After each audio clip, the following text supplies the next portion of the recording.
you know what we're here for? The equal parts. Oh my gosh. Illegal.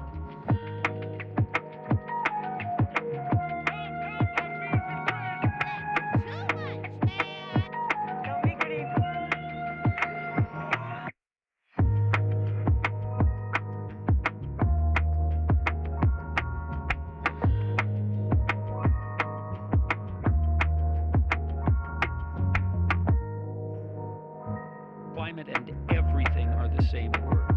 What? Could you drum up? Right now.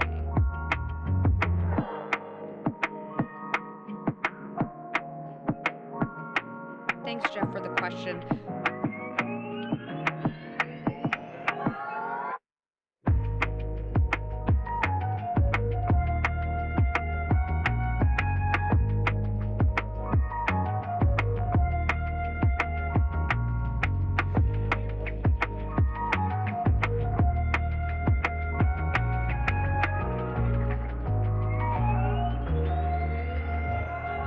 Don't even play. What now? Your name, please? A fucking bitch. Are you not entertained?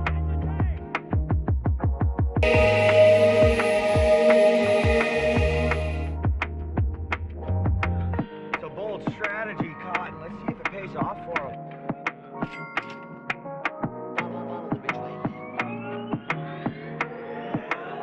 Consequences.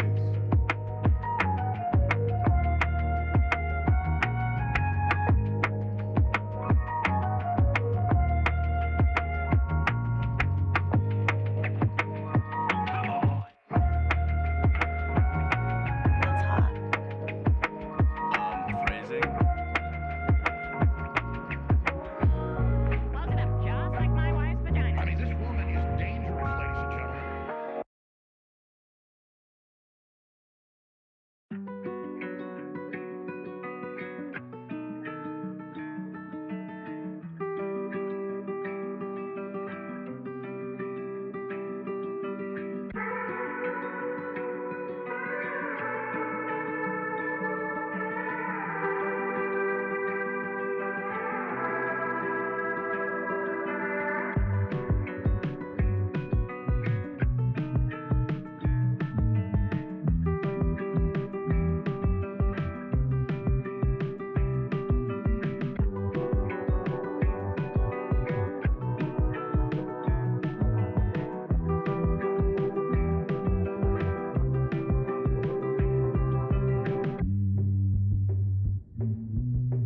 There's no point in you betraying your future self to gratify your present self. It's a stupid game. I feel like I'm taking crazy pills. It looks good. Andy looks hard.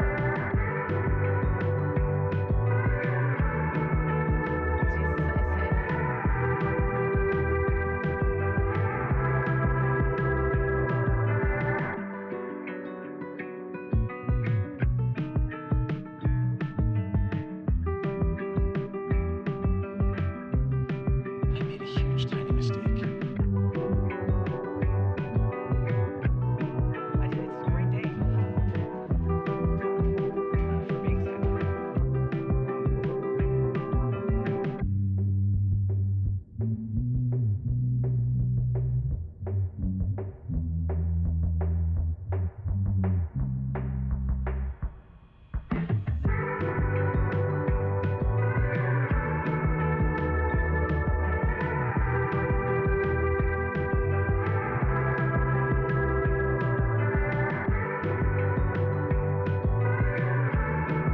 Immediately, if not sooner. Donald Trump spent a lot of quality time with my wife.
Help! Help! I'm being repressed!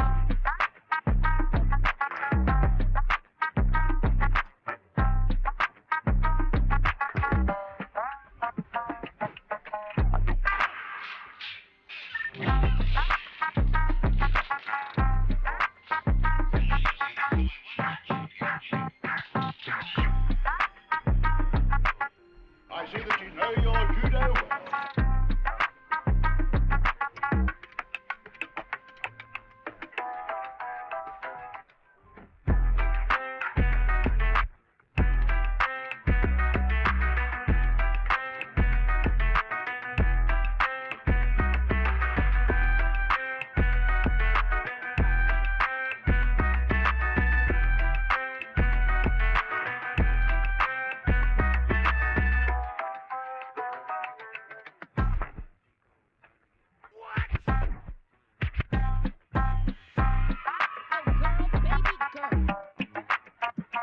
What now? Thanks, Jeff, for the question. Your name, please?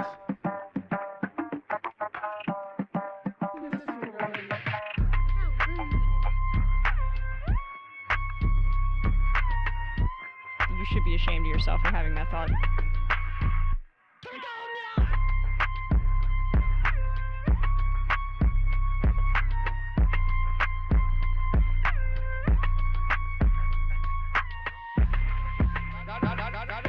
I don't want reality.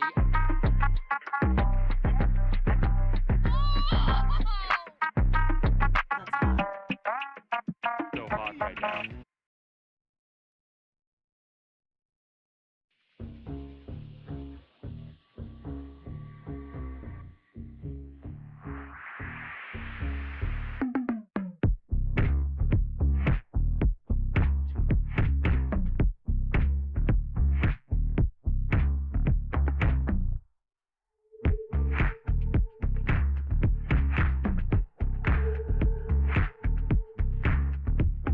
China.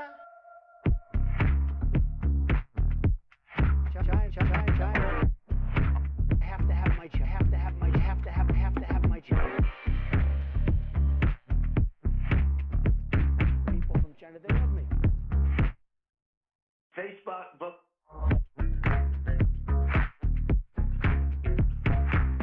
Donald Trump spent a lot of quality time with my wife.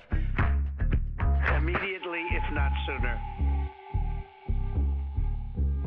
The problem here, the county needs to step up and own it and resolve it and get this water out of here.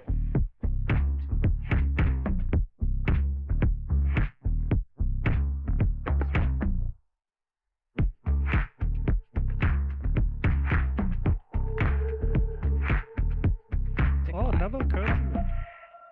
Interesting. Just crazy enough to work. Yeah.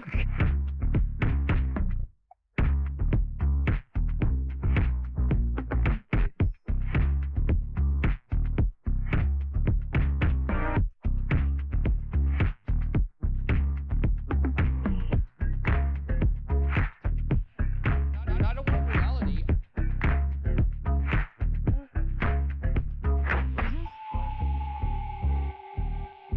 I feel like I'm taking crazy pills. This is from 12 Rules for Life.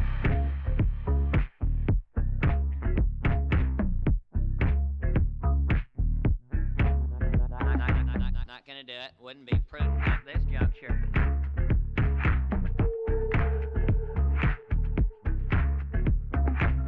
Aren't I a good guy?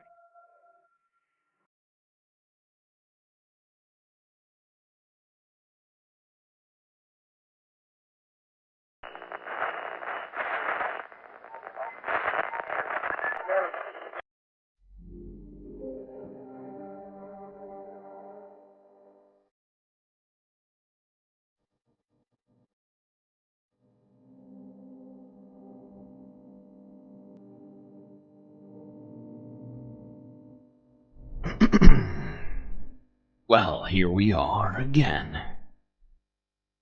It's good to see you folks. hope you've had a good week. As it is time now for the week ending report. Got a hell of a lot to cover, so we better get right to it. Buckle up, space fans. This journey through the void might be a little bit bumpy.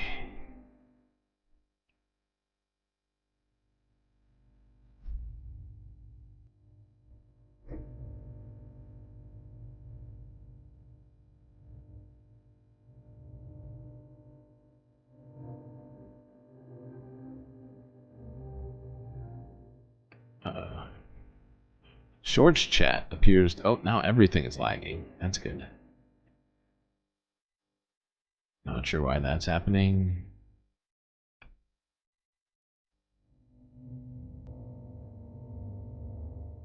Any particular reasons? Anybody?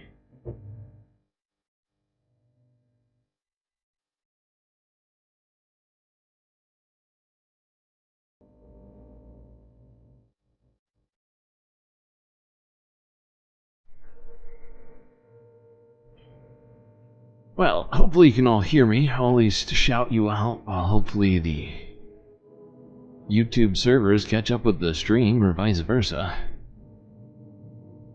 Moanoa first, the anti-corporate is second, and Aaron W third on the chat. Disco Wolf, Why Dogs Are Goth, Del Sol Verde, Lady Badash, Selena Mary, Techno Epoch,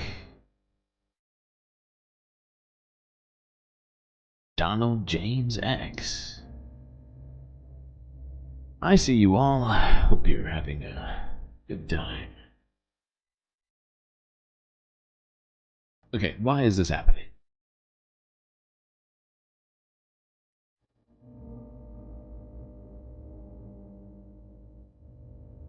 Maybe we were just never meant to do short streams. Could be. Could be the case.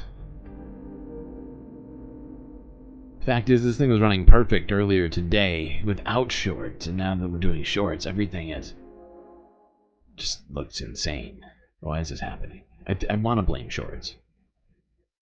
I already don't like shorts as a medium, so I do want to blame it, so I can just throw my hands up and never do shorts again.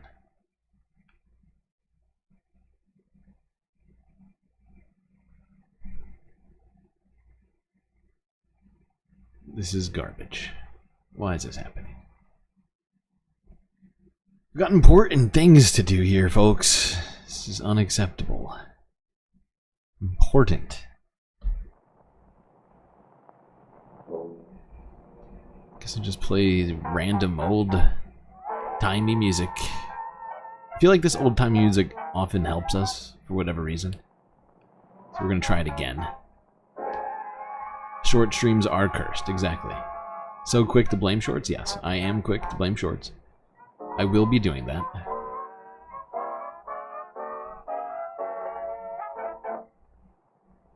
It seems like it's trying harder now, but it's still not doing a good job. You can clearly see that the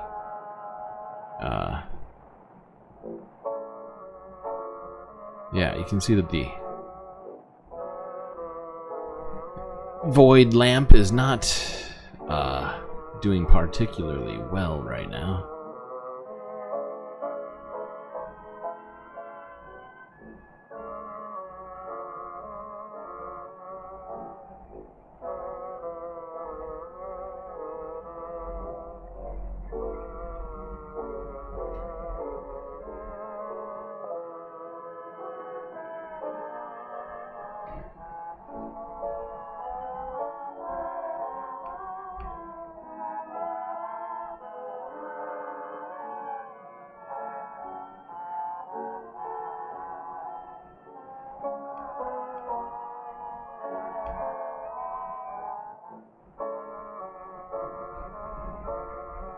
Huh.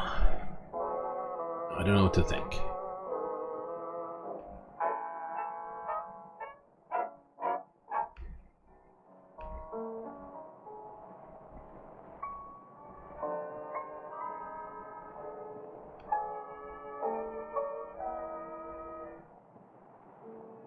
Maybe soon it'll start working good.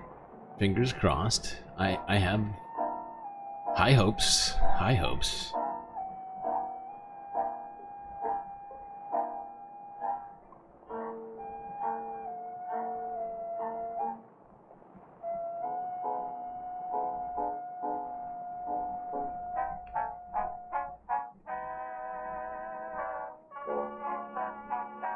Appears to be trying. I see it. It looks like it's trying. Hold on. I switched by accident.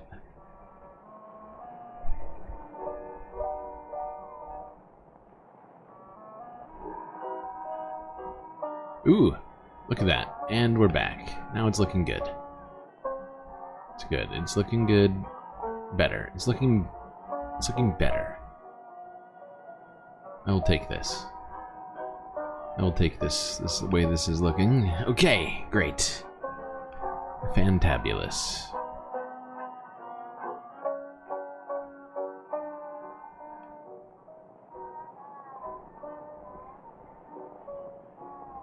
Okay, now let's get to the content, folks. All sorts of stuff to talk about today, like I was alluding to earlier before we got unfairly suppressed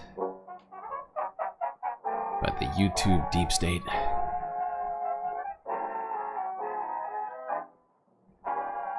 Alright. We're gonna start this off in the United States, as we always do. And we're gonna wrap up the DNC, which is now officially over. Thankfully, it's about time. 4 days was too long. Much too long. So, let's do that.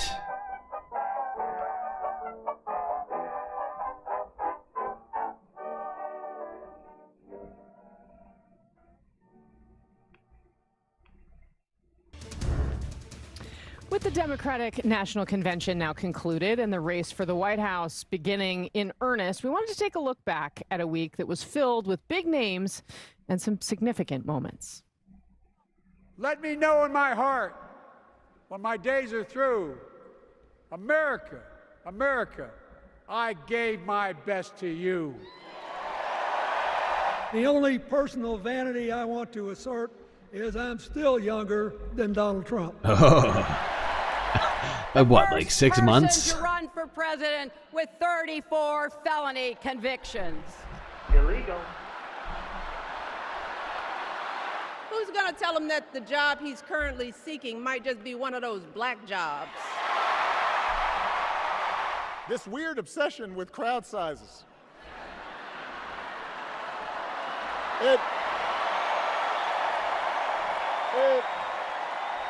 DNC, turn out for what? Together, let's all choose Kamala Harris. As soon as our kids started calling her Mamala, I knew we'd be okay. Hope, Gus, and Gwen, you are my entire world, and I love you.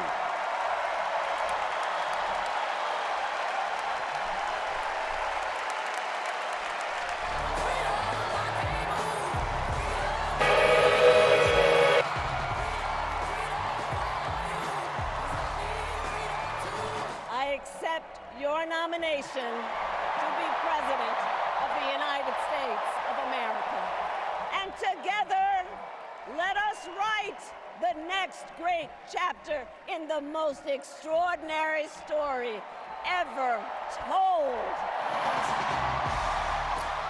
So that is what Democrats wanted to tell America this week. We have... Okay, that's it. We're done. We're done talking about the DNC. Let's move on. We did it in 2 minutes, folks. That's it. Moving on. Let's talk about something else. Just kidding. Okay, this is lagging. I see it lagging. I know you see it lagging. I'm pretty sure. Unless I'm somehow the only one seeing this. I would find that shocking.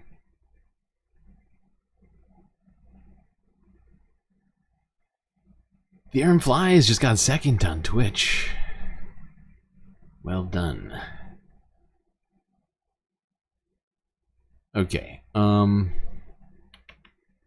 is bugging me, the fact that it's lagging still. Might force me to end short streams forever. Never again.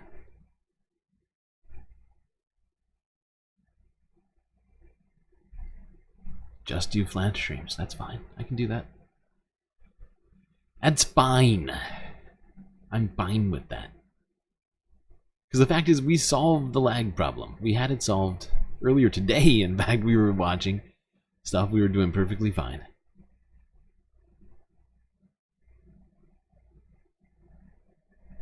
I can personally live without the shorts, but I just was trying to do it to improve our sort of reach on the YouTubes. Well,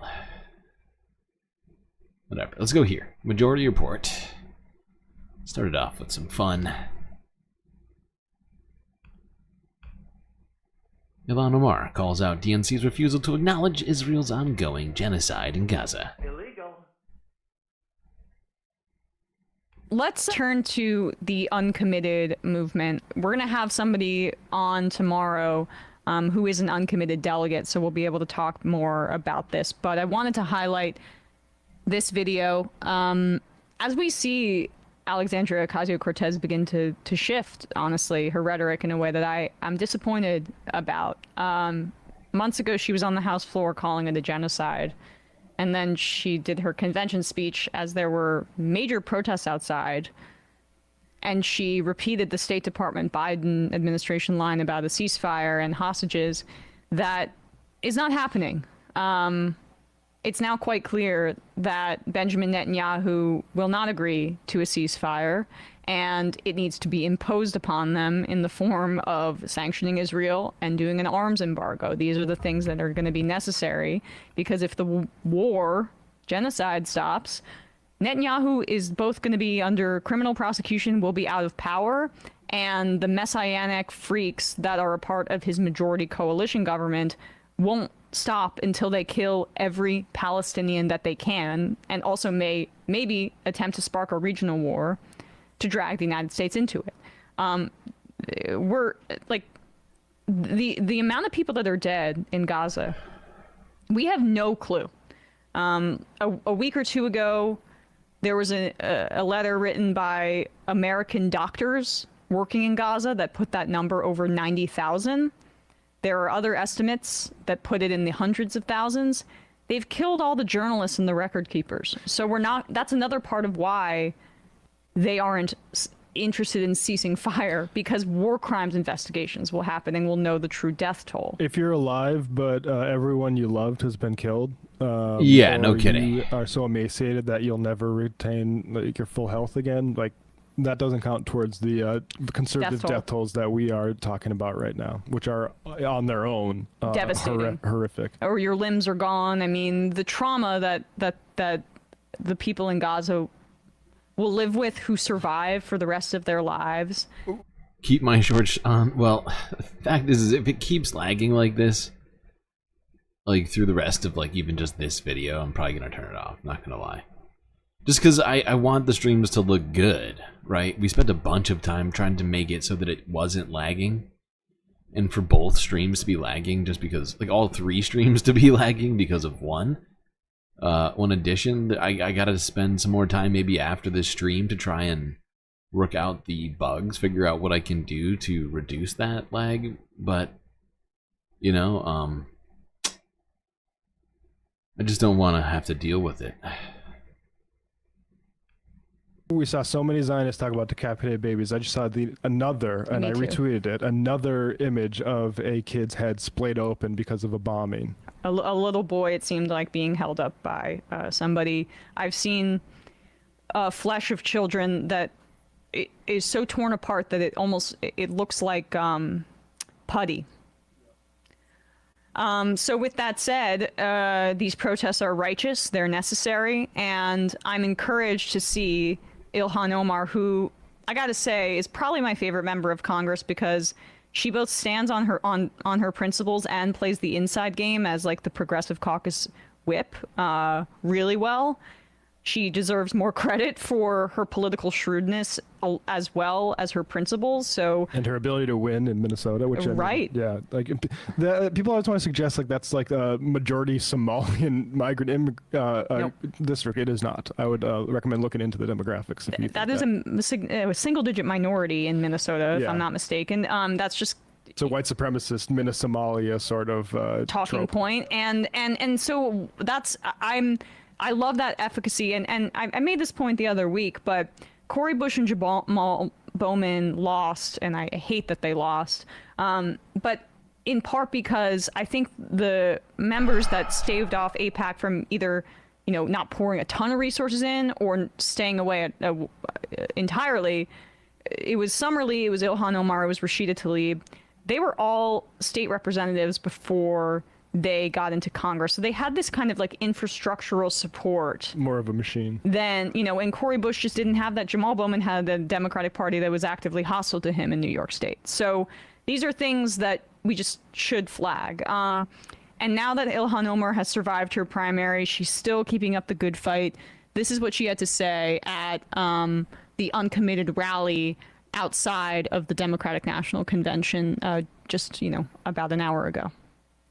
Palestinians. It's been unconscionable for me in the last 10 months to witness. What do I have to say about the investigation into the claims that you're running a pansy? What's a pansy scheme? What is this? What are you trying to say to me right now? First off, I don't know about any claims about me running any sort of scheme or an investigation into into anything like that. My colleagues in this administration refusing to recognize the genocidal war that is taking place in Gaza, to not see the mothers who have lost countless children, the babies whose dead bodies are being dug out, to not understand that working tirelessly for a ceasefire is really not a thing, and they should be ashamed of themselves for saying such Palestinians. Now. Yes, and by the way, that is a split from Alexandria Ocasio-Cortez, and almost seems like, I don't know. Direct reference. A direct reference. Which, I mean, I don't know. It's unclear to me, but just to say what she says there, calling for a ceasefire is not really a thing, and shame on the people who are doing so. Now, I'd be curious what she said directly after that, but if it's not a shot directly at AOC, it should be, because AOC did do that. That's what she did on the very first night of the election, as people who DNC, helped the DNC helped get her elected were protesting that, trying to get the more buy-in for the uncommitted movement, to get some movement on the embargo. If I guess aid is maybe where the split the baby thing, but yeah, I mean, good for I don't think Matt knows that the split the baby thing was bad. It's an example of something bad. Okay. So are you being serious though, Bad Ash? A pyramid scheme? You actually think that I believe it's spelled P-O-N-Z, P-O-N-Z-I, not P-A-N-Z-I, but no, I mean, what do I have? I have nothing to say because I literally haven't even heard about it. But is that a real thing? Did somebody actually say that I'm running a Ponzi scheme? Because, well, first off, I very broke right now, struggling to pay for just survival right now. So, I don't even know how to defend against these allegations, these supposed allegations, because I literally have never heard them before.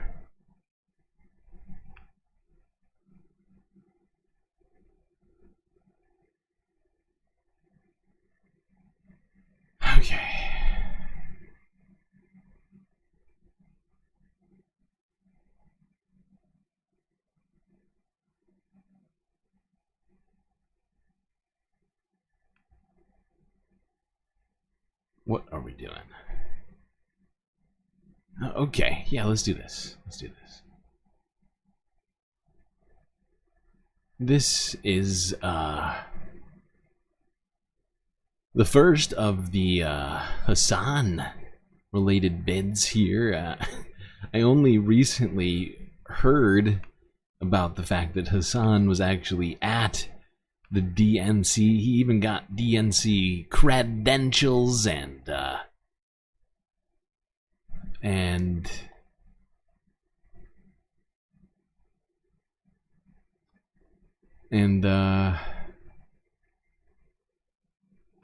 yeah, while we're talking about Palestine, Palestinians, and the DNC all wrapped up in one, I figured we would go to this. This was Hassanabi talking to some of the uncommitted folks, including delegates and others who were outside the DNC protesting a number of things, including the DNC's unwillingness to allow a Palestinian speaker on the stage.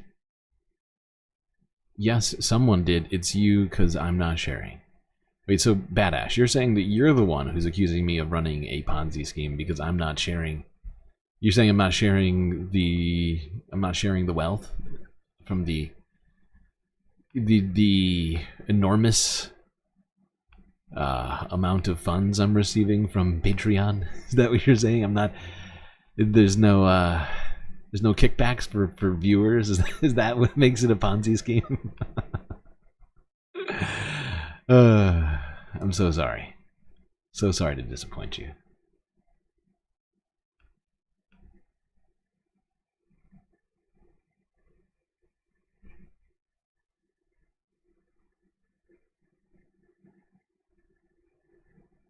We're going to do some serious coverage today, some serious on-the-ground coverage. Ooh, it's going to be serious. We're going to venture off, find where the uncommitted delegates are, and we're going to go talk to them about what they're doing and what the DNC has done so far, what this represents. Yeah, hold on. Let me throw this out, and then we'll go. Let's roll. Okay, I see more police presence and also a significant number of media members who are out here interviewing the uncommitted delegates. Free Palestine! 1, 2, 3, free Palestine! 1, 2, 3, free Palestine! This is the current uncommitted movement delegate protest. We have Daniel here with the Dig. I'm the alternate uncommitted delegate, Daniel Denver from Rhode Island, host of the Dig podcast. This is June Rose, who's the uncommitted delegate from Rhode Island, and June has been out here all night alongside other members of the uncommitted delegation, demanding not only, obviously, we want a permanent immediate ceasefire guaranteed by an arms embargo on Israel. The only way to get a ceasefire is to stop sending the fire. The way to stop having children in Gaza being killed by American bombs is to stop sending American bombs. And at the very least, we need to have a Palestinian American up there on the stage at the DNC tonight. For some reason, it's okay to have the family of an Israeli hostage speak, whose pain is very real. The suffering is very real. We don't want any we don't want any people to die or suffer. But the fact that there's somehow anyone can go on that stage, basically, except for a Palestinian, is just exemplary of profound anti-Palestinian racism. Absolutely. Yeah, and June, comes here from an experience as a Jewish Rhode Islander who spent time in Israel as a child, and I think it's June has a lot to say about why this is deeply offensive to have a genocide carried out in the name of Jewish people. It's deeply offensive to all of us as an American to have this being carried out in our name and with our tax dollars. You want to talk about that? Sure. Here, you hold it. My arms are starting to get tired. Fair enough. Yeah. Okay. We've been out here all night. I think we're at, 18, 19 hours. Slept a couple hours on this concrete. But we're out here making demands of a party that claims to represent our values of freedom, justice, and equality. But they choose to apply those values to every single issue besides one. When it comes to Gaza, they apply a different set of values. We become the party of death and destruction. For 2/3 of my life, growing up as an Orthodox Jew, I believed that the occupation of Palestine was necessary in order to protect my safety. I believed that Palestinians in the West Bank and in Gaza needed to be kept in cages and under military occupation to keep my people, the Jewish people, safe. And then I went to Palestine. I met the people. I went to markets in Nablus, living rooms in Ramallah, coffee shops in Bethlehem. I saw the humanity on the other side of the apartheid wall. And I realized that Palestine needs our voices. This is because lagging I realized super that bad. not one child anywhere in the world needs to die in order to keep me safe. I'm here as a reflection of my Jewish values, because growing up as an Orthodox Jew in Jewish day schools, I learned of the Holocaust at a very young age. And when they taught me about the Holocaust, the lesson that I learned was not that we need to be afraid of what's going to happen to the Jewish people. The lesson that I learned was that we need to stand up against bigotry and hatred and genocide no matter who the victim is. And right now it is Palestinians who need our voices as bombs rain down from the sky with our names printed down the side. It's Palestinians who need us standing up for them when they can't stand up for themselves, when they get no place at this convention, a convention that supposedly stands for diversity and representation, but only one ethnic group is left out. I've never seen a DNC where they said no Irish Americans can speak. I don't remember last DNC, they said next time we're going to leave out Italian Americans. They can't speak. We're asking for one Palestinian American. We didn't even say which one. We gave them a list and we'd be happy to give them a bigger list, whatever they need. One Palestinian American. And they said no. There will be no people from that ethnic group speaking at our convention about human rights and diversity and representation and equality. Where is the justice in that? Okay. Let's keep going here. I think there might be one other conversation here that he had that I really wanted to listen to parts of.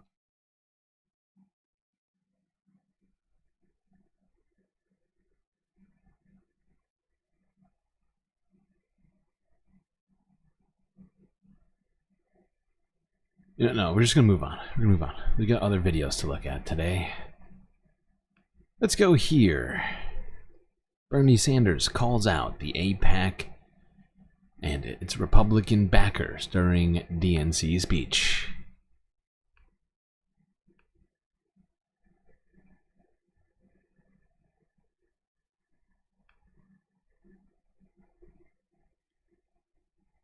Bernie Sanders did speak last night at the DNC, and he made this remark where initially I thought, oh, is he talking about himself and his 2 runs for president when he speaks about money in politics in primaries? And I don't think that's the case, actually. He was, I think, specifically referring here to AIPAC and the dark Republican money that was poured into races against Jamal Bowman and Cori Bush, and was successful in defeating some of the most progressive members of Congress on behalf of Israel, but also on behalf of a wide swath of conservative interests that they were able to launder through AIPAC's outfit. I appreciated Bernie alluding to this last night. This was that part of his remarks. Going to win this struggle because this is precisely what the American people want from their government.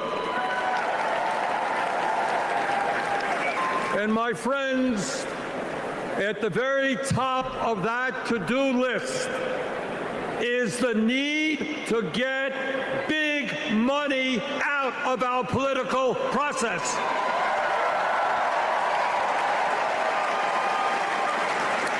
Billionaires in both parties should not be able to buy elections, including primary elections.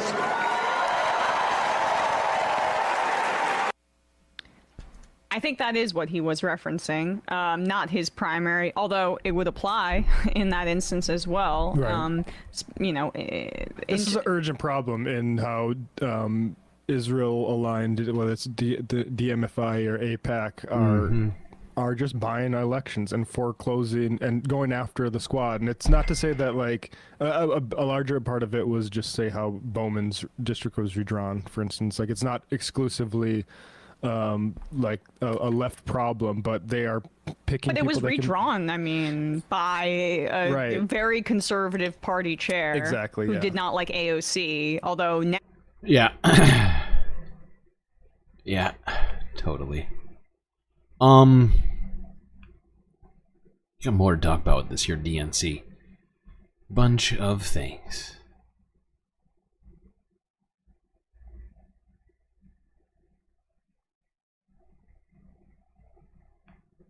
Let's go here. Democracy Now! From 8 hours ago, two faces of American capitalism. Juan Gonzalez on what the RNC and DNC reveal about U.S. politics.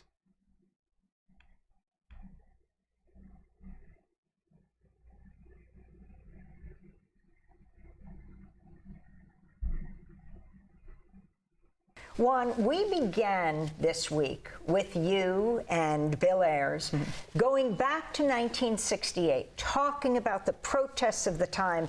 And as we begin to wrap up, can you share your thoughts about Whoopsies, this? I totally forgot to switch the scene. Well, you know, I think one So of sorry, the things everybody. that struck me most it was the level, as I said, of choreographed mass spectacle of this convention that would be really worthy of Leni Riefenstahl, the famous Nazi Hitler's filmmaker and propagandist, in terms of controlling the narrative that the American people receive of what the Democratic Party is about.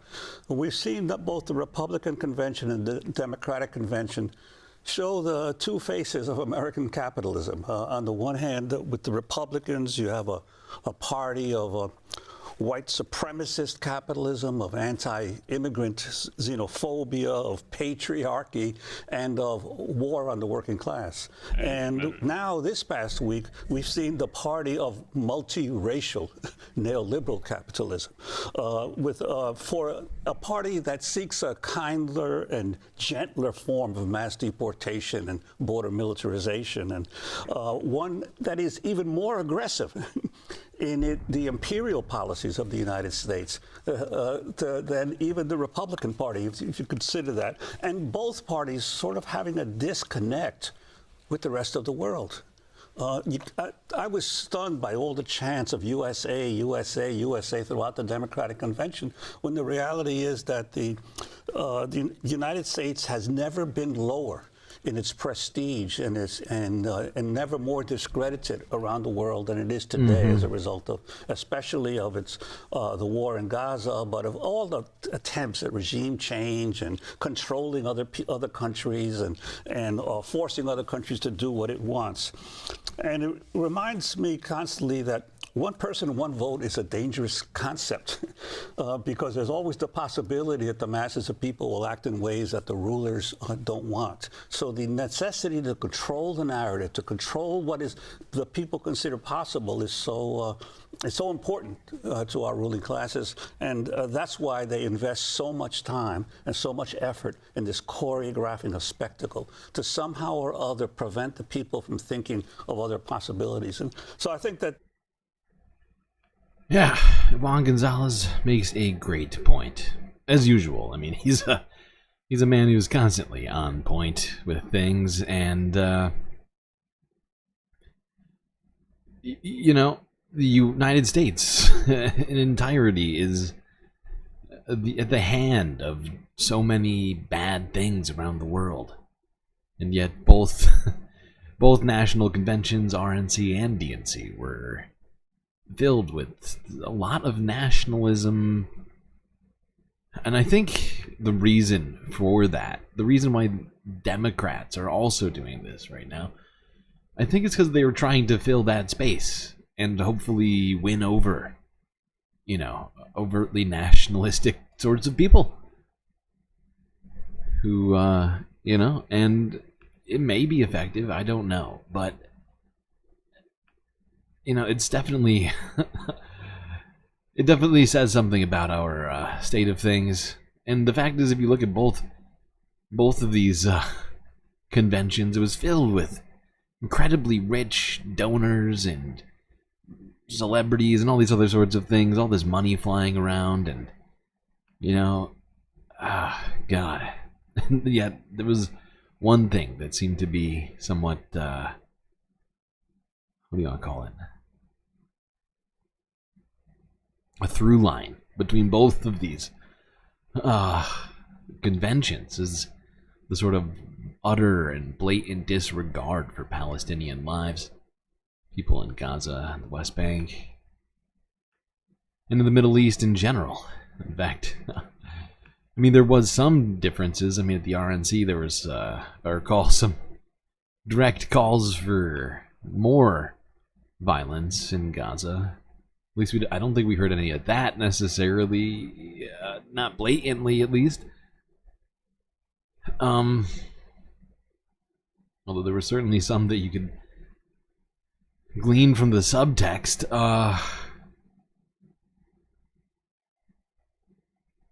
Certainly when it comes to just the you know, I think the ignoring of Palestinians is in itself an example of that, right? So if we don't talk about it, it doesn't exist, we can keep doing what we're already doing, we can keep sending these weapons. Okay.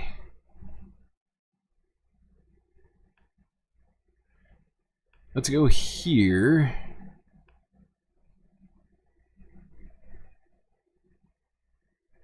We didn't catch this, so I figured we'd watch this. Is from yesterday. Charlie Kirk was at the DNC, apparently. This is a funny clip. Apparently, Charlie Kirk was credentialed. He was doing coverage of the DNC. And the president of the Young Democrats of Georgia, a guy named Parker Short, approached him. And this exchange is hilarious. I mean, it is. I'll tell you what I find amazing about this is that despite all the evidence of the effectiveness of Charlie Kirk's retort at the end of this, and you got to stay for the end of it. Despite all the evidence that this is not an effective argument or statement or question or whatever for people who are not inside your bubble, your right-wing bubble, Kirk, you know, he knows where he's at. Like he's not an idiot, but he is suffering from, I think, being locked in a bubble so firmly locked within that bubble, he's not even aware of it when he steps out of it. Because we have a Republican governor and a Republican Secretary of State in the state of Georgia. What's your name? He said Parker? My name's Parker. We have a Republican governor and a Republican Secretary of State in Georgia that approved our elections, and Donald Trump said that wasn't constitutional. All right, relax. Donald Trump tried to undermine our Constitution. You're at 10. I just walked in. I'm here to just learn. Hey, you're I'm just here to anti-patriotic, learn. anti-constitutional person crashing our party So let me because ask you you one tried question. to I got stop one our question. democracy. I got one question. Donald Trump called the Can I ask you Secretary of one? State. I got one question. Oh my god. This guy is such a dork. I can't believe he's here. I'm just here to learn. No, you're not. What are you... No, you're not, you liar. He's such a troll.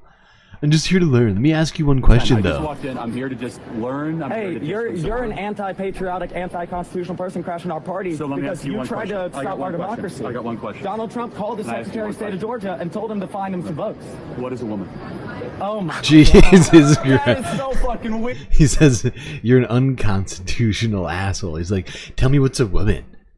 I don't remember there being a definition of woman in the Constitution. In fact, I think women were largely ignored in the Constitution. I'm married to one.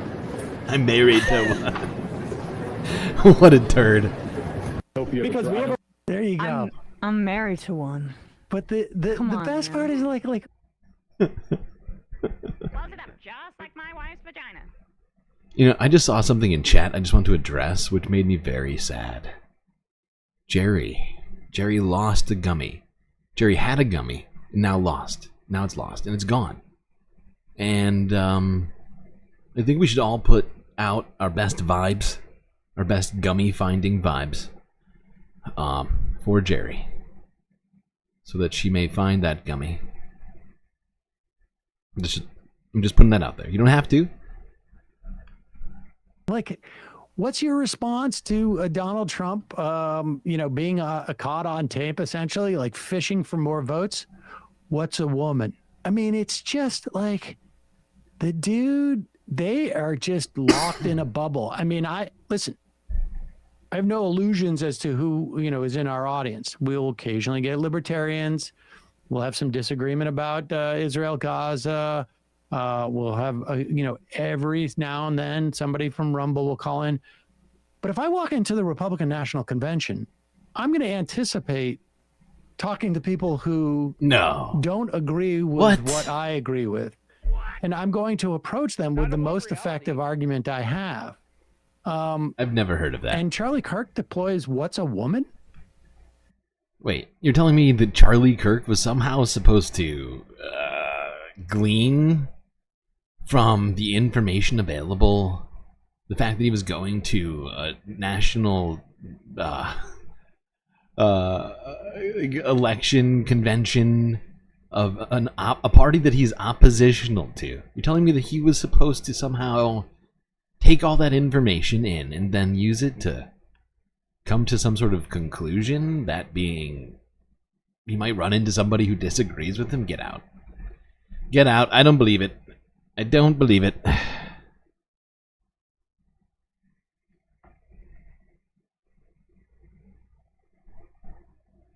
Choki has become a patron. Oh my god, Choki, thank you. I will use Choki as your name. Sounds great. You got ahead of things. Usually I send a message asking people. I'll still send you the message, but that's very helpful. It's very helpful. On both accounts. The patron subscription, as well as the information accompanied with that message. All so good. All so good and so great.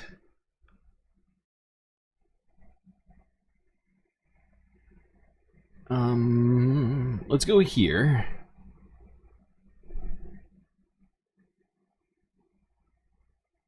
Biden just signed off on the $28 billion agreement. Yeah, right. Well, right. I mean, we heard about that getting passed. What was it? Passed through Congress. It was too big for them not to do it, because Israel apparently ran out of weapons, or is running out of weapons, and we need to re-up that. So they needed. It exceeded the amount that can just be sort of quickly passed on. Kind of, I think we all knew.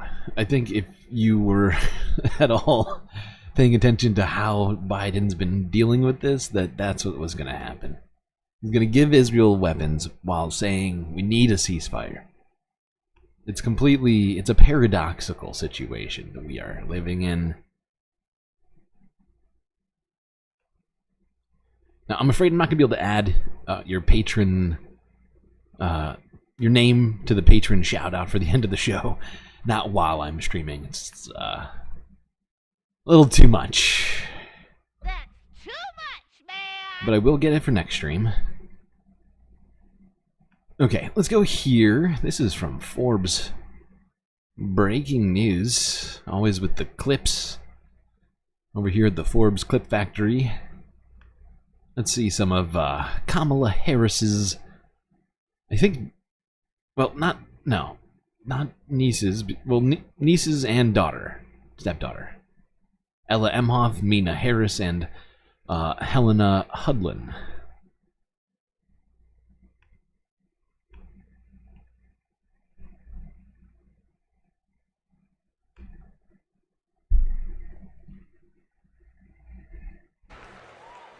Hi, I'm Mina. I'm Ella. And I'm Helena. I grew up in Oakland, California, in a house full of extraordinary women.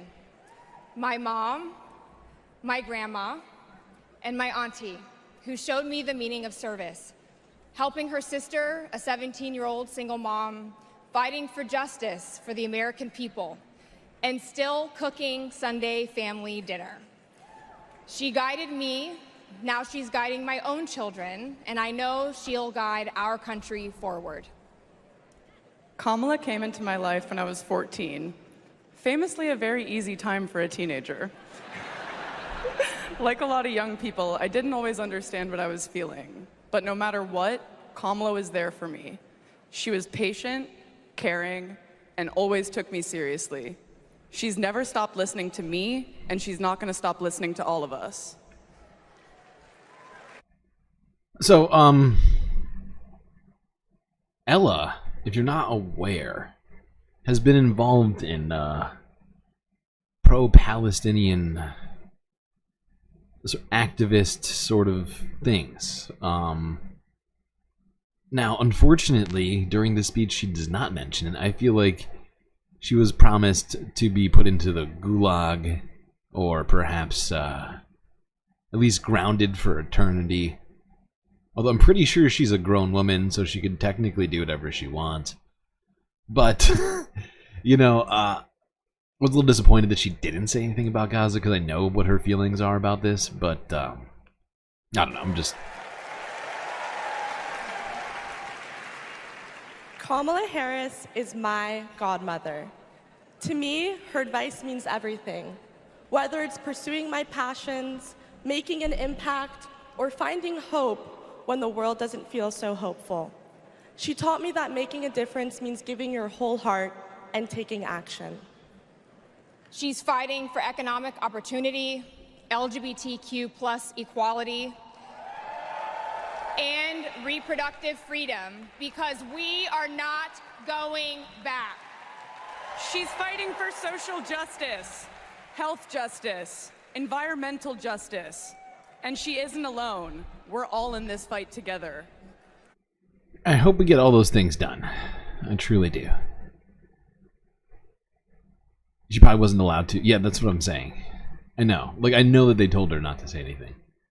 That much is a given. But she still has, what do you call it?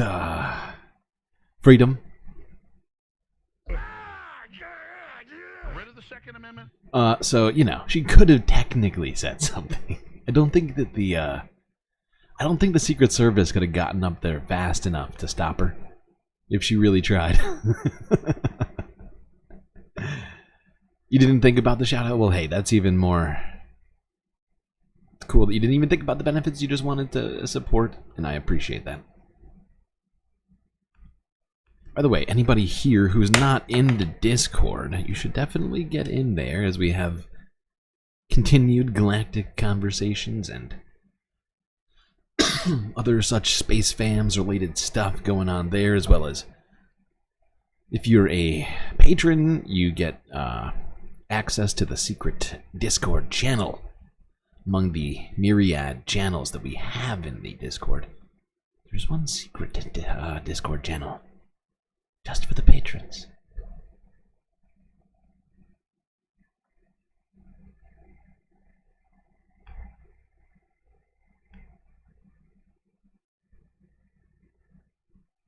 Now, let's go. Let's go here. Yes, let's go here. This is from 21 hours ago. It was posted 21 hours by More Perfect Union. As More Perfect Union's John Russell was at the DNC and was allowed to address the whole world, and certainly the nation. Hello, America. Thank you to the workers that make this convention happen. Let's never forget how essential all of our labor is. I come from Appalachia. We kept the lights on in this country for generations. But the wealth made by our broken backs and our black lungs never did trickle down. And Washington listened to rich men demanding that we stick with dirty energy at any cost. Across the country, working class people are looking for a political home after years of both parties putting profit above people. Now, Trump, a billionaire, says that he'll take on the elites, but then he promises handouts to big oil, and he punches down at anyone with the guts to be different. Illegal.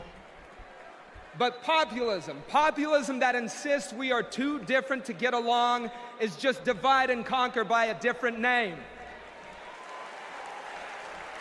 There's another sort of populism with roots in this party that we in West Virginia know well. Wow, he's working the crowd. They called us rednecks back in the 1920s because striking workers from all different races wore red bandanas around their necks as they fought and died for respect and a living wage. Their fight yesterday is our fight right now. Right now. It is our choice to build on this progress and to create a political home for the mass of working Americans fighting for control over their government, their workplaces, and their planet. And it is our moment to live up to. Let's get after it. Thank you very much.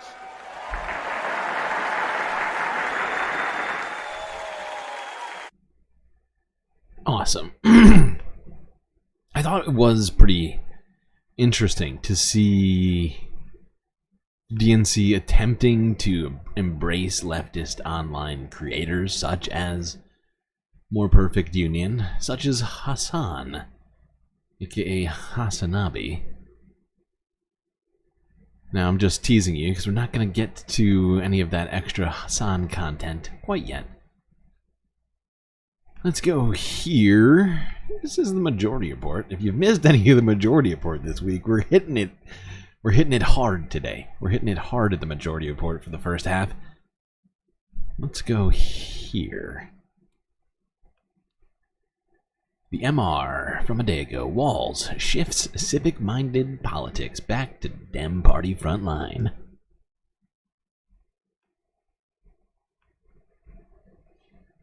The mullet game is strong. He's got a very strong mullet game going on. One of the strongest.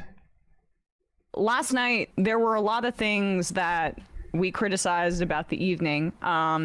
Because I feel like nights 1 and 2, which is not really typical, were better in terms of tone. Night 1 in particular, the AOC speech, abortion was a big focus of the first night.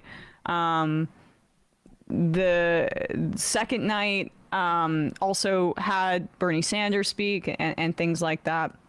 But last night they were going with the immigration stuff, which is, I think, causing apparently some internal tensions within the party because they seem to just be regurgitating the right-wing pivot that Biden has engaged in order to stave off what polling says is Harris's biggest weakness. But it's not being reflected in terms of people not voting for her because her poll numbers keep skyrocketing.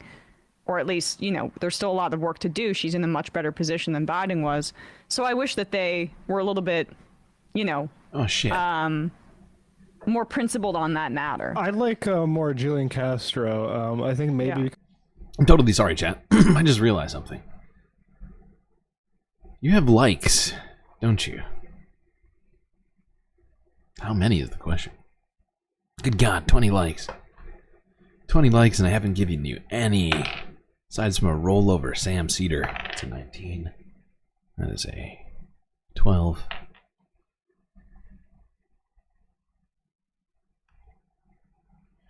Ooh, the right side's gonna be comedians, it looks like. Today, got George Carlin and Sam Cedar. And on the other side, we're gonna be getting Worf of the USS Enterprise. The mullet came back in 2020. It's the Chad haircut for the teens. Yeah, it's kind of trendy again. Some people have embraced it.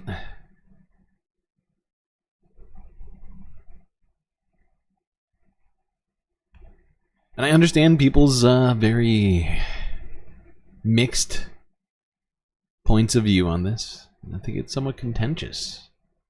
20 years ago, it was a clear sign that, You are probably one specific type of person.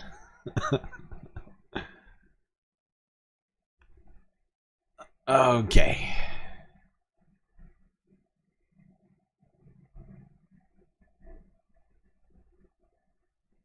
I'm thinking now it's more of a mixed bag on that. Okay, we fixed the support characters. Let's get back to this video. He called Biden old too early. He's premature. Biden's too old guy. That he's maybe being like he should be rewarded for that, not sidelined for it. And he also happens to be one of the better messengers on immigration. Right. Yeah. I would like Castro to have a place in this administration. We shall see. It was Worf, not on the USS Enterprise. But the best part of the night was Tim Walz's speech. I mean, it lived up to the hype. Again, undercut by what we'll talk about in just a second with Daniel Denver about the uncommitted movement, the sit-in outside. But in terms of the domestic pivot for the Democrats, Walz focused on neighborliness. He focused on public schools repeatedly. He talked about workers. He spoke about freedom in a way. How dare we talk about freedom, yanks schools, it and from workers? the right. Freedom from That's illegal. the government controlling your bodies. Freedom from your children having to worry about breakfast and lunch because he touted his programs in Minnesota. Well, yeah, that and he signed into law, where he created a program for free breakfast and lunch in Minnesota, something that Harris reportedly admired about his record, and that's part of why she picked him for VP, which is encouraging to me, domestically. So, oh, did you want to say something, Matt? No. Yeah, like I couldn't, outside of course, the overwhelming weight and sadness about Gaza, I couldn't have asked for a better vice presidential pick speech. And this is how he ended that speech, saying some things like housing and healthcare are human rights. This was really phenomenal. Kamala Harris is tough. Kamala Harris is experienced, and Kamala Harris is ready.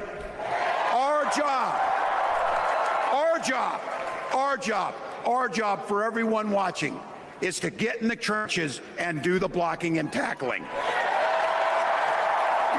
inch at a time, 1 yard at a time, 1 phone call at a time, 1 door knock at a time, 1 $5 donation at a time. Look, we got 76 days. Who else here is glad that it was that it was Tim Walz over all these other people? Tim Kelly's, the Ben, not Ben, I almost called him Ben Shapiro, Josh Shapiro's, me personally, I was pretty stoked. Nothing. There'll be time to sleep when you're dead. We're gonna leave it on the field. That's how we'll keep moving forward. That's how we'll turn the page on Donald Trump. That's how we'll build a country where workers come first. Healthcare and housing are human rights. And the government stays the hell out of your bedroom.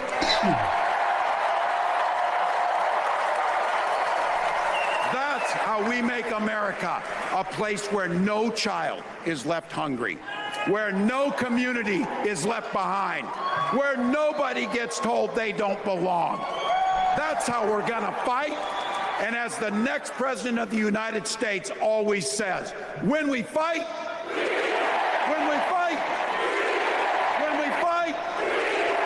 thank you. God bless. That rocked. I loved the addition of housing and healthcare as a human right. Seriously. Because, it's a great talking point. Healthcare hasn't been much of a focus, especially when you contrast it with, of course, how Obama ran in 2008, and then. Yeah, we've been spending all that goddamn healthcare money on bombs for Israel. Bernie Sanders campaign in 2016, emphasizing Medicare And Medicare for all. everyone loved it in 2020. Yeah, yeah. It seems to not be lagging anymore. Right, including Kamala Harris. Am I until right, chat? It seems to be doing better on both streams. And then she adjusted it to just dental and vision and All 3 streams. some of the most egregious examples of being gouged for healthcare. But you know, I don't want to display cynicism in this moment just because this is what we've asked for so. This is so true. This is so true. Arguably the greatest work of nonfiction of the 20th century. Tim Walz' speech was your favorite moment? I feel you on that. I feel it was a great speech. It was a great speech. His family were so seemingly nice and relatable and not creepy. Don't be creepy.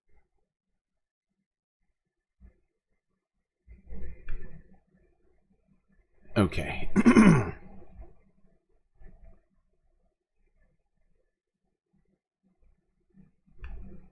See, that's what I want. I want people to be able to forget about the lag because it just, you know, because it doesn't exist. That's what we want. This is what we want. Okay. Now let's quickly look at this. This was, actually, maybe I'll switch this. Yeah, I'm gonna do this here. Yeah.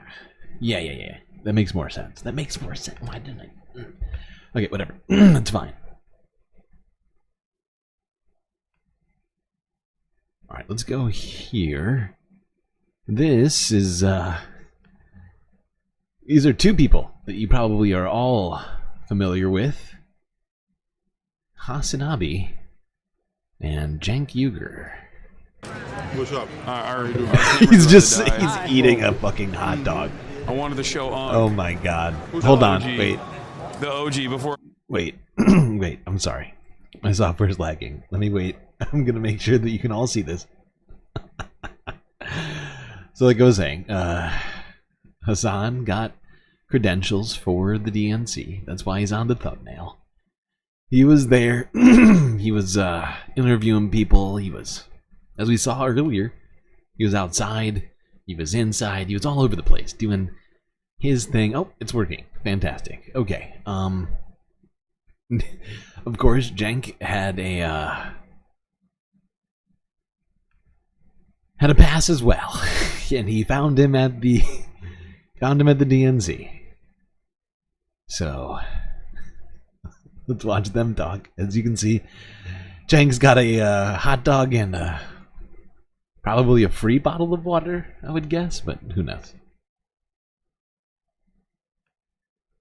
What's up? Our camera's about to die. Hi. Oh. I wanted to show Unc, the OG. The OG before our. This is literally our. This is a dude. You're so lame. I saw Amy Goodman when I was walking out. I was about to leave, and I almost cried. I like teared up a little bit. Because she's a legend? Yeah. It was amazing. She was the RNC too, yeah. Yeah, Oh my she had no god. idea who I was, but her crew was like, "That's a." Oh my god. Cenk is just stuffing his face right now in the middle of these. He honestly, I think Cenk is a little bit jealous of Hassan. I mean, first off, there's the obvious reasons. Like, Hassan's just better looking, right? He's his younger, better looking nephew, and you know, he's also more successful. And he left being a TYT like contributor to be like, fuck you, I'm done with you, Cenk. And he started streaming, and now I feel like Hassan's making more than all of TYT combined. Oh god. Amy is the goat, though. You're right. For content creator, she's like, "Oh, they tell me you're big." Yeah. You know, I ran in the flesh. What's up, Charlie? You see what I mean? I feel like he's just a little bit jealous. I feel like he's just a teeny bit. Look at that response. Just hold on. Wait. How you doing? You gotta send me commission on all the YouTube videos. Like, just see, look at his response one more time. The flesh. What's up, Charlie? Oh wait, sorry. Huge content creator. And she's like, who I was, but her crew was like, they're like, that's a huge content creator. And she's like, oh, they tell me you're big. Yeah. Yeah. You know, Right in the flesh. What's up, Charlie? How you doing? You gotta send me commission on all the YouTube videos you make. Of course. Of course. Charlie's got to come over and be like, hey, you got to give me some money for all those videos you do about me. Even though I make a shit ton of money for making hateful and often misleading content, you should give me money for it. Anyway, because it's funny. But yeah, what were we talking about? So, Amy Goodman, so I love her. Democracy Now! Young Turks was only 2 shows that were against the Iraq War. She's she's been around even longer than us. But when I saw her at the RNC, I don't know if she threw shade at me. Okay. She said. At you. I don't think so either, but she doesn't know. I love how Chang started. He tried to like create some sort of non-existent beef between him and Amy Goodman, like hoping that his audience, like that Hassan's audience, would pick up on this. And Hassan's like, "No, you're being stupid, Chang. You're being dumb." She's that tapped into what's going on in the world. No, she knows actors. We've run into each other. No, she knows us. She said, "Oh, it's good to see you here. You probably feel at home." And I was like, she probably thought you were someone else. Maybe that's possible. Yeah, there's no way, bro. Come on. Nah, she's from. Look, I love Amy, but she's from the old school. Tom Hartman, who's also down there, who we had a falling out because all those people, they love Biden. They didn't want. So they were really mad at me for being anti-Biden. No. I don't believe that. I don't believe that. I mean, I don't know. I can't speak for Tom Hartman, but anyway, but yeah, that was sick. This is, we're trying to see if they can give me like a desk or something so I can like actually stream out of here instead of my hotel room. So what happened? Okay. That's enough of this clip. There's more to it, but like we've got multiple Hassan clips here to look at. Maybe she did throw shade at you, Jenk. Maybe it was warranted. Could also be that. It could also be that. Maybe she was throwing shade. Who's to say? Who's to say? I would say Amy's the one to say, and she didn't say shit. Alright, now let's look at this. This one's interesting. This is Hassan live at he got himself a desk and he started looking into something here. That was from 3 days ago. This is from like almost 2 days ago, I think. I think this was the third day.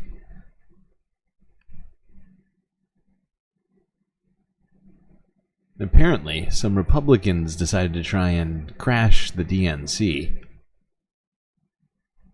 Mike Pillow at the DNC? Oh my God! No fucking way. Look at him. He's got this. He's got a real nice little spot right here. Look at this guy. Tomorrow I'll be here. I'm going in there incognito without the mustache, y'all. Listen up. I'm sorry. Hold on. I'm gonna focus on this for 2 seconds. Look at this. Look at this prime Hassan spot. I mean, it is fancy.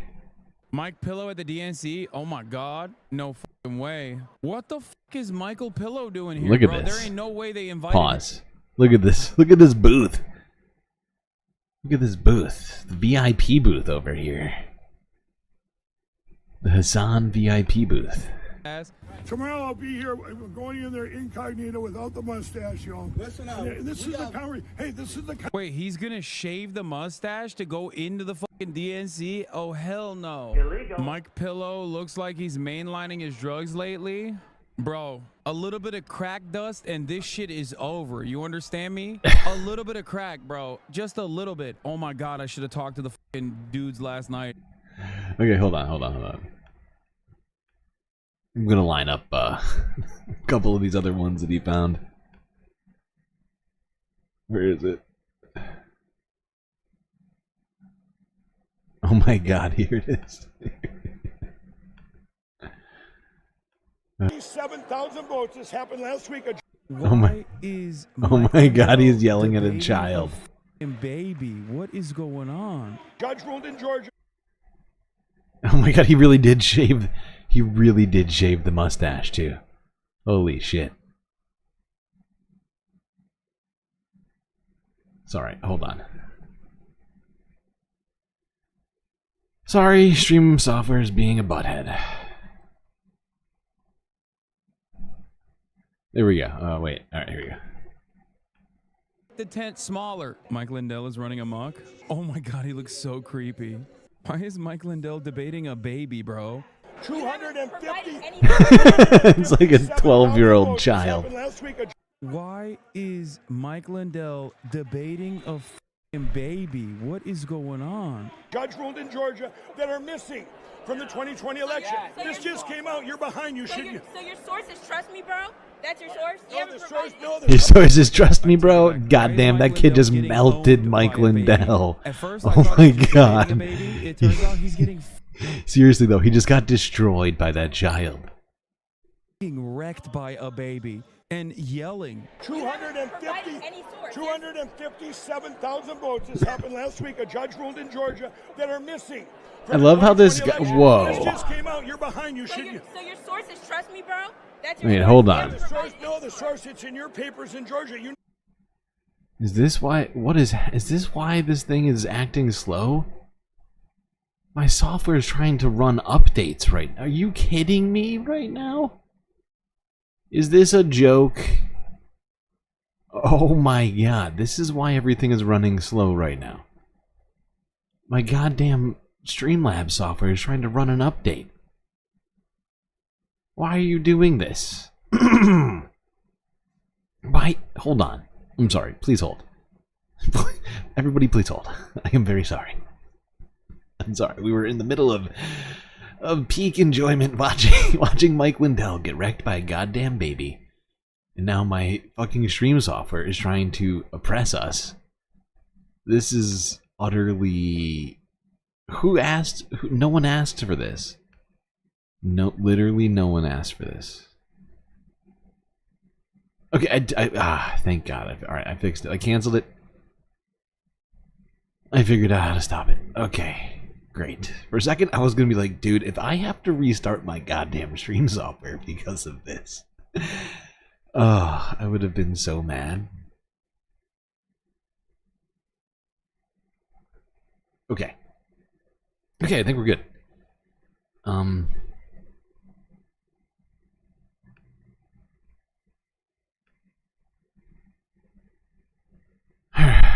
Alright. We need a meeting. Why do we need a meeting? For what? I need you to be more specific. Alright, back to Mike Lindell getting owned by a child. Whoopsies. This is your Georgia news. This is your Georgia. Dude, that child just absolutely destroyed him. Wait, is he disguising his ID but then arguing about his only shtick? Yeah, exactly. He shaved his mustache in an effort to be incognito, but who... That'll do it. Shave the mustache. Would be this no one will notice. 2024 about I'm not incredibly how the election famous. was stolen, if not for Mike Lindell. He said you're full of shit. No, this is your Georgia news. He's certainly the most famous, at least one of the most famous You say you're full of crap. former Wait, Charlie crackheads. Kirk got cooked by him too? I have a question. Okay, what's your question? Why did you say that the civil rights bill should be overturned? I didn't say that. I said it was a mistake. Why? That's crazy. What the fuck? Yo, I take it back. This kid is awesome. This kid will replace you. This kid has... Okay, alright. Enough of Mike Lindell.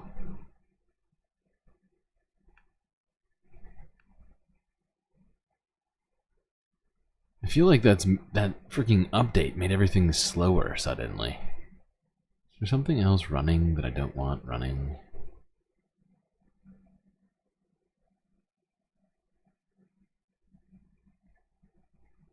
It's not that much slower, but it's just like I can just sense it. No one will recognize his disguised voice. He sounds very, very different. So hard to tell it's him. I mean, without the mustache, he looks different. He looks fucking weird. But he does look different. Okay.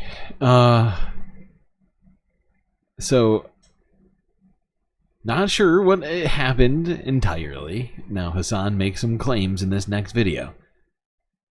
But, well, here's Hassan Abi getting kicked out of the DNC. He looks terrified. It's fine. It's just like we're getting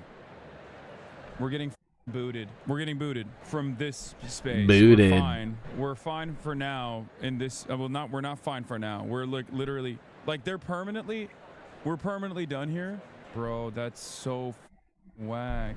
Fight back? What do you mean? I will get evicted forcibly at gunpoint. There's no fighting back. If they say, when someone says you gotta leave this area and like move to a different area, do you know how many Secret Service and like federal agents are here? Like there's no world where I just keep doing this. Are they giving you another place to go? I don't know. And what are we gonna do about our stuff? Why even let you in just to kick you around? Guys, come on. We're at the Democratic National Convention. There's a lot of things that are moving around, okay? I love how his chat immediately thinks at any given moment. They're not kicking me out. He's being repressed. They're saying that they have to use this space. They're repressing Hassan. They wouldn't do this to CNN? Yeah, no shit, they wouldn't do this to CNN. They wouldn't do this to CNN. I'm not CNN, what do you mean? The fact that I have CNN level access is already insane. It actually is insane. Okay? I don't even know how I got this level of accommodation. Seriously. Tell them your uncle Cenk. Tell them your uncle is Cenk. That'll fix they it. Gave him a worse they space love than Cenk. me, so I don't know how that would work. Just kind of whack, as you told him you'd want to do it all day. Yeah, I know. I literally said, if I can't do it all day, I won't come in. I will just stream from my hotel room. But it is what it is, okay? It's not their fault. It's out of our hands. It's Especially after... Listen, they pushed up. Especially after this year, with Cenk running for office, getting a teeny tiny fraction of the vote, but being incredibly annoying about it for, I don't know, how long did that campaign actually last? I felt like it went on for like nearly a year. I could be wrong. But it was a while. It was months and months and months. I can't imagine the DNC being super thrilled about him and having that be some sort of, what do you call it? A relationship that would be beneficial to bring up in this particular moment.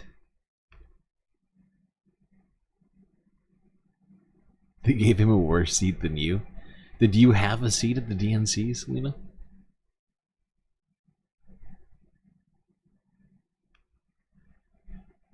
Okay, we are about to almost wrap up the DNC here.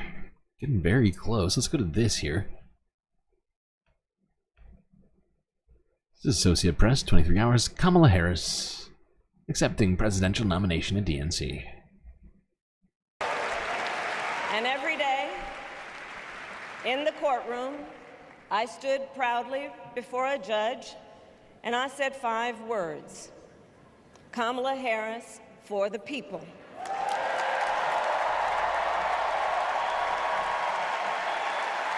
And to be clear, my entire career, I've only had one client, the people. And so, on behalf of the people, on behalf of every American, regardless of party, race, gender, or the language your grandmother speaks, on behalf of my mother and everyone who has ever set out on their own unlikely journey, on behalf of everyone whose story could only be written in the greatest nation on earth, I accept your nomination to be President of the United States of America.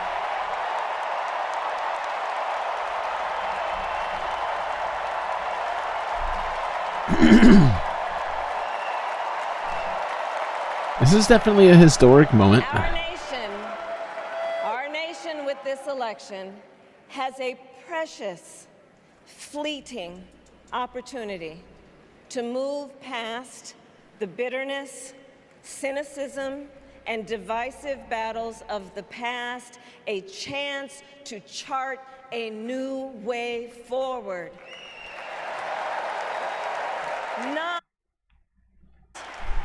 Not as members of any one party or faction, but as Americans.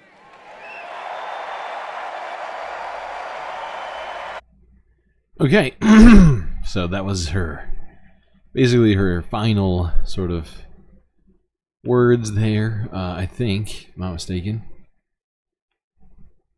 Okay. It's done for speeches from the DNC to some degree, if I recall correctly in my list. Look here, I think we're good. I think I can say that competently. Kind of. Let's go to here, CNN from, actually, wait. Yeah, let's go here. CNN. These undecided voters said Harris' speech made up their minds. Hear why. I still find it funny that undecided voters exist, but you know, it's a thing. It exists. They're out there. They find them every year somehow. Democratic presidential nominee Kamala Harris portraying herself as an underdog candidate and a fighter. She addressed the party's convention on this closing night here in Chicago. Right now we're getting reaction to the vice president's speech from some undecided voters in the crucial battleground of Pennsylvania. Seeing as Gary Tuckman is in Allentown. So Gary, who's with you and what are they saying about the speech? Well, Anderson, we do come to you from Allentown in the heart of the beautiful Lehigh Valley in eastern Pennsylvania. And we are with 8 residents of the Lehigh Valley who've been watching television with us tonight and watching Kamala Harris' speech. I do want to say they all have something in common, as you said, Anderson. None of these people before tonight have made a decision about who they will vote for in November. And at least one person here before tonight wasn't sure she was going to vote at all because she doesn't like either of the candidates. Also, what they have in common, 5 of these people, they are all 5 of them loyal union members from the UAW local, United Auto Workers, here in the Lehigh Valley. So thank you all for being here. First thing I want to ask you, I want you to grade the speech, okay? A is excellent, B above average, C average, D below average. We all know what F is. Let's start with you. How do you grade the speech? I gave her a B+. B. B+. A. B+. A. A. C.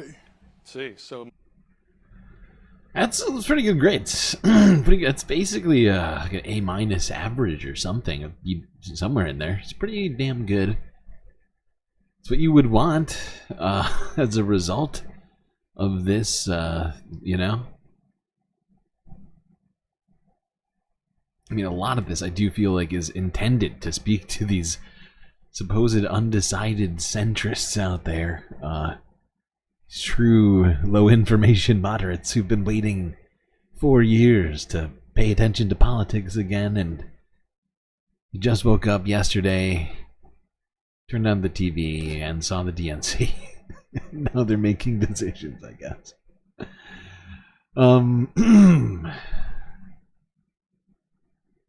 Hold on.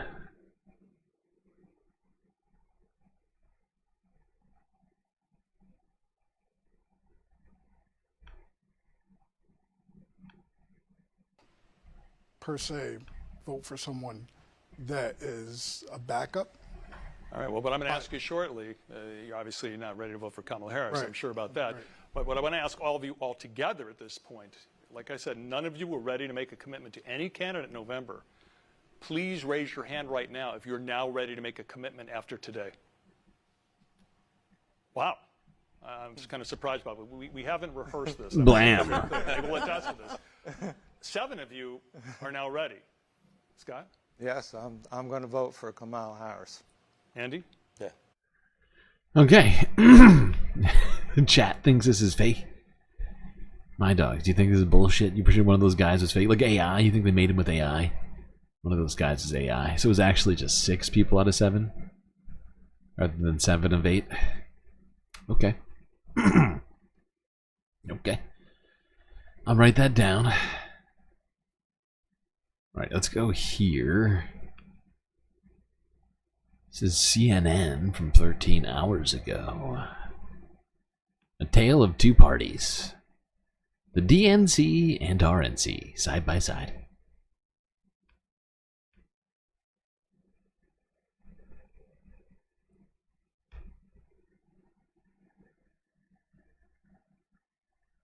Even though they were just 1 month apart, the Republican National Convention and Democratic National Convention were held in political contexts worlds apart, it seemed. The result, 2 starkly different, this seems to be the word of the election, vibes that were perhaps nowhere more evident during the convention's respective roll calls.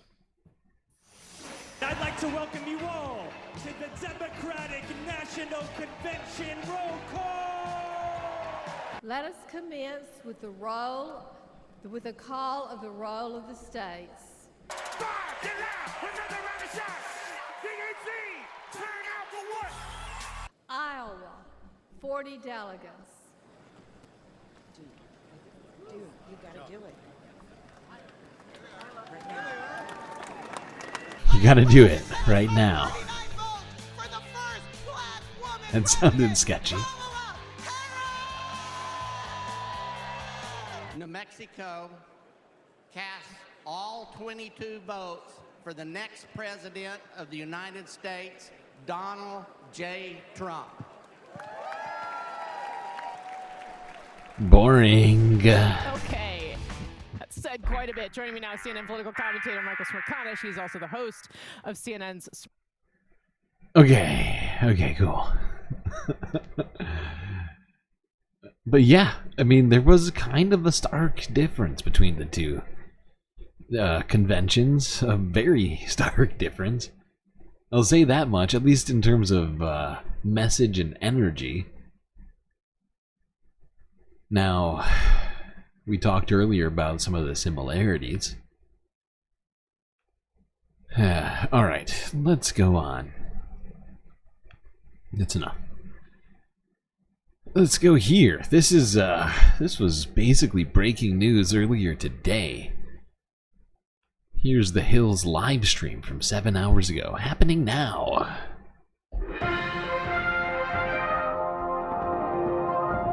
RFK Jr. speaks amid speculation he'll drop out of the presidential race.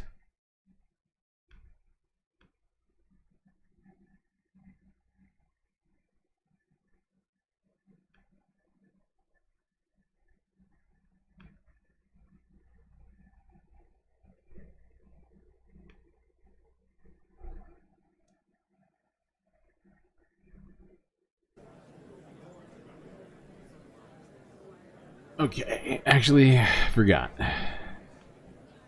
I forgot. This is my bad. Please pause. Pause, web, pause. Alright, let's start with the beginning of his speech. Right here.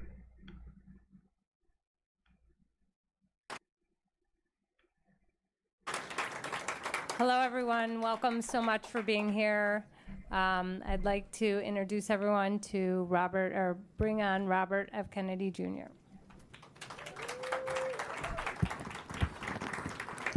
I'm sorry to keep everybody waiting. I'm sorry to keep everybody waiting. 16 months ago, in April of 2023, I launched my campaign for President of the United States. I began this journey as a Democrat, the party of my father, my uncle, the party which I pledged my own allegiance to long before I was old enough to vote. I attended my first Democratic convention at the age of 6 in 1960. And back then, the Democrats that was totally were your the champions choice, of the right? Constitution, of civil rights. The Democrats stood against authoritarianism, against censorship, against colonialism, imperialism, and unjust wars. We were the party of labor, of the working class. The Democrats were the party of government transparency and the chance. So RFK goes down the list for quite a while here. We're not going to watch the whole thing. But he just goes down the fucking list on all of these fucking things that the Democrat Party supposedly was and is now no longer.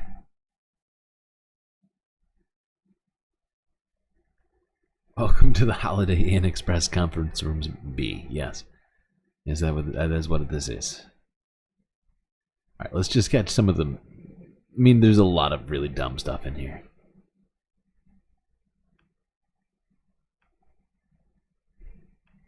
Standards, their community standards. The mainstream media was once the guardian of the First Amendment and democratic principles. And it's joined this systemic attack on democracy. It also, the media justifies their censorship on the grounds of combating misinformation. Oh my god, those fucking air quotes. Those air quotes and the sort of shrug that says it all. It's like, they're misinformation. Or actually, I'm saying it wrong. They're misinformation. It's terrible. They don't let people say fake things about vaccines anymore, and it's not fair to me or anybody else. And oppressors don't censor lies. They don't fear lies.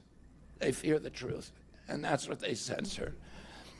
And I don't want any of this to sound like a personal complaint, because it's not.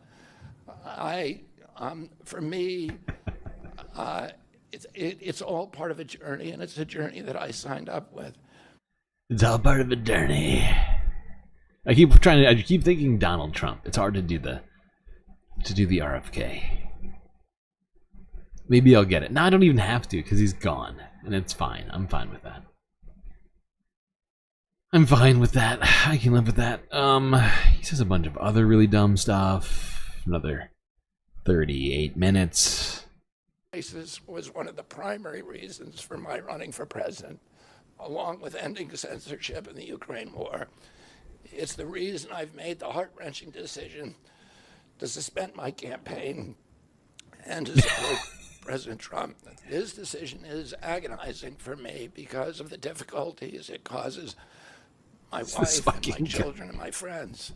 But I have the certainty that this is what I'm meant to do. Yeah, you mean your whole family has been like, please don't do this, like from the very beginning, and yet you were like, I'm here to do whatever I have to do, no matter what people tell me. This is important stuff. The government is trying to give people vaccines, and what do they know about those vaccines? I don't know. I don't know anything. I'm not a doctor. I sound more like Alex Jones. Damn it. God damn it. I give up. This will be the last time I ever try. That's it. And here, I'm gonna go right here to the very, very end. Where is it? Where does he say? Son, his biggest donor. Is he crying? His closest friends. Oh my god, he's crying. He's crying. RFK is crying. You see, there's a tear coming out of his. I'm choosing to believe that this time he will follow through. He's crying. His son, his biggest donors, his closest friends, and all support this objective. My joining the Trump campaign will be a difficult sacrifice for my wife and children, but worthwhile if there's even a small chance. Okay, so there we go. He is not technically ending his campaign, although he has removed himself from the ballot in multiple swing states, and he has suspended his campaign, simultaneously endorsing Donald Trump here, as you just heard, while crying. He's also crying. No, I saw a tear. I saw a goddamn tear. There was an angle. I saw a tear. You go back. You go back. You'll see it. I can wait. There's a glimmer. You can see the glimmer, and it's down. It's going down his cheek. He's very emotional at this moment. It's ending his historic campaign. I'm sorry. I tried to be serious. I tried it. I couldn't do it. Okay, let's just quickly look at a piece of this. This is CBC News. Robert F. Kennedy suspends his U.S. presidential campaign. Okay. Hearing from U.S. independent presidential candidate Robert F. Kennedy. He says he's not terminating his campaign, but rather suspending it, that his name will still appear on ballots in some states.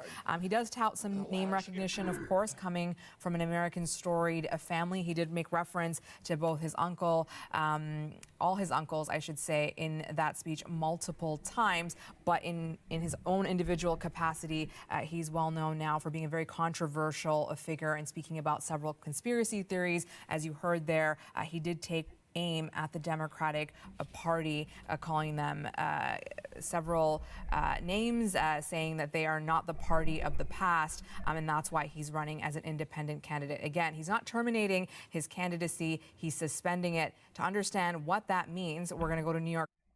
Okay, no, we don't need to do that. We're good, I think. I think we all get it. I think we all fucking get it. Alright, just gonna keep this train moving right now. By the way, all weekend I'm doing a subathon. During the day times, I'll be doing streams. Hopefully tomorrow I'll get to it earlier, be able to do it longer than I did today. Hopefully, I mean, I'm sure this will impact my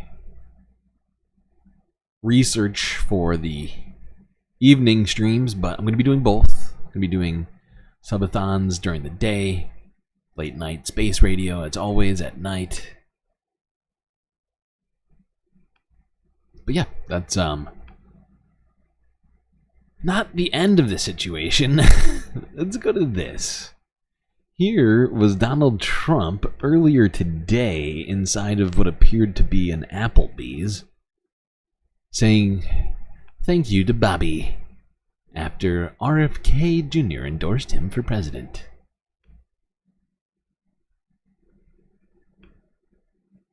Wow, this is a nice place. And I'm just talking to Javier. You got thousands of people outside on the street. They want to get into your restaurant, Javier. We're going to have to expand it. Have to make a lot of tacos. You're right. You're right. And thank you very much. I want to thank everybody for being here. We just had a very nice endorsement. Very nice. RFK Jr. The very best endorsement. I only take the very best ones. Like RFK and David Duke, who I don't know, I've never heard of him, but here he likes me. And I'll be talking about that. We're heading out right after this. We're going to be going to Arizona. We'll be talking about that and a lot of other things too. But I just want to thank everybody, and I want to thank Bobby. That was very nice. That was really very nice. That's big. He's a great guy, respected by everybody. So thank you all for this incredible welcome we're getting. This incredible welcome at this local Applebee's. Here they've got great apps, appetizers. I like the little quesadillas. They're fun. I don't know. Maybe you can do RFK during the subathon. Maybe I'll do call-ins during the subathon too. Maybe we'll do crazy things during. I mean, it's completely somewhat up to the viewers during the subathon, right? Otherwise, you're just inundated with watching long-form, terrible videos.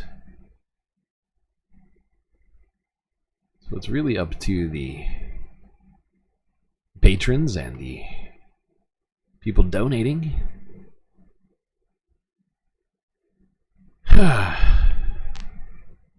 Did Coach Walls suggest that Galactic News Network have a weekend subathon?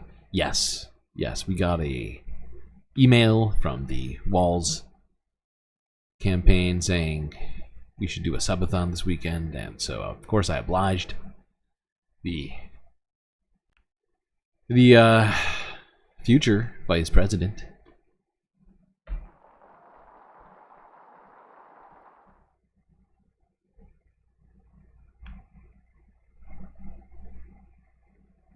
MIDI promotes GS. Yeah, he does. People are all promoting the stream. I really appreciate it. I think it's just sort of like it's a fine dance between making it, there's still like a psychology, I feel like, to getting people to click that link. I don't know what it is entirely, but there's like some sort of dance you're playing when you're asking people to sub to a channel they're unfamiliar with. People are mercurial with their subs. Or scrupulous, perhaps. Is the better word? Most people, not all.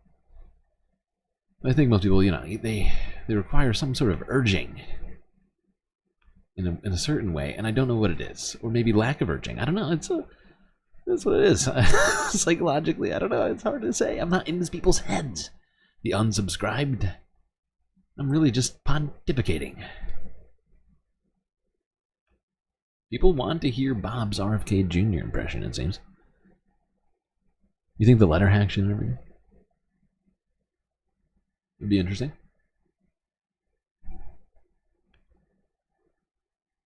It'd probably be fun.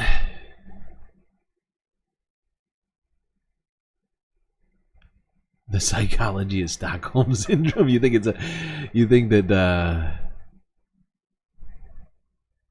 are you saying that all the viewers, all the viewers are somehow captives, or that the people who aren't watching, the non-subscribers, are somehow captives of a non-space space?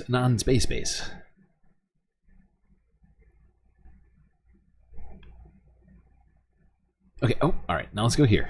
Let's finish off talking about the election. We've already done nearly 2 hours of that. This was also at the same Applebee's. It's really, I have no idea. It could be any restaurant. I didn't pick up on what the name of it was. Let's go here. Another Forbes Clip Factory video. Trump asked point blank about RFK's potential cabinet position? Question mark? Oh my god, I'm gonna get... Oh my god. Jesus Christ. I forgot.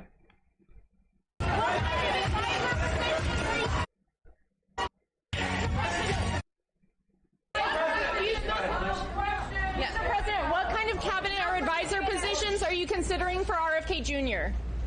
Give you the microphone. Look, I'm just going to go right now, and we're heading out to Arizona. But he's really a terrific guy. I've had a long-term friendship with him. He's a very talented person. It's an honor. He just announced, and it's a great honor. It really is. Wait, sorry. I thought I was done. He's very popular. He's very smart. He has a great family, wonderful family, and so I'm going to say hello to him now. Well, he's going to say hello. Then go say hello to old RFK. So maybe he's going to replace Vance with RFK.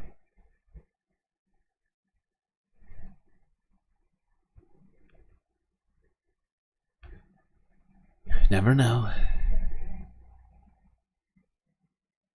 Now, this whole thing will or may or may not have an actual effect on things. Will people think that Donald Trump will be an effective stand-in for RFK? I don't know. But some percentage of those votes will inevitably go to Donald Trump. Unless, I don't know, the Kamala Walls ticket here decides to take up anti-vax stuff. I don't know. something like that. So it will you know, it will have some kind of effect. How much of it will it be enough to change anything? I don't know. Honestly, I'm gonna have to look into it more to really make an actual prediction about that. But it could. I just don't know. I really can't say. At this point, I want to say I don't think so, but I'm really not going off of a whole lot of information. I'd have to look at RFK's numbers in specific states, like the swing states, honestly. Like, I have to look at his numbers in like 7 different states, and then I'll tell you for sure what I think. Let's go here. If you haven't heard, earlier today at the Jackson Hole Summit, the Federal Reserve Chair Jerome Powell, J. Pow Pow, came out and said that interest rates are coming. This is CBS.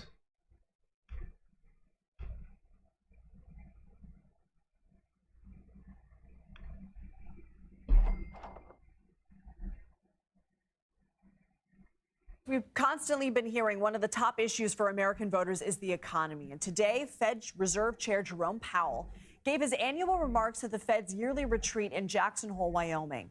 He outlined the current status of the U.S. economy and how the central bank plans to proceed moving forward. The time has come for policy to adjust.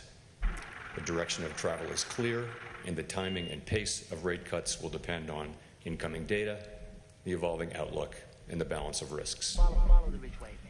We will do everything we can to support a strong labor market as we make further progress toward price stability. CBS News contributor Javier David joins us. Okay, there we go. That's all that I'm going to subject you to on that. That's good news for people trying to get loans, or who have variable rate loans, or who are hoping to refinance a loan, or who have, I don't know, some sort of interest rate related thing going on. It will also hopefully, according to economic theory, help with inflation. Or at least, well, technically not. Well, at least as it relates to like certain things, but not all things. Because there's also the opposite sort of, what do you call it, argument. We have 31 likes now. That's a lot of likes. That's a lot of likes. Got one. Technically, you know, if businesses have to, if they don't have to pay as much money for their loans, they could, in theory, pass down those savings onto the consumer. Now, I'm sure that's going to happen, everyone. Everybody, you know, everybody count on that happening. So we always see those big businesses passing on their savings and profits to the consumers rather than doing stock buybacks. I don't want reality.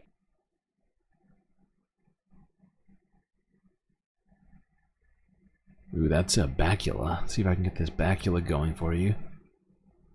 The late, great Hannibal Lecter. You have to stop your eyes from rolling to the back of your head when talking about the economy. Well, I feel you on that. I try not to talk about the economy too much around here, as I know that it's pretty boring. Pretty boring for me too, but it does affect a lot of people. How are we doing on time? Have we covered Trumpy Trout? What is Trumpy Trout? I don't believe so. I've never heard of Trumpy Trout. Is this some sort of fish? Some sort of a genetically modified fish? Trickle-down economics is still the American way of life. Yes, I know. Yes, I know.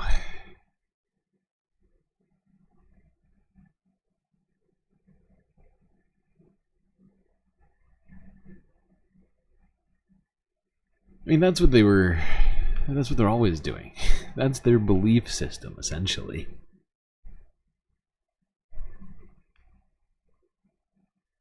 Let's go to this. There is a rail labor dispute happening in Canada.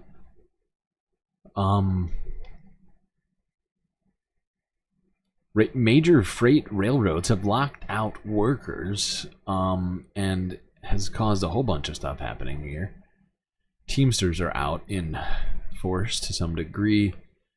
Let's look at some of this.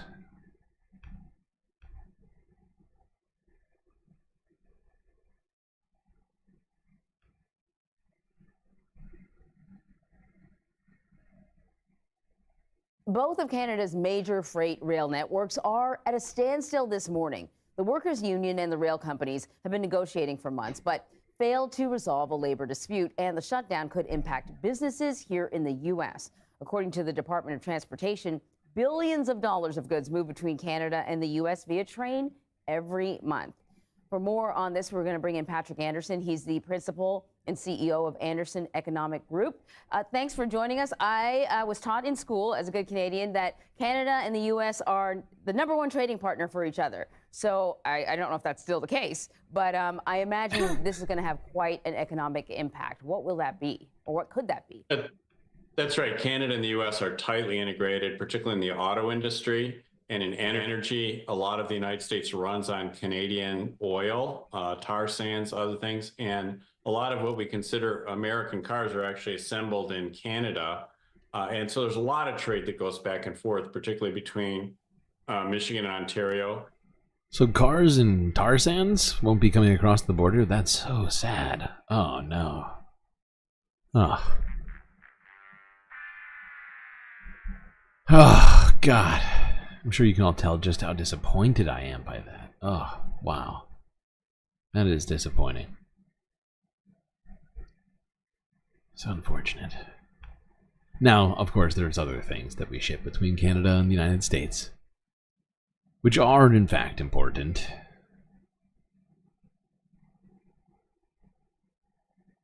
Now, let's go to this. Talking about the same thing still.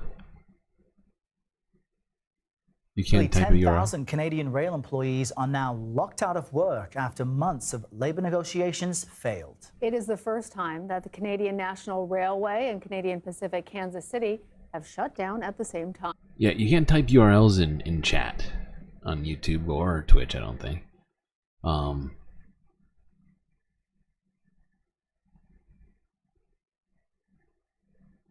But yeah, only mods can type URLs in chat. I think you're just too used to being a mod everywhere. I mean, I guess you know, we could talk if you wanted to be a mod. I'm late on this. Is already over. All right, wrap it up. No, we're gonna listen to more.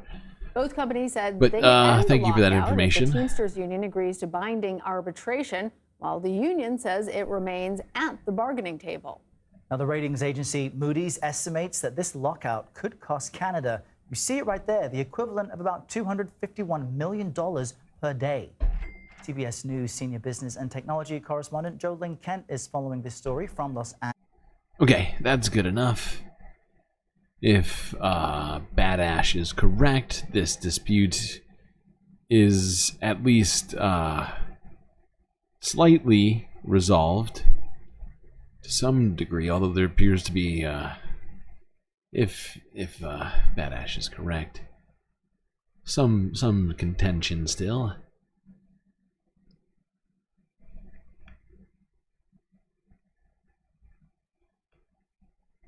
Now, let's look at this real. I can't believe it's already 2 hours in. This DNC has made these streams so fucked up.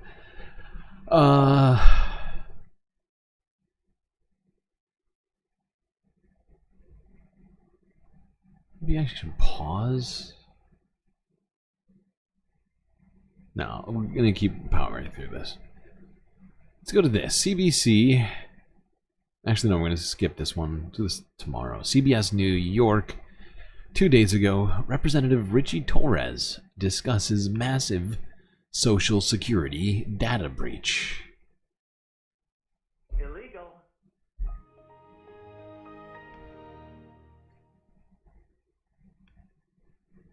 If you didn't hear, essentially practically every American Social Security data, among other sorts of data, was stolen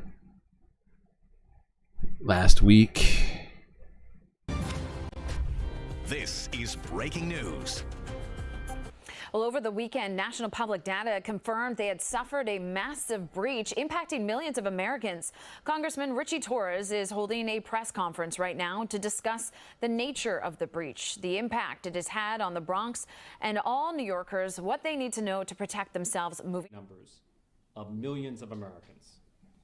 I speak before you not only as a member of Congress, but as one of the victims whose Social Security number was stolen.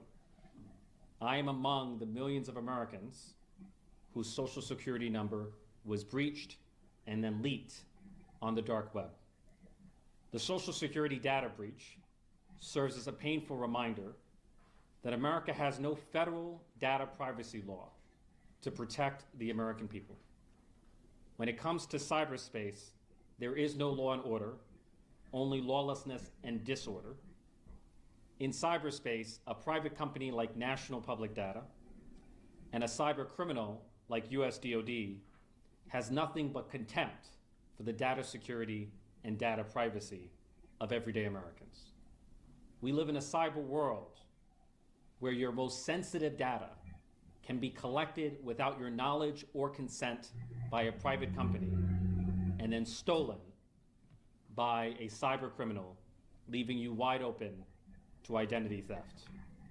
If cyberspace were a police precinct, it would be the highest crime police precinct in the United States. Yeah, it's a pretty chilling message from Representative Torres here.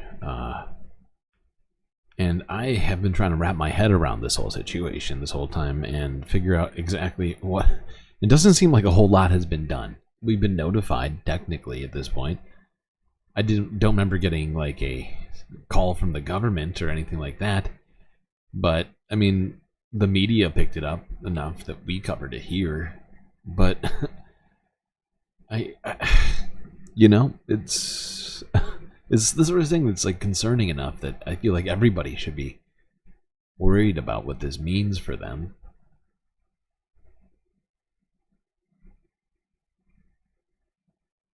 Did we get our third emotional support character? No, you did not. Partially because this thing is lagging still. I'm sorry. But it is a Bacula.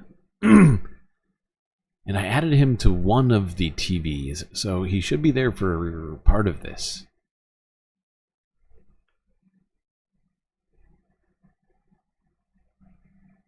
Okay. Now, let's go to this.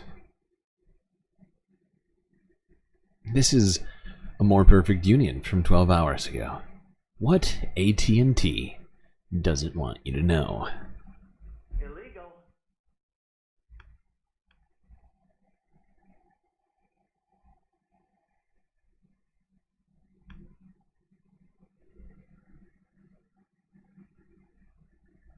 It's kind of heartbreaking because just the other day, we found out the company is calling my title as a wire tech a second-class employee. And it kind of pissed a lot of us off with that. And heartbreaking because I gave 18 years to this company. 17,000 unionized AT&T workers across the South are on strike. Feel like over the years, as profits have increased, the amount that they're willing to share with their workers, members, has decreased. Way things are now, like I gotta have a second or third job now. And you know, it's been pretty rough just trying to maintain doing that. They walked off the job last Friday. Today we're out here for ULP, unfair labor practices. And in a nutshell, what that means is AT&T is not negotiating a fair contract. We work hard for this company and we just want them to treat us fairly, and they are not doing that. They are doing unfair labor practicing. The So striking shocking. workers include technicians, customer service, and other. All these companies are doing whatever they can, whenever they can find an opening to do it, to, take more from workers without paying them more, or if they can, pay them less, give them less benefits. Facing roles. They've been negotiating since Replace June them with a few robots basic and demands. automation. Better working conditions, increased wages, more than the 2% that's allegedly being offered, particularly when they offered a minimum of 5% on the West Coast. I do personally want a better schedule, especially for my coworkers. The so-called second-class employees are especially underpaid and underappreciated. The guys are working from like 8 to 10, some nights, 8 to 7. So it's a lot of overtime. Ugh. So my schedule say I'm getting off at 5 o'clock, and every day I'm working overtime every day. I got to call my manager to get permission to leave. They have some of the worst contracts. Working 13-hour days? That sounds horrible. Wait, no, 14-hour days. That is wild. How are you supposed to even sleep and eat and live with a 14-hour workday? Okay. Although I'm not going to lie, I'm not very shocked to find out that AT&T is treating their workers badly. It's one of those companies I already had a bad opinion of. Okay, let's do this.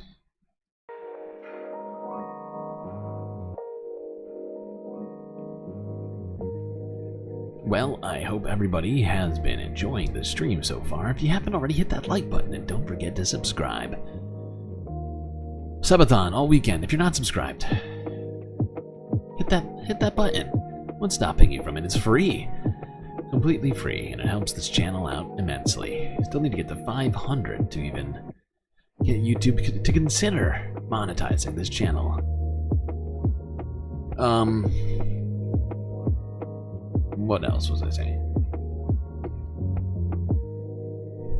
Oh yeah, if you've done all of those things, and you'd like to support this channel even more, well, here's an idea. You can become a Galactic patron on Patreon. For just a few dollars a month, get access to a whole bunch of super sweet space benefits unseen by the rest of the galaxy, while also getting a sense of having done something good for the galaxy itself.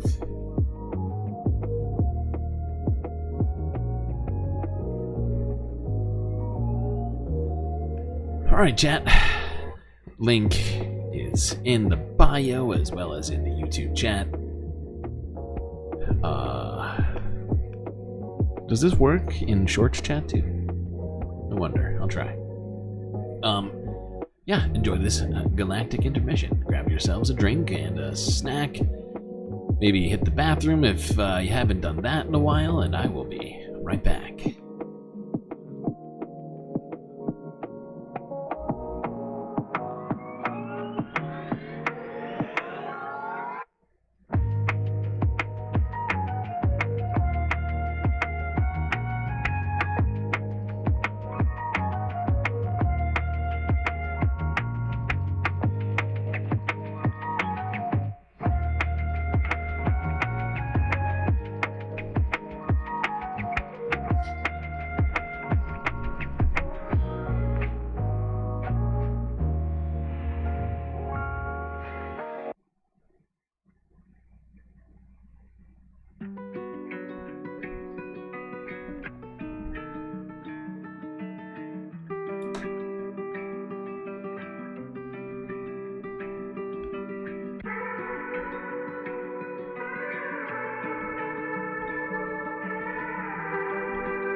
Wait, why does that pillow look red on one side and blue on the other? What in the fuck? How did this happen? I thought I fixed this. Okay. Okay then. That's fine.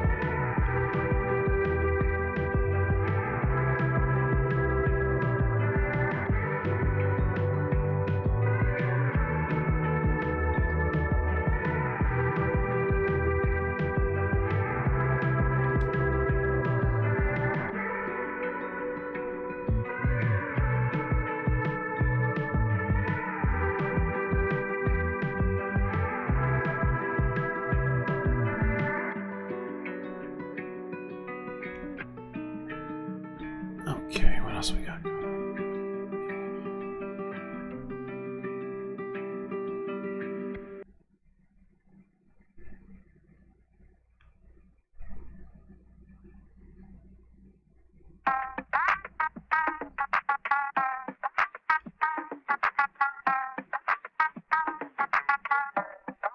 Oh shit, it's lagging again. I see it lagging.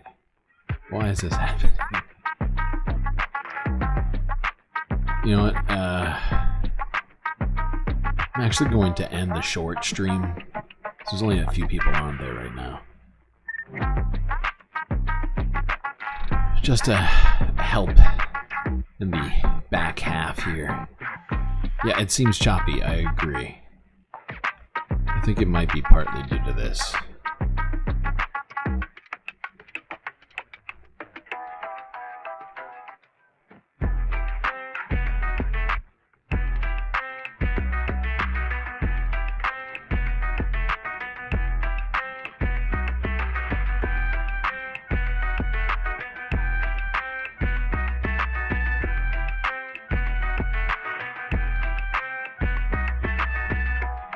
Hey, up 4 subscribers today. That's exciting. 4 subs. Did I see your update? I did not see your update.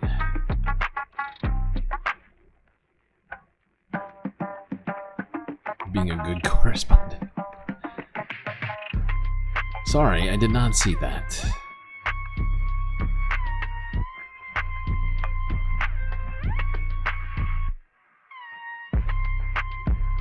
Okay, ending it on the shorts.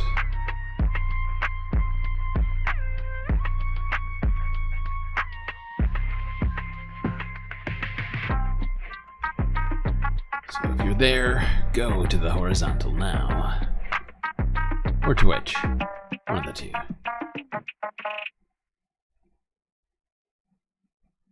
I think that ended it.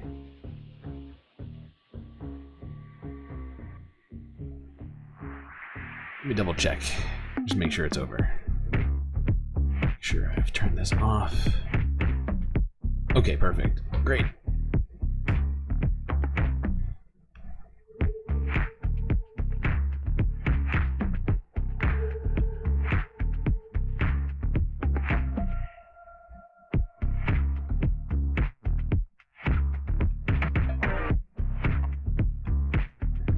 All right, chat. It's that time for the second half of the show. So get your butts back in those seats, Space Fams.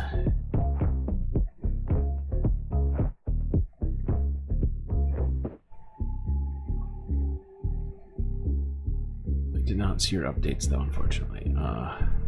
Is that in relation to the thing we were just talking about, the rail strike or the rail dispute in Canada?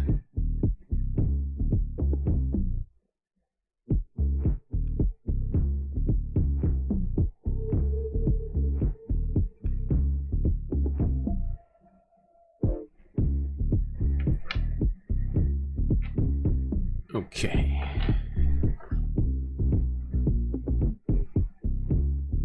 You can raid yourself, but I'm not monetized. I can't raid shit.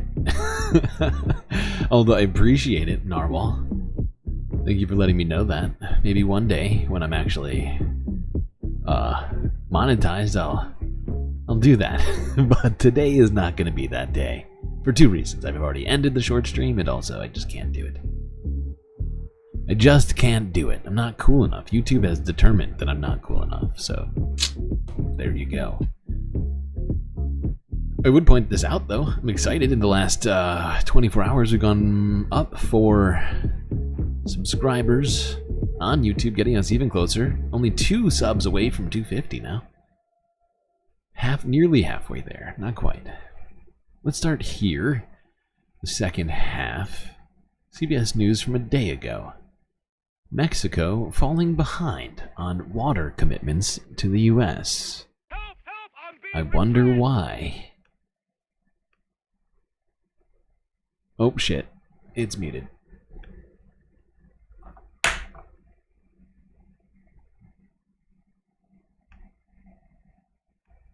Following another story along the southern border, specifically in Texas, 80 years ago, the United States and Mexico signed a treaty that would have the two countries trade large amounts of water for regions in need. But Mexico is falling behind on its side of the bargain. Every 5 years, Mexico is required to send 1.75 million acre-feet of water to the U.S. It's only sent 400,000 for this cycle so far, or about 23%. Mexico has until October 2025 to fulfill the requirement, but experts say it's unlikely the country will be able to meet that. It's an important deal for both countries. Mexican border states seen on this map are heavily reliant on water from the American side of the Colorado River, while some water from Mexico's side gets sent to parts of Texas, where it's used by cities and for agricultural activities.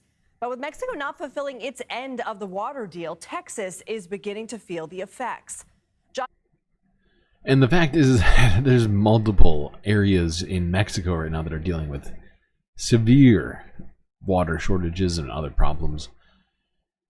As well as the Southwest in the United States, this whole area is struggling with water insecurity right now. And now it's just sort of back and forth, trading each other water. You know, it's need to do some shit about our climate and the way that we interact with the Earth. This current status quo, it's not going great.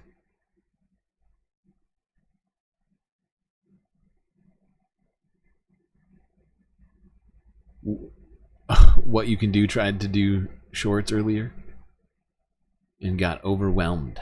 Interesting. Okay, let's go here. Here's CBS New York from 5 hours ago. DEP inspects sewer lines of Queens residents dealing with raw sewage in their homes. Figured we talk about this while we're talking about water. It's a different water-related problem. It has been months since we first told you about Rego Park residents who are battling recurring overflow of raw sewage into their homes. This week's flooding is sparking new controversy in the neighborhood. Our Elle McLogan covers Queens and is here with much more. Elle? Maurice and Alice, neighbors tell me after recent storms, they've reached a breaking point. For decades, they say, rain has brought raw sewage shooting up out of toilets and showers into basements along 63rd Avenue. Some say expensive valves they bought to curb the flow haven't been working as they anxiously await the next storm. No, thank you. It's definitely like grayish brown colored. So everybody doesn't go to bed at night. The things like carpets, we can replace them, it's fine, but like, you know, the things that really matter, like pictures and all those stuff, you know, we can't replace. After that is gross. That is disgusting. Ugh.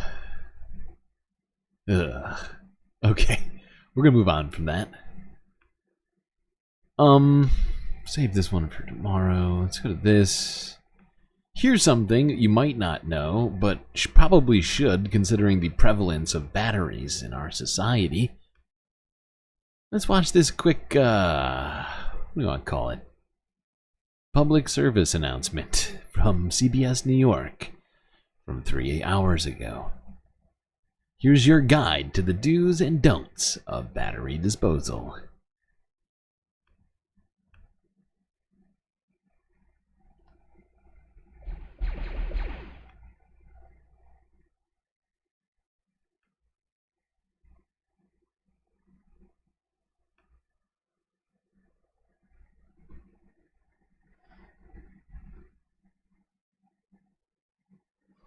Storm Hone is churning in the central Pacific Ocean. Hawaii is under tropical Why are storm you getting watch. ahead of us right Hone now? is expected to pass. Wait, did I go one too many? I'm sorry. I went one too far.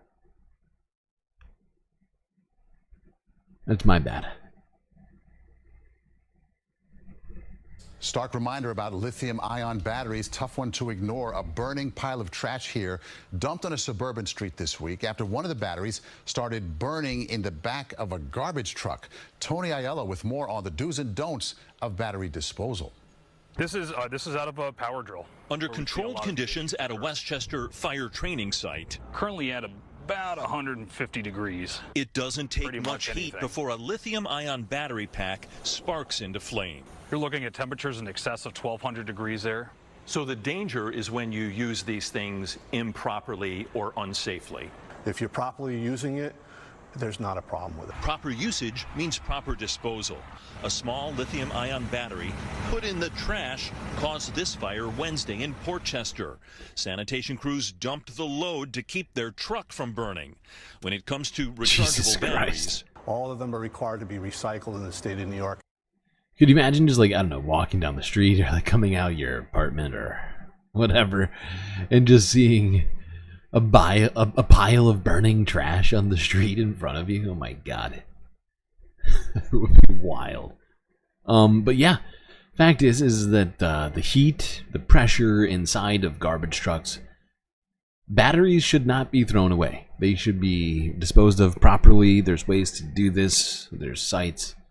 There's places that have to accept batteries, like pretty much anywhere that sells them has to accept them and recycle them. I would say pharmacies are a good place, a good bet, like CVS, Walgreens. But there are other places that will take them, electronics stores and things like that. But yeah, if they get pierced, they can cause more problems. Obviously, if they're overcharged, they're left on a charger for too long. These kinds of things I've seen fires about from those multiple occasions. And I just figured it'd be whatever. They made a informative video here. I figured we'd go through this real quick for everybody in case you weren't aware of it. But for me, like, I have a bag of batteries sitting around. I haven't even brought them in, but at some point I'll bring them in. So I always avoid throwing them in the trash.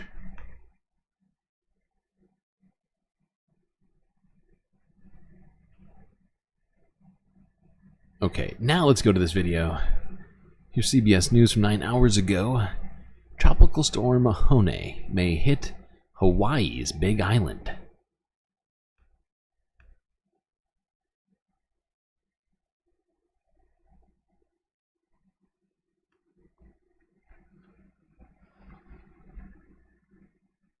Storm Hone is churning in the central Pacific Ocean. Hawaii is under tropical storm watch. Hone is expected to pass south of the island chain over the weekend, bringing strong winds and heavy rain. Hurricane Center says the Big Island is expected to get at least up to 8 inches of rain. Let's bring in CBS News Philadelphia meteorologist Tammy Sousa with the first look at the national forecast. Tammy. Well, hello to you, Vad. Yeah, you know, it's not a hurricane we're talking about in the Atlantic. This time we are focusing on the Pacific, which is quite busy because we have 3 different things. We have a system that could develop. Yeah, that could become Hector. That's closest to Mexico. We're looking at Hurricane Gilma, and then we are looking at Tropical Storm Hone. So let's go ahead and look at the activity over here. Where we are talking about. There's one hurricane behind the other right here. This is insane. What we're talking about is right here in the Atlantic, the Eastern Atlantic, out toward Hawaii. So that's the area of our biggest concern. And again, this is Earth. all about Hawaii and the Big Island being affected more than the other islands. So let's take a zoom in. Let's take a look at what's going on right now. This is Hone, tropical storm, about 46-mile-an-hour winds. It's moving to the west, but it will be moving off to the northwest, and it'll be just to the south of the Big Island of Hawaii. All of the Hawaiian Islands will feel. Jeez. Okay. Well, hopefully Hawaiians are preparing for this storm, which appears to be headed right in their direction. There also seems to be a couple of other storms sort of just coming right behind it. Who knows what their paths will be. But if you're on any of the Hawaiian Islands, I would prepare yourself. I don't know if we have any viewers from Hawaii. I haven't heard anybody else talk about it, but might as well just throw it out there. All right, let's go to Canada. Start off our mainland coverage here, America. Here's CBC News from 3 days ago. Sifting through the rubble after 1/3 of Jasper destroyed.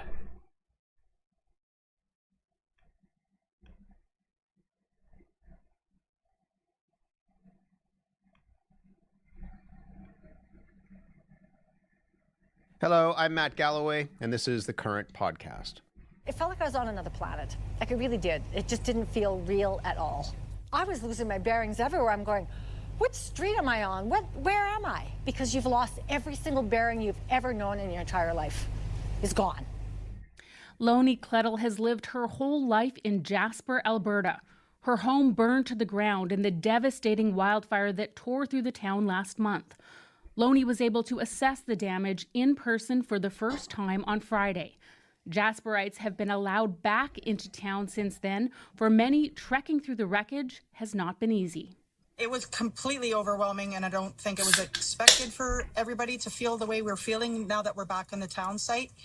Yeah, it was a tough day coming in and just seeing it all firsthand. It's been a lot. 724, 722. They have painted the numbers on the sidewalk so we know which is which and who's who. It's really, really hard to walk through this. This weekend, though, an important... No, this is Jasper, Alberta, not Jasper, Wyoming. I think we looked at this fire a couple of weeks ago now. That's when it started, I think. Milestone. Parks Canada changed the classification of the wildfire from out of control to being held. This means it's not expected to spread beyond its current perimeter. Jasper National Park remains closed indefinitely, and re-entry is still limited to residents and business owners. Richard? Okay, alright, I just wanted to give an update on the Jasper fire, essentially. You don't need too much of this, it goes into a lot of depth. If you wanted to watch this whole podcast, you could go onto CBC, they've got it there.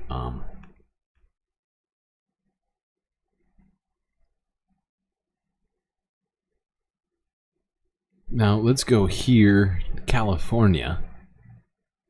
But this is coming out of a Texas news station, KXXV. Texas firefighters deployed to fight fires in Northern California as fire threats continue.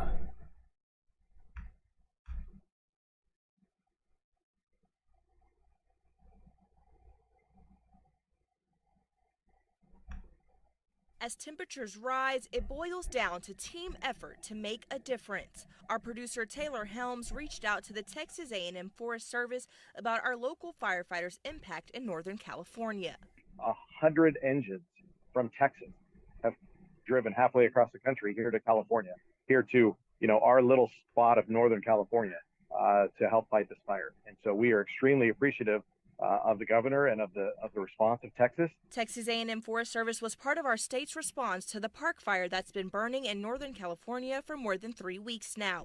While crews have already started working their way back home to Texas, Governor Abbott made another request for 200 more resources to be deployed across our state as wildfire threats increase here at home. Carrie Hines with Texas A&M Forest Service says the agency has nearly 340 full-time wildland firefighters, so they were able to fulfill both calls for reinforcements. Now, one of the biggest challenges Texas firefighters could face when responding to fires in other states is the difference in terrain, landscape, and weather conditions. Now, of course, fire behaves different in different ecosystems, and that's something that we don't even need to leave the state to experience, right? The fires of the piney woods around East Texas are vastly different than the large plains fires of the Panhandle in West Texas. So it's something that we get to experience in state, and it's something that we value. And one of the reasons we're sending people out of state is to just bolster their own capabilities. Okay, so yeah, California's been dealing with a really, really bad California-style fire season here, and they've been needing out-of-state firefighters to come and help, especially in the north, where the park fire is still technically burning, I believe. Among other fires, of course. Let's go. Let's go here now. This is from a few days ago, but since it's the week ending report, I figured we'd watch this. This is in Connecticut when a part of Hurricane Ernesto slammed into Connecticut and caused great flooding. Stunning, absolutely. And now some video here from Connecticut that captured the moment a house collapsed after its foundation was washed away by floodwater. This happened in Oxford, about 15 miles northwest of New Haven. Tony Aiello covers our northern suburbs. He's been on the ground in Connecticut surveying the damage, and he spoke to the homeowner. As long as I have him and he has me, what else can you say? We'll rebuild. Randy Marcuccio adored living above the 5 Mile Brook, a favorite spot for some. Man, it was a really nice looking house, too. Until Sunday's storm turned the brook into an unstoppable wave of water. Pieces of her property. Hold on, let me just go back real quick. Went from that to that to that. That's terrible. That sucks so bad. Oh my god. Looked like a really nice place before that. Storm turned the brook into an unstoppable wave of water. Pieces of her property swept away, the damage growing with each passing hour. And then on Monday morning, complete collapse. It's hard to... Houses shouldn't do that. They shouldn't. They're not supposed to. Unfortunately, Mother Nature had other plans, apparently. Quote unquote, that's not what you want. Did I say that? It sounds like something I would say.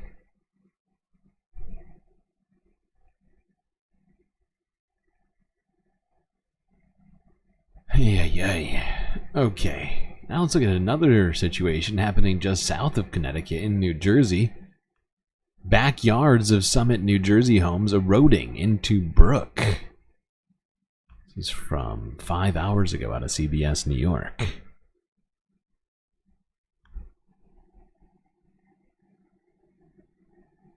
It is an incredible sight. The backyards of homes falling into a brook in a town in New Jersey. Christine Sloan covers the Garden State, and she was there as local and state officials surveyed the damage. It's heartbreaking.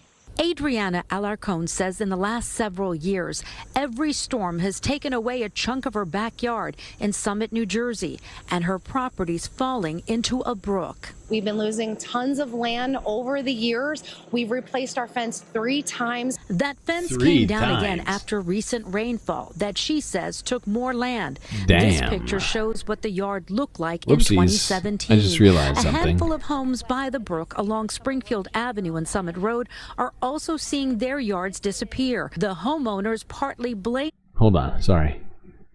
Look at this. This is what she was talking about. It's a collapsed fence into this brook. Sorry, I didn't mean to leave you all hanging like that. That is rude.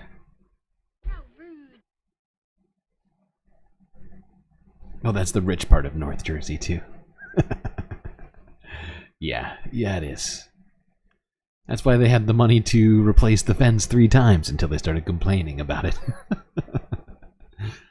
Oh, boy. This is what happens when we... This is why we can't have nice things. Okay. Let's go here to Quebec. All the way north. In Quebec. Why are 112 baby snapping turtles being released at a Quebec park? Let's find out. CBC News from 9 hours ago.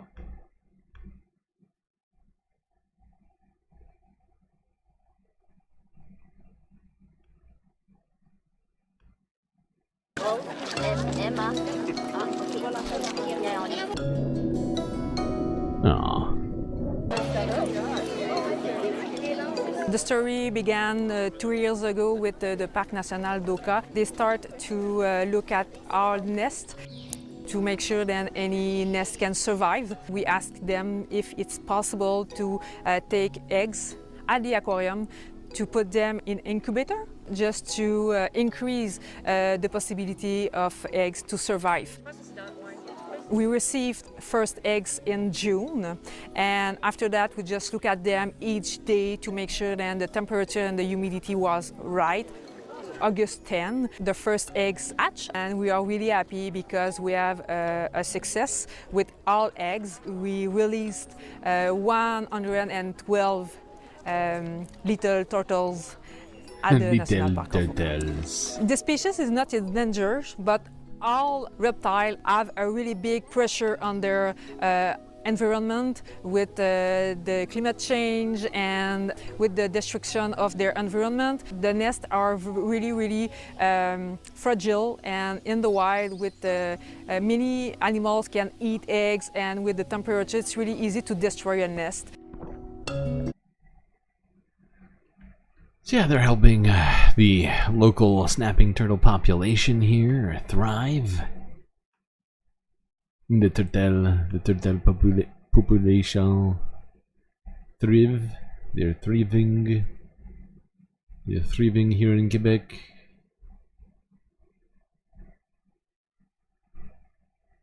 I am sorry for my mispronunciation.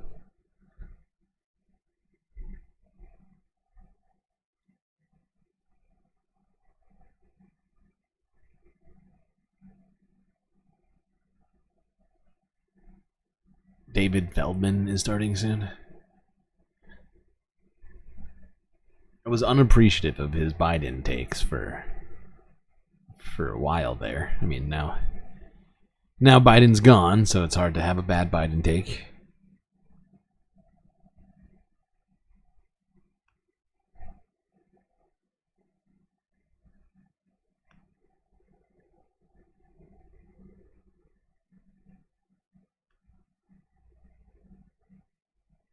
Alright, let's go down to Florida. This is wild. This is pretty crazy. Twin water spouts spotted off of the Florida coast. What?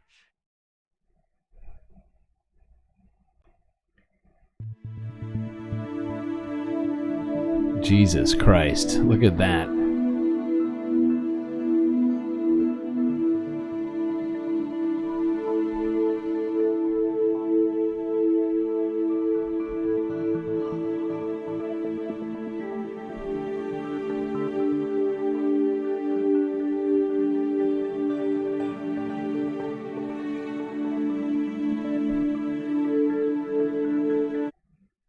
As Canadian, you are offended by my accent? I am sorry, or should I say, je suis désolé.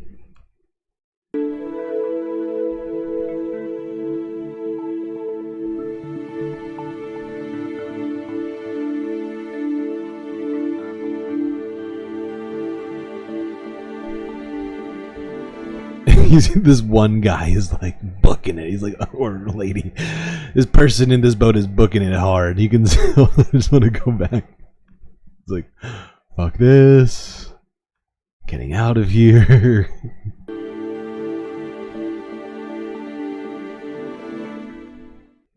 That would be scary.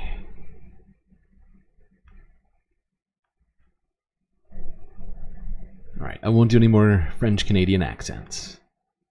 Sorry to have offended our viewers.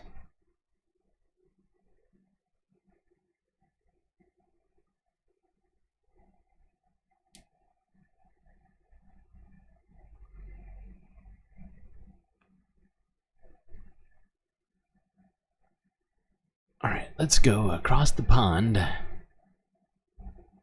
Not to Britain, but to Iceland.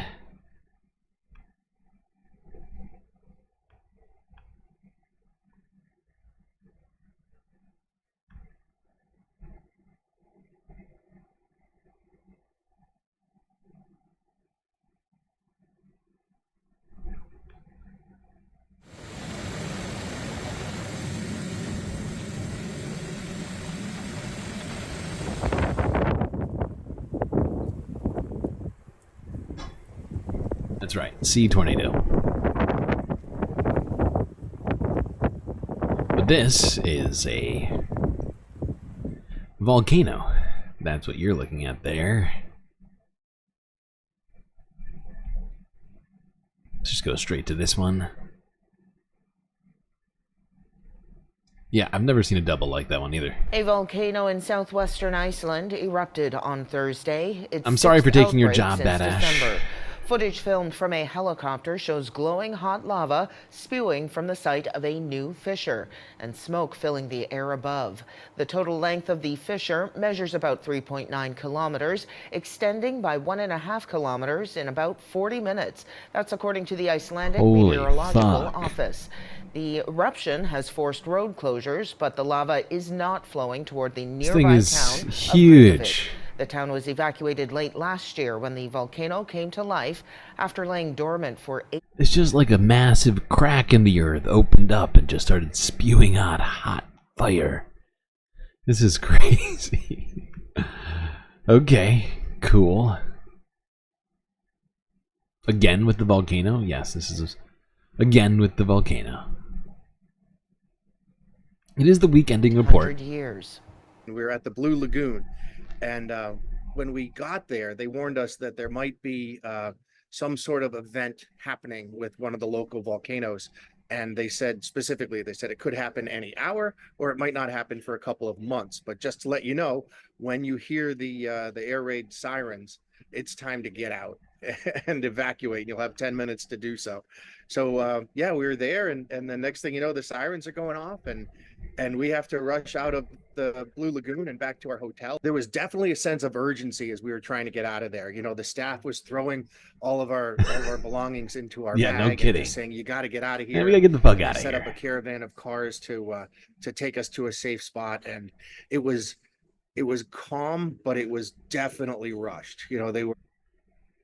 Everything is fine. Everything is fine. I'm just gonna quickly pack our bags and bravely run away.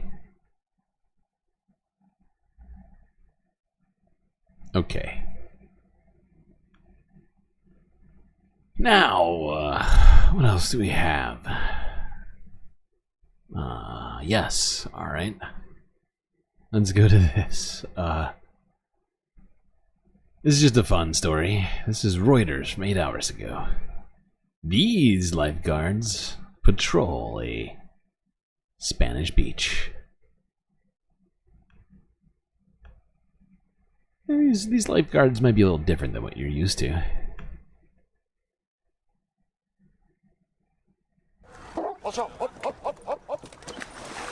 At this popular beach in southern Spain, some lifeguards have 4 legs. Decked out with special life vests, the trained team of dogs lend their towing strength and swimming endurance to keep people safe on Levante Beach. They patrol alongside their handlers, whether on land, in the water, or on rescue boats.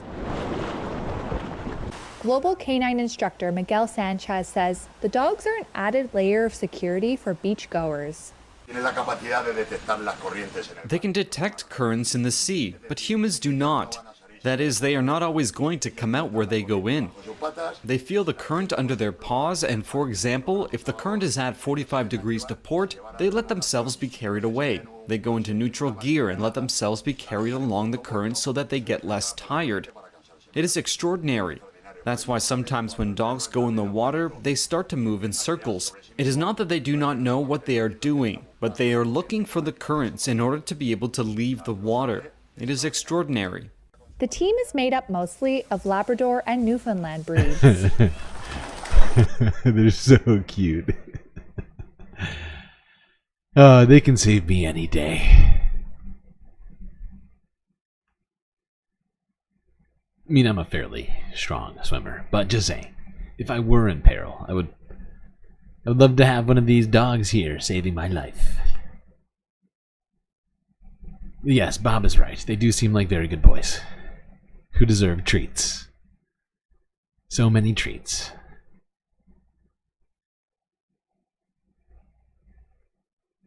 All the treats.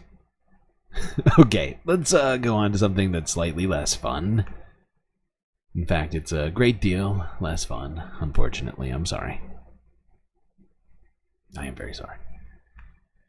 Let's go here. So from 20 hours ago, deadly floods in Bangladesh affect millions.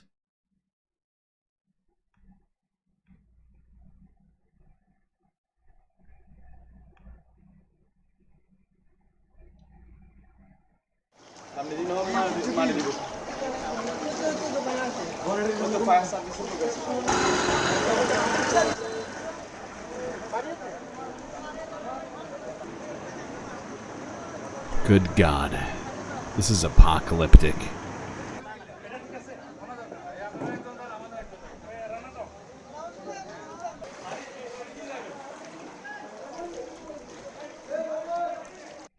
Badass makes a good point. The dogs could be girls too.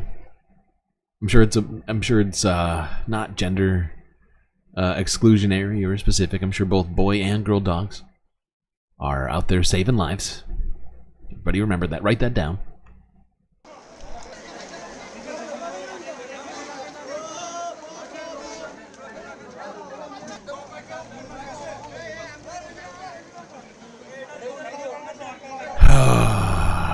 How many of these videos are we gonna see this year?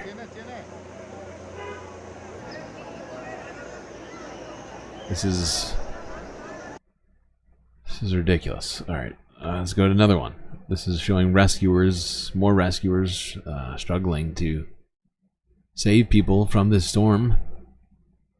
Yeah, everybody's just wading through water right now, waist deep.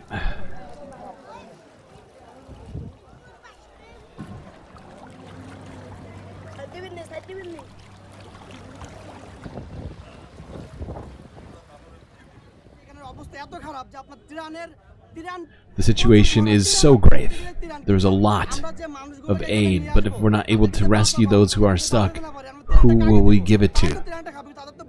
They will get the relief for what they have to survive. We don't have boats here. I want all of Bangladesh to send us boats. We don't have more aid. We need more boats so that we can save them.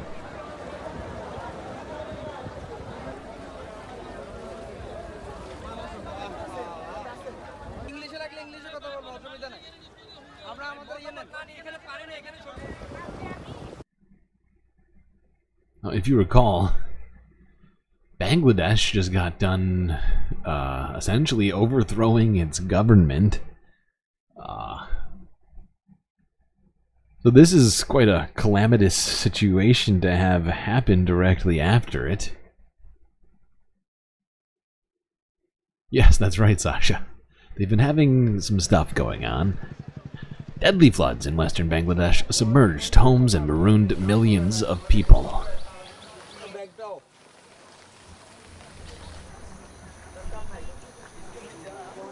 Roads have been cut in several regions, isolating communities and hampering the relief efforts. Do you know what we're here for? Shakespeare just raided. Hey, Shakespeare. Good to see ya. Good to see you. Welcome, Shakespeare viewers. Now, I'm pretty sure that you pronounce it Shakespeare, but when I first saw it, I just keep saying Shakespeare in my head, and I think it's fun. As long as you take it okay, then I'm going to keep saying it that way. If you want, I can go back. I can say it the right way. But hey, really, thank you so much for the raid. Really appreciate that. Welcome, viewers. We are currently in our environmental and climate coverage right now, covering the flood in Bangladesh here that happened over the last 24 hours.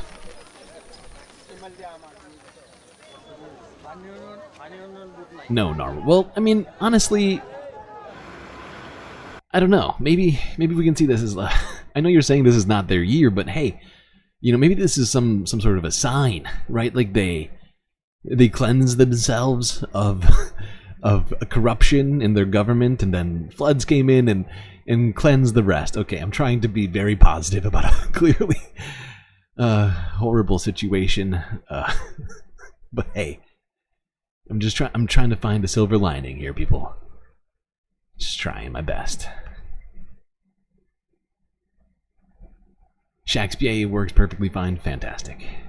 That makes me happy. I am glad to hear that. All right. Is that it on this? Oh, no. Let's go to this last one on the flood. This is from Al Jazeera, where they discuss it in a little bit more detail.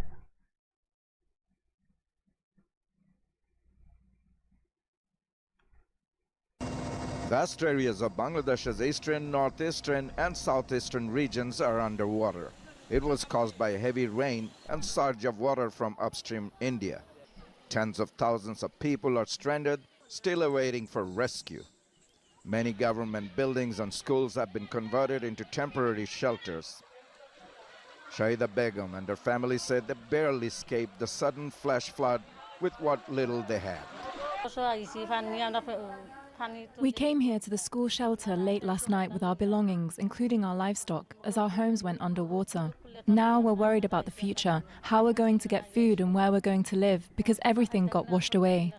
Roads and highways, electricity and internet services are cut off in many of the flood-affected areas. Tens of thousands of hectares of farmland, livestock and fish farms were washed away in a matter of hours. Oh, jeez. This poor cow can barely stand in this water. It's clearly almost floating.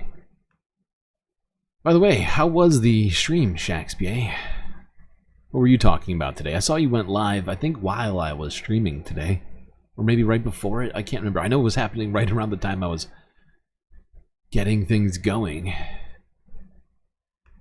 What sort of historical things did you get into over there with your PhD?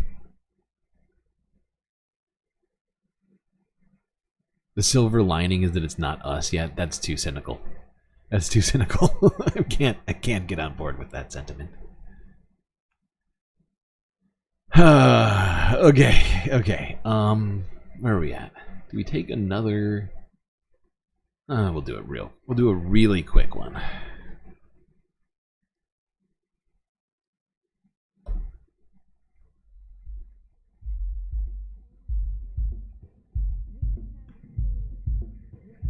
Well, I hope everybody has been enjoying the stream so far. If you haven't already, hit that like button and don't forget to subscribe and or follow on Twitch.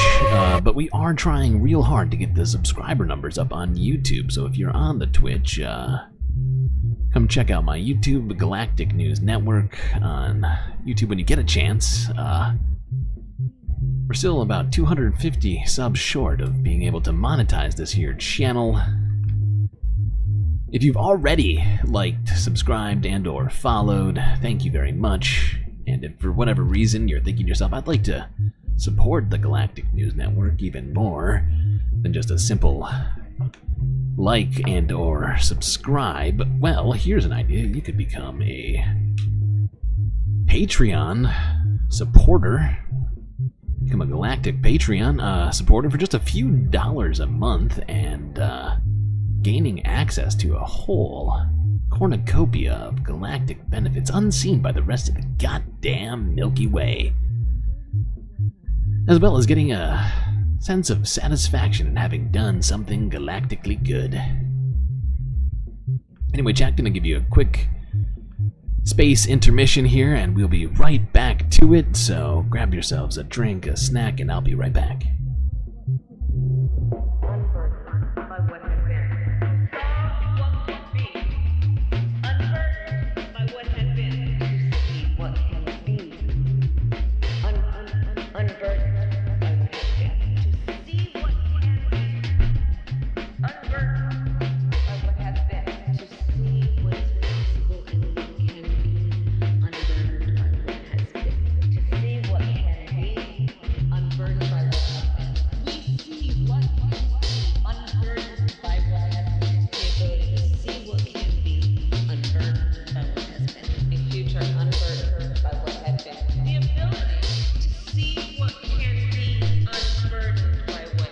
I do like the dancing snail. I think the dancing snail is great. It was perfect. It was really a perfect one for you, Sasha. Gotta say. Well played. Alright, I'll be right back.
So you have to go over the history of Lebanon from like 1860 to 2006. Oh, it's only 150 years. No problem. Sounds super easy. NBD. NBD. You are a real trooper, I gotta say. Alright.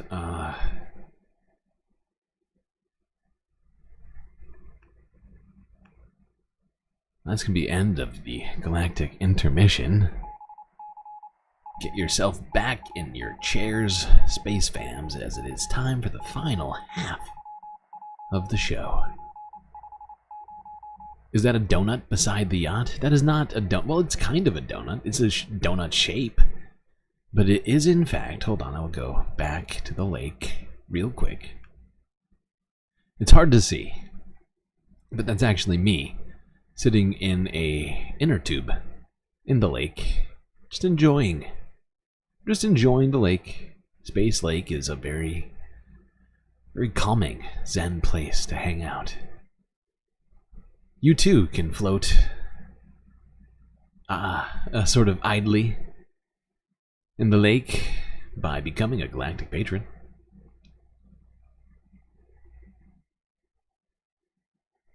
You could even hang out on a party boat. Really up to you. Okay.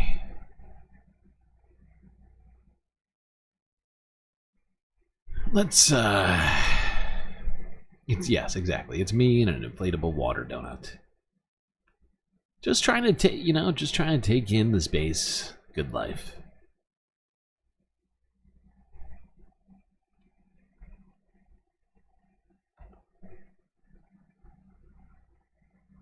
Ooh, I didn't even notice green nude eel. The green nude eel got in for third on Twitch. Well done. Well done. Wasn't paying attention. Okay, now let's get to global news. Started off a little space news. Here's CBS from 3 days ago. Perseids over Stonehenge.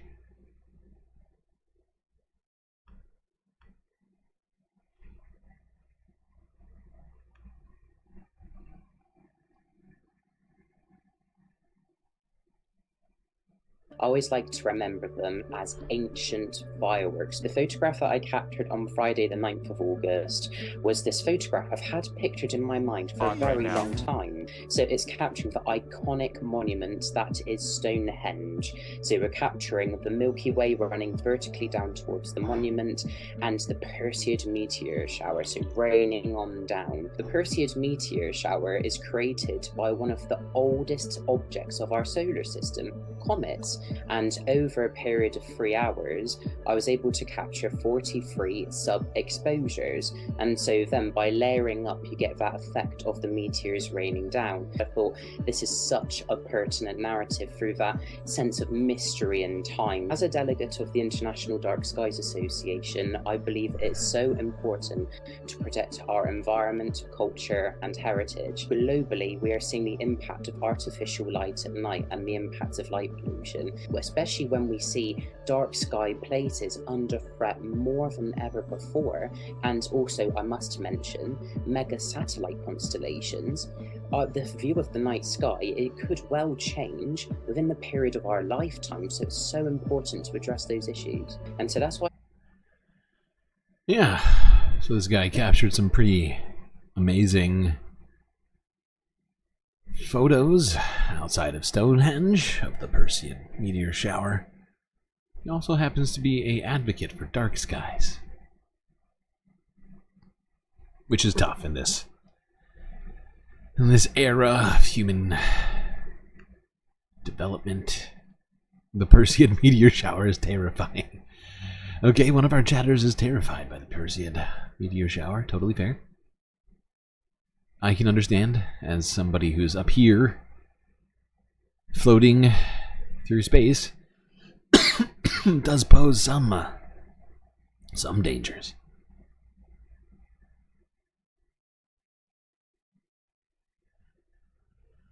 Okay, one more piece of space news, although it's really Earth news by way of space. This is an interesting story. Global news from 2 days ago. Ontario man stumbles upon mind-boggling North Korean state TV broadcasts. And he did so by way of satellite, which is why it's technically space news. I know, you're probably thinking, wow, StreamLord, you're really reaching. Hush. Won't have any of this. To watch the Olympics, this broadcast engineer used his impressive backyard satellite to scan the airwaves for sports channels and stumbled upon a peculiar signal. I saw Pyongyang on it, and that piqued my curiosity. It was like, is this really coming out of North Korea? Turns out, it really was. Peter Fairley had inadvertently tapped into North Korean state TV. He started watching and couldn't stop. It's really mind-boggling stuff when you start watching their propaganda. The morning broadcast begins with the national anthem and tributes to North Korea's former rulers. There are cartoons, news programs praising the regime, and of course, the star of the show. Kim Jong-un is presented as a god. Oh my god. Okay, well.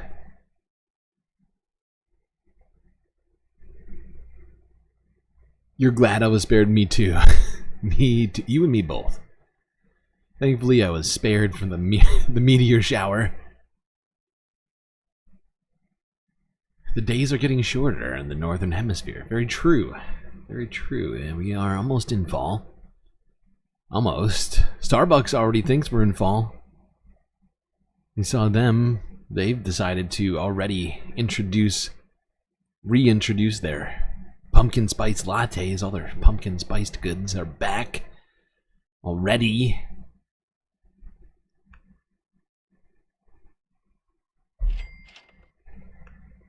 Now, let's go south. And when I say south, I mean South America. To Colombia.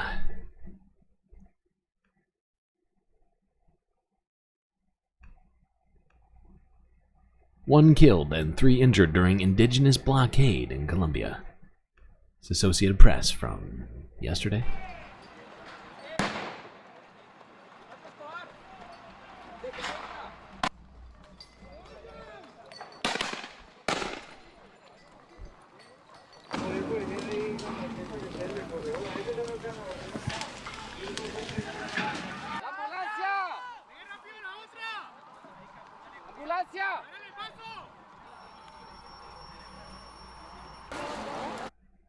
Now, my understanding of this situation is somewhat shallow, but from what I have gleaned in my short research,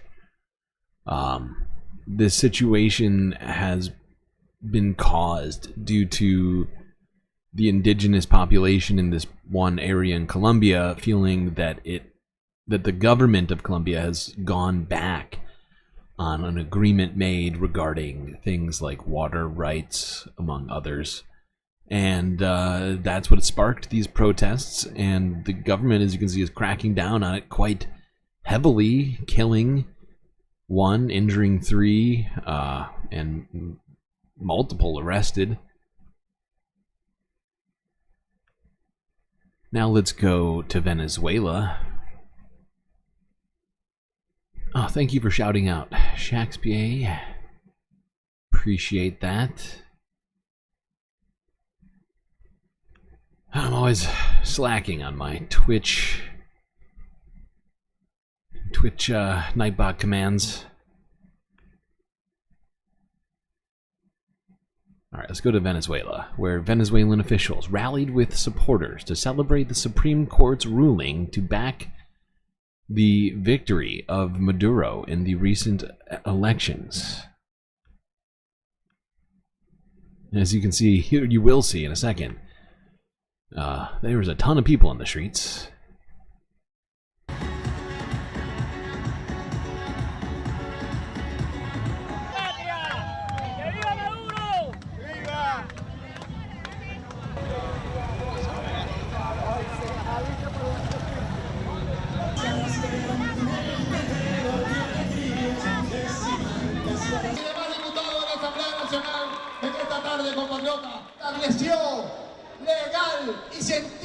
is legally and scientifically established that the president elected by the people of Venezuela is Nicolas Maduro Moros.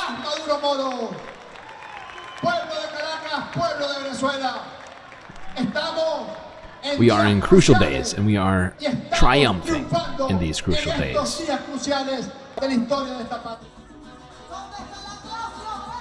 Oh, damn. I know enough Spanish to know that this is calling that the opposition leader Hitler, I'm pretty sure. Where it's saying no to Hitler. And it essentially is suggesting that's what she is. God damn. Now, we've talked about this election and the controversy surrounding it recently.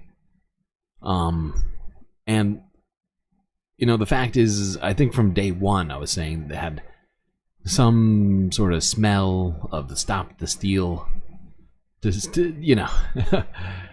And now, I'm not saying I've been proven right about that necessarily, but, you know, there's been no actual hard evidence yet provided by the opposition. We're still waiting on certain things, but right now, at least, it would appear that, in fact, Nicolas Maduro is the president-elect and will continue to be so.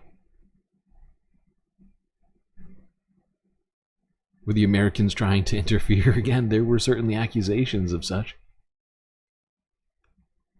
No overt ones, aside from them literally saying out loud, what was it, Corinne Jean-Pierre said in a press conference like a couple of weeks ago that the opposition was in fact the clear winners, I think is what she said.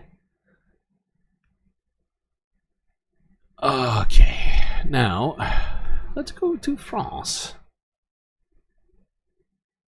More specifically, let's go to Paris. Because the Olympics aren't done, folks. They're only halfway over, as the Paralympics are just getting started. Here's France 24 English from a day ago. First delegations arrive at Paris Paralympics Athletes Village.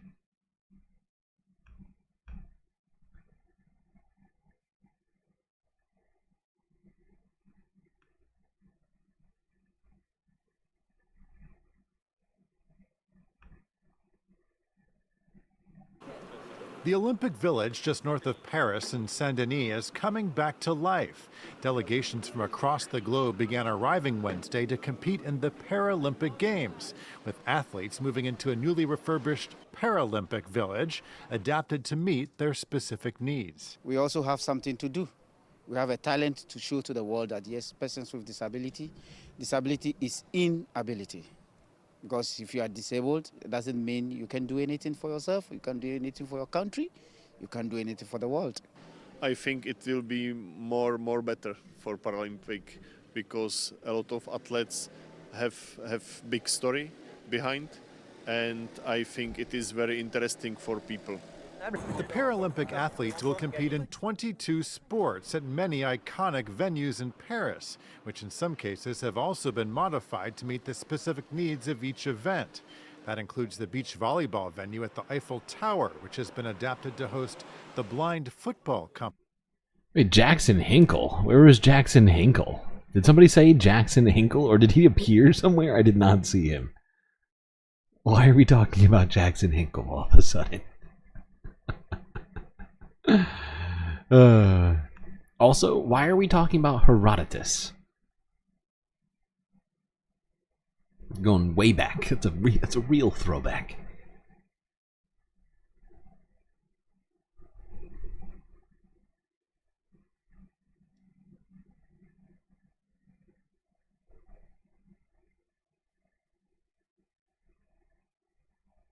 Oh, Jackson Hinkle was one of the representatives for the election? Oh, I see it now. I get what's happening. I see. Okay.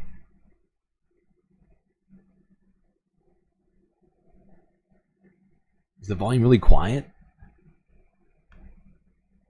For what? For the videos or for my voice? He was one of the poll watchers in Venezuela. Well, there was also some reputable people who were watching him.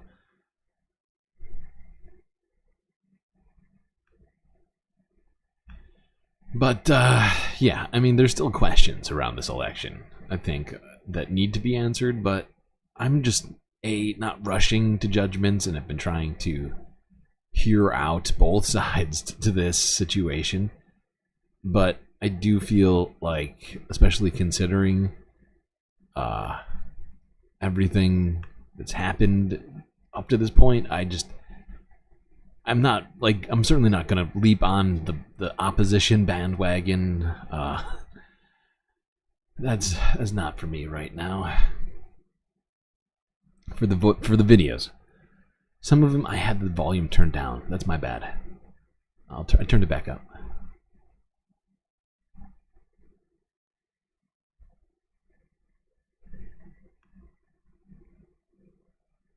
No, you're right. Maduro's not. Chavez, he's been accused of a lot of corruption and sort of other sorts of authoritarian tendencies and things like that, but I'm certainly not prepared to endorse neoliberal Western sort of meddling either, which I do have suspicions that there is a fair amount of that involved with the opposition. So, okay, let's look at this. I found this fascinating. I'd never heard of this before. Maybe you haven't either. And honestly, this looks like it might be a good time to watch. This is from CBC News from a day ago. PEI, Prince Edward Island goalball athlete Amy Burke headed to the Paralympics.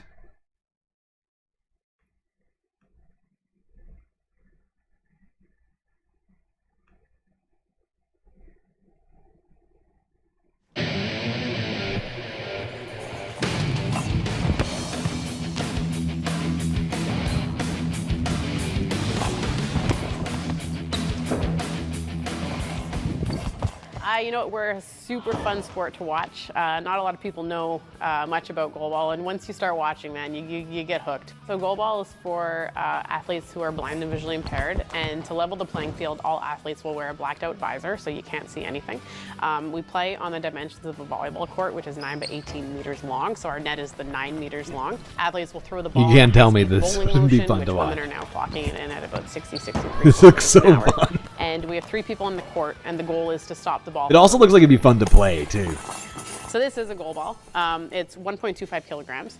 It is a hard rubber, so it doesn't actually bounce. We kind of make it bounce with our technique and our throw. It does have bells in it, so that when you are under blindfold, you can hear it coming across the floor.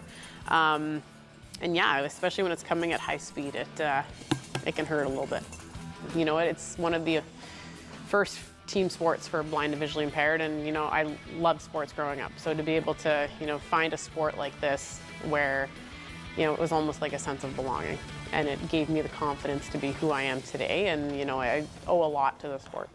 As Canada take the gold medal in a game that had absolutely everything. You know, the adrenaline is starting to roll now that the Olympics have, you know, gotten underway, and the excitement is there. Like it's building, and you know, I keep saying that I wish we had more time to prepare, but I think our team is ready, and it's time to just to go and get it. Anytime you get to wear the maple leaf, it's always a huge honor, and I keep saying, you know, every Paralympics is a big accomplishment and an amazing thing to get to do, but you know, to lead this team into, you know. Cool. They would have to go by sound. They do go by sound. Apparently there are bells inside of the balls that make sounds for the athletes to be able to hear it. This is Canadian football. No, this is something called goal ball, which is a sport for the visually impaired and the blind. It's being played at the Paralympics this year in Paris, which we are going to try and cover as much as we can, while also doing the normal shit. All the normal stuff that we do around here. All right, let's go to Belgium. I'm sorry, not Belgium. Romania, where things have, what do you call it? Well, they've developed. Things have developed for a person you may all be aware of by the name of Andrew Tate.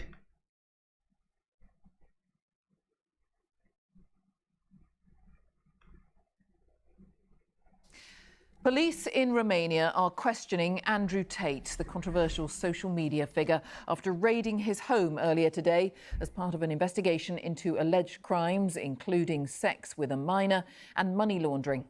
Andrew Tate denies the allegations. A self-described misogynist, he's known for his online content promoting his version of a masculine lifestyle. He's already awaiting trial on charges of rape and human trafficking, which he also denies. Here's our Eastern Europe correspondent, Sarah Rainsford.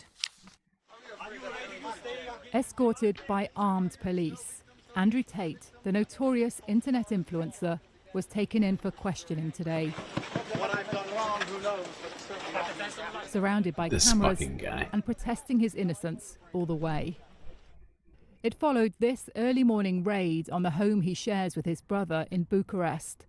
Police had to scale the walls to get in. The Tates had installed steel doors Jesus to make life Christ. harder. 3 other properties were raided and searched for 10 hours. The man, who has a massive online following, a What a weirdo. proclaimed misogynist. Who? Whoopsies. That's not what I meant to do.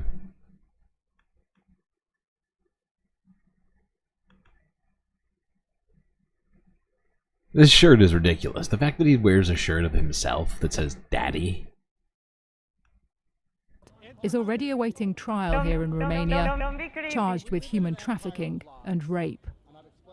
Now, prosecutors Gross. have announced a new investigation, including into sex with a minor and trafficking underage persons. Andrew Tate. This guy is such a gross person. I don't understand how he's not actually in jail yet. And the fact that he's being he's an influential figure among, young men right now is just so troubling. Anybody could be seeing this man as a role model truly mystifies me. Let's go here. This is Andrew Tate reacting after a Romanian court placed him under house arrest. So yeah, he's not in jail, he's at his compound. You are okay? Jesus Christ, this guy with the fist, really? Put it down. of course, better than okay. This is a setup. It's absolutely disgusting. Fair play to that judge who saw through the and let us free. Hey, I'm not a human trafficker, clearly. If you human traffic someone, there is evidence. That's not clear at all. It's in fact very much the opposite. Most people seem to agree that you're doing some very questionable things with young women, and there is evidence for it, as it turns out, from what I can tell.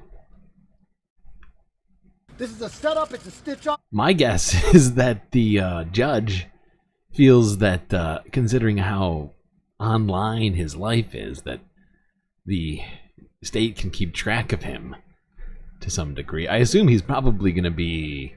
he probably has an ankle bracelet on right now, or someone's going to be coming to the Taint compound to put one on in a short time. The 3 prosecutors at D-Call in my house. I said, why are you here? There's no case. They said, there's a case if we make one. This is a Yeah, I'm sure that's what happened. This guy is a fucking asshole. Such a weirdo.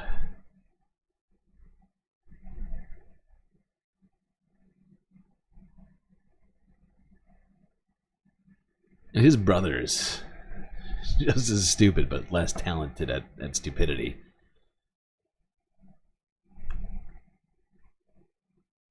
It's all over the internet, him bragging about his trafficking operation. Yeah, pretty much. I've certainly seen some stuff. I've certainly seen a few things there relating to that. Alright, let's go here.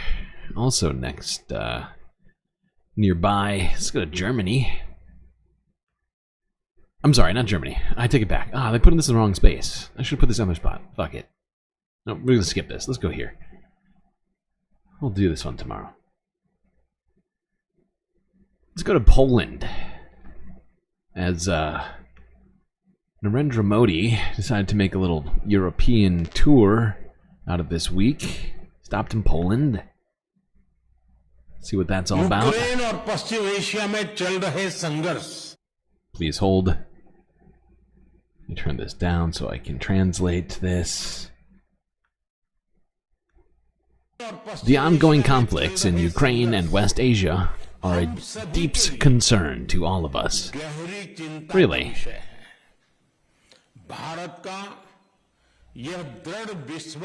India firmly believes that no problem can be solved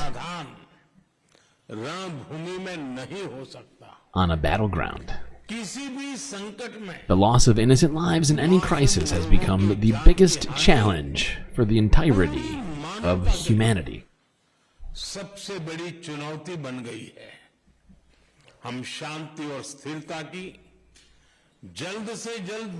We support dialogue and diplomacy for early restoration of peace and stability. For this, India is ready to provide all possible support along with its friendly countries. Well, he's been very friendly with Russia. He went a few weeks ago now, I think, to Vladimir Putin's, at least one of his estates. Went on the grand tour, if I recall correctly. Maybe he can leverage that relationship. Okay. Now, here's one I wasn't expecting. This is Narendra Modi in Ukraine, of all places, meeting with Vladimir Zelensky. Look at that.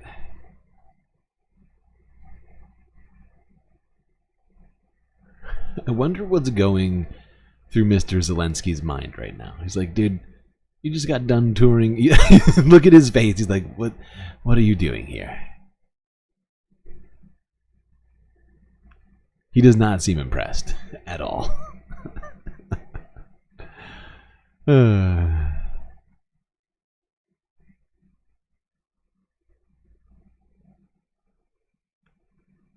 Is that Gandhi? I didn't realize there was a monument of Gandhi in Ukraine. Interesting. At least I think that's what that is. Anybody? Anybody know about that? It's unknown to me. I'm no monument expert, though.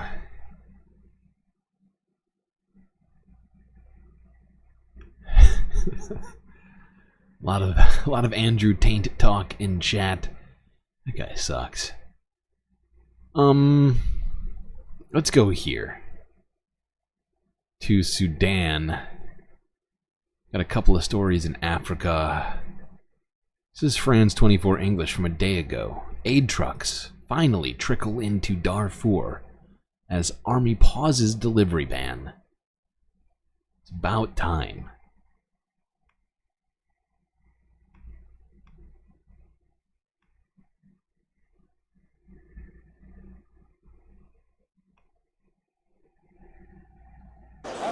In these UN images, trucks from the World Food Programme cross from Chad into Sudan via the Adre border crossing, carrying desperately needed aid. Staple foods bound for the 13,000 people at risk of famine in West Darfur, a small fraction of the more than 6 million facing severe food insecurity across the Darfur region as Sudan's civil war grinds on. We will need a constant supply of humanitarian goods.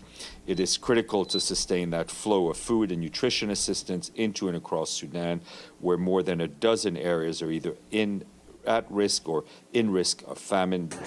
More than half the country's population, some 25 million people, are suffering acute hunger amid the now 15-month-old war between the regular army, led by General Abdel Fattah al-Burhan, and the Rapid Support Forces militia, or RSF, led by Mohammed Hamdan Dagalo. The Adre crossing is one of 3 routes that humanitarian groups want opened up to allow more aid into Darfur. Army forces had blocked it for months, accusing the United Arab Emirates of using it to send weapons to supply RSF fighters. U.S. brokered negotiations aimed at a ceasefire are ongoing in Geneva without a delegation from the army, which has refused. Yeah, and he, the army, the one that couped the government, is now technically in charge of the country, is refusing to go because of the RSF being present at the negotiations, because they're claiming that the RSF has committed war crimes, which of course they have in fact done, but so has the Rwandan military. So it's just this sort of gaslighting slash projection that they're doing. They should in fact just sort of, you know, come to terms with the fact they're both doing fucked up stuff. Both have done stuff that they shouldn't be allowed to do, including that coup I mentioned. And yeah, come to the table to try and figure out a peaceful solution that doesn't displace or starve so many millions of people. That's just my personal take. I mean, maybe some people disagree with that, but hopefully nobody in this chat. All right, now Sudan has the highest number of internally displaced people in the entire world. Yes, that's right. Even more than Gaza. I think it might be more than Gaza and Myanmar combined. Actually, no, I take that back. Actually, no, I restate that. I think that might be right. It's a lot of numbers going around in my head.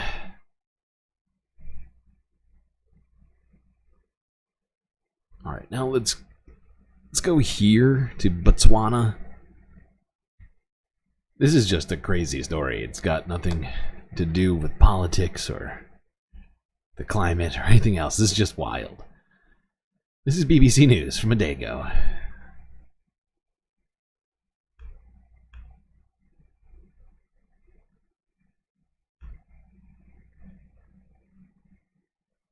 Now, the second largest diamond ever found, a rough 2,492 carat stone, has been unearthed in Botswana at a mine owned by the Canadian firm Lucara Diamond. It's the biggest find since the 3,000 carat Cullinan diamond was found in South Africa. It's a bad start.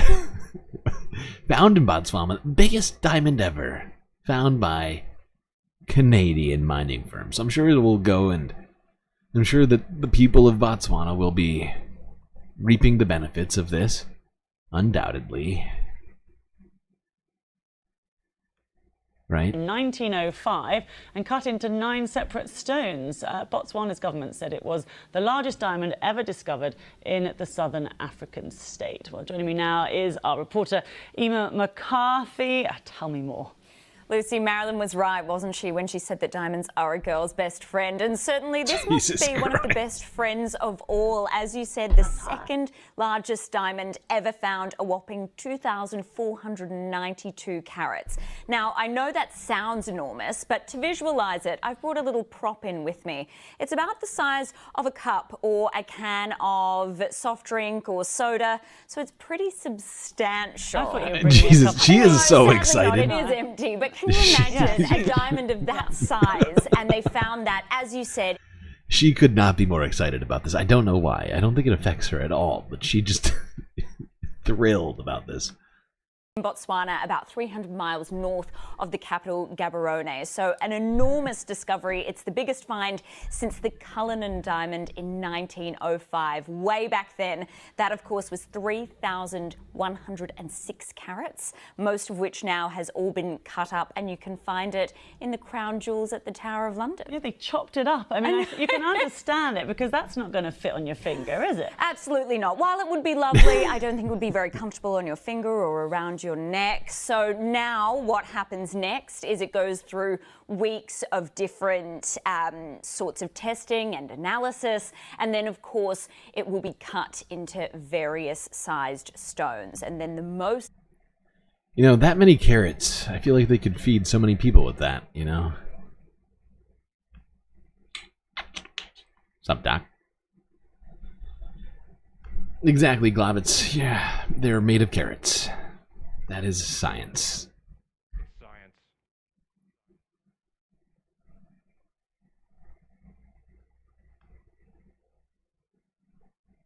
You think the cup comparison is a buzzkill? You know, I'm not in charge of BBC programming, okay? Don't hold me to that.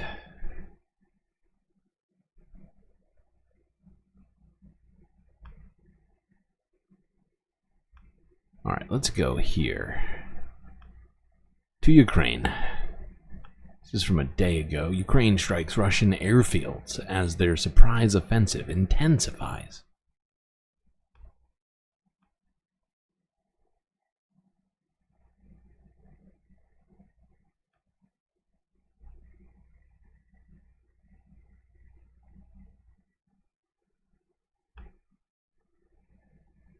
Breaking news from overseas. Ukraine launching new drone attacks inside Russia as troops push deeper into Putin's territory. Ian Pannell is on the ground in Ukraine. Good morning to you, Ian. Yeah, good morning, Robin. Another night of drone strikes inside Russia and Ukrainian troops advancing on the ground. And I think they don't want to so much march on Moscow, but they do want to instill fear and discontent from the borders to the very heart of power at the Kremlin. Overnight, Ukraine launching more drone attacks on military sites and fuel depots deep into Russia. Video verified by ABC News showing smoke rising from one airfield hundreds of miles from the border. Wow. And a fuel storage site hit by drones 5 days ago, still burning today. Meanwhile, Ukraine releasing more images of attacks into Russia's Kursk region. That was a story that I actually meant to cover but didn't earlier this week. I think because of the fucking Democratic National Convention. It got pushed off of my list, but yeah, that was a strike on a oil field, or oil refinery, excuse me, at in Russia. This airfield is hundreds of miles inside of Russia, which is a huge, like, hugely deep incursion into Russia. I mean, the Kursk area was only like dozens of miles from the border, but this attack on this airfield is, I mean, this is a big shift in the tone of this war. Its troops still pushing their shock offensive. It's chaos right now. I spoke with an American fighter in an exclusive interview just returned from the battlefield inside Russia. Why would an American want to go into Russia illegally? We're here to help. We're here to try to end authoritarianism. Photos like these, the stars and stripes on Russian soil, will likely outrage the Kremlin. The American says he was there advising a sniper team. Talk me through that first moment when That is going to piss off. Ukraine. That is really going to piss. If the Ukrainian flag being put up didn't piss off Vlad, the American flag on Russian soil, oh boy, I'm pretty sure that's a crime in Russia. Oh boy, yeah, he's probably furious.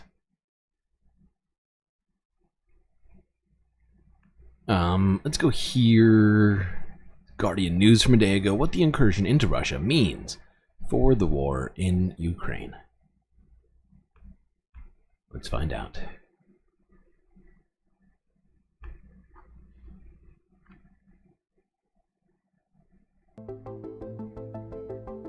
Ukraine has invaded Russia. An attack that nobody would thought would happen, because what everyone thought this war was about was Ukraine defending its own territory against remorseless Russian attacks. Ukraine launched this surprise attack from a very quiet region, Sumy in the northeast of Ukraine, over the border into Russia's Kursk Oblast, a very lightly defended part of the Russian border.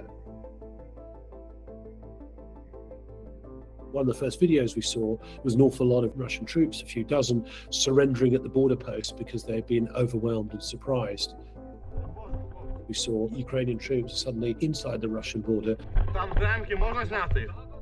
And although Russia's President Vladimir Putin promised a worthy response, so far Russia's response has certainly not pegged back the Ukrainians in any way. If anything, Ukraine is seeking more ways to expand, bombing some bridges across the same river, creating a pocket in an area to the west of where it's sort of already broken through. Oh man. Cutting off all the connections and supply.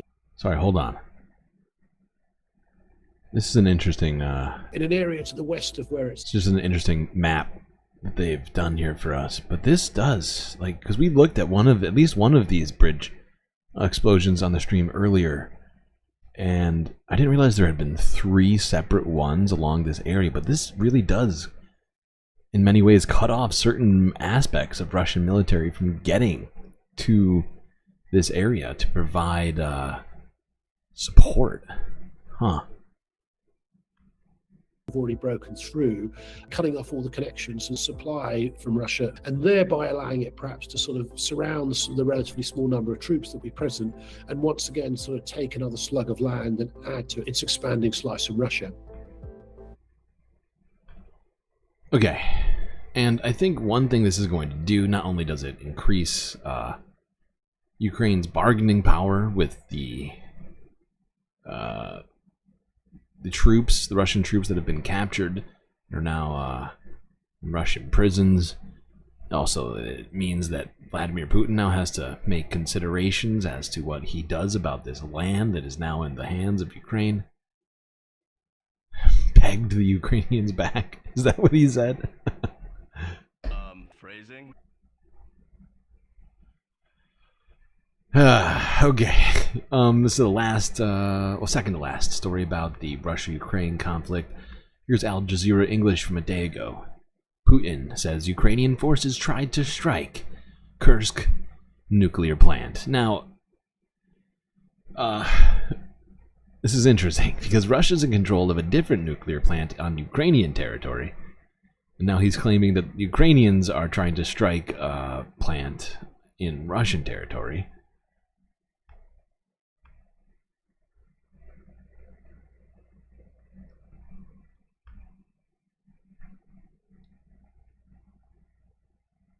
So, Russian President Vladimir Putin has accused Ukrainian forces of trying to attack the Kursk nuclear power plant.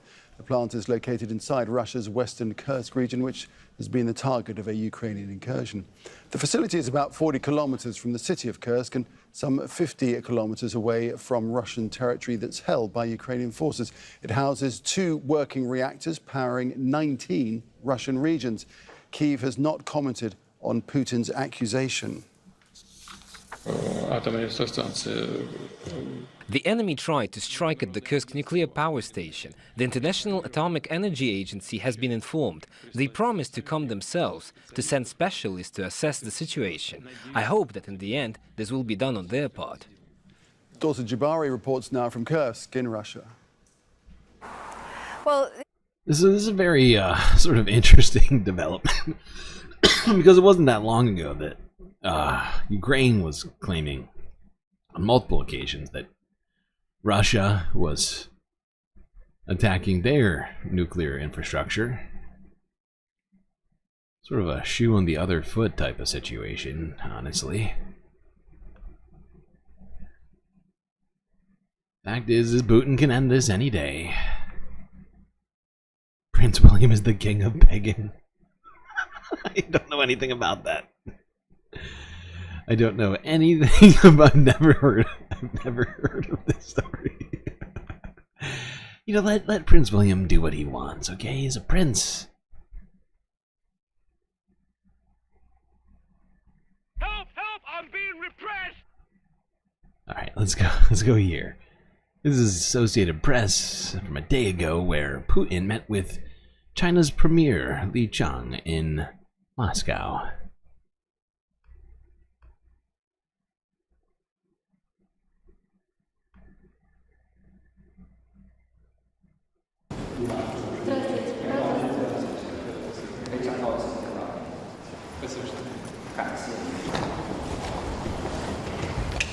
Мы рады вас видеть.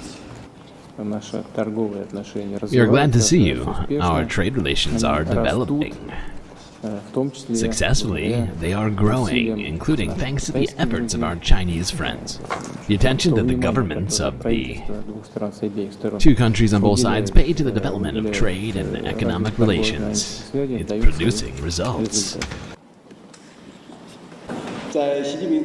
Under the strategic guidance of President Xi Jinping and you, the China-Russia relationship is currently at its best level in history. This year, the 2 heads of state have met twice. Their meetings have injected strong momentum into the new blueprint of our bilateral relations at the historical point of its 75th anniversary of the establishment of diplomatic relations between China and Russia. Okay, not all that consequential of a meeting. Doesn't really change anything at all, really. Not from what I can tell. Ooh, wow, we're getting Nightbot teaching us about the Russian states and things, apparently. Russia is divided into 85 federal subjects, which include 22 republics, 9 krais, 46 oblasts, 3 federal cities, 1 autonomous oblast, and 4 autonomous okrugs. So Russia has a total of... I don't know what the... I feel like we've been let down. Nightbot, what? Why didn't you finish that sentence? Ah, we were so close to learning so many things. Okay, let's go here. South to Taiwan, where they held military drills earlier this week. This is from South China Morning Post from 2 days ago.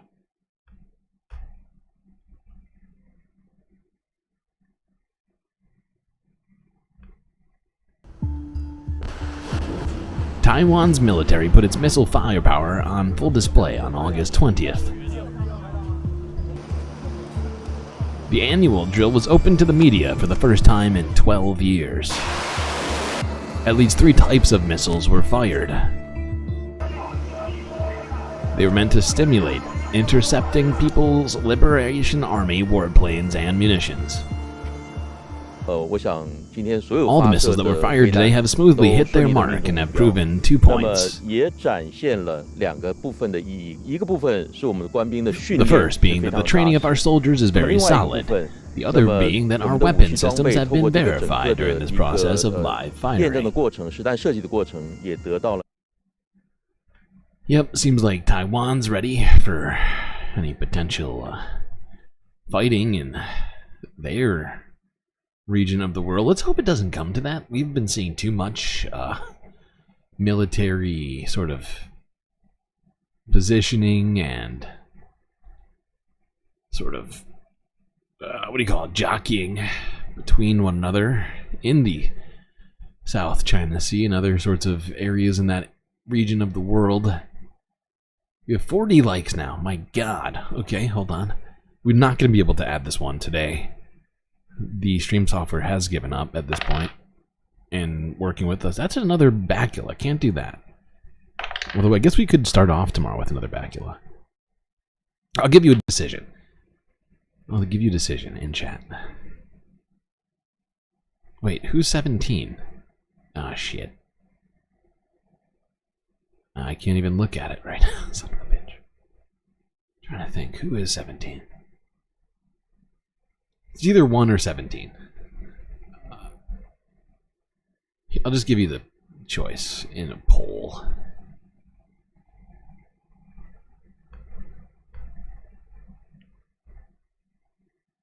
Basically gonna be bacula or a mystery.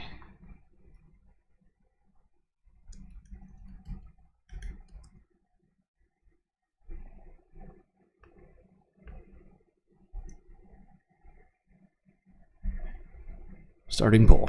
There you go.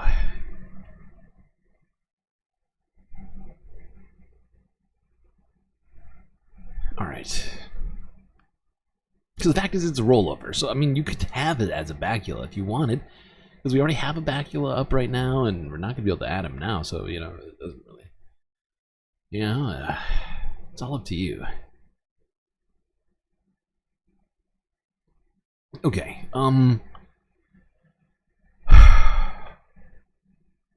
let's go back to the Middle East. Talk about a few things here. Starting with this. This is Associated Press from a day ago. U.S. aircraft carrier Abraham Lincoln enters the Middle East waters amid Israel-Iran tensions.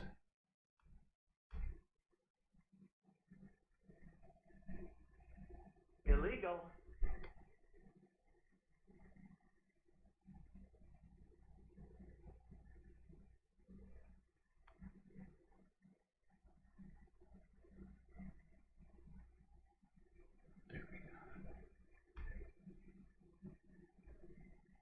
Wobegon mystery poll. Yes.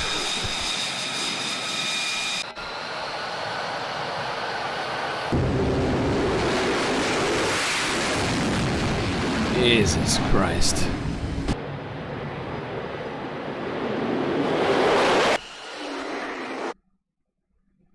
Another show of power in the Middle East from the United States government to remind everybody, in case somehow they had forgotten, that we're here to defend Israel.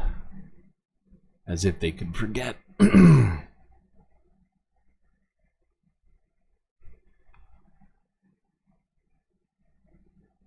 could pass? Apparently nobody. 100% votes right now for 17. On 7 votes. My God. Wow, I guess I could just end the poll now. It doesn't seem like Bakula has a chance right now. In hell.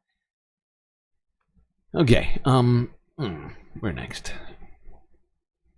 Let's go here. This is CBS News from a day ago. Biden pressed Netanyahu to reach Hamas ceasefire deal. What's next? Did he? Did he press Netanyahu? Are you sure, CBS? In what way? Did he look at Netanyahu with a stern face? Among the hostages are 8 American citizens. One of those Americans is our only son. His name is Hirsch. Hirsch, if you can hear us, we love you. Stay strong. Survive. Well, those are the parents of 23-year-old American Hirsch Goldberg Poland during an emotional speech at the DNC in Chicago last night.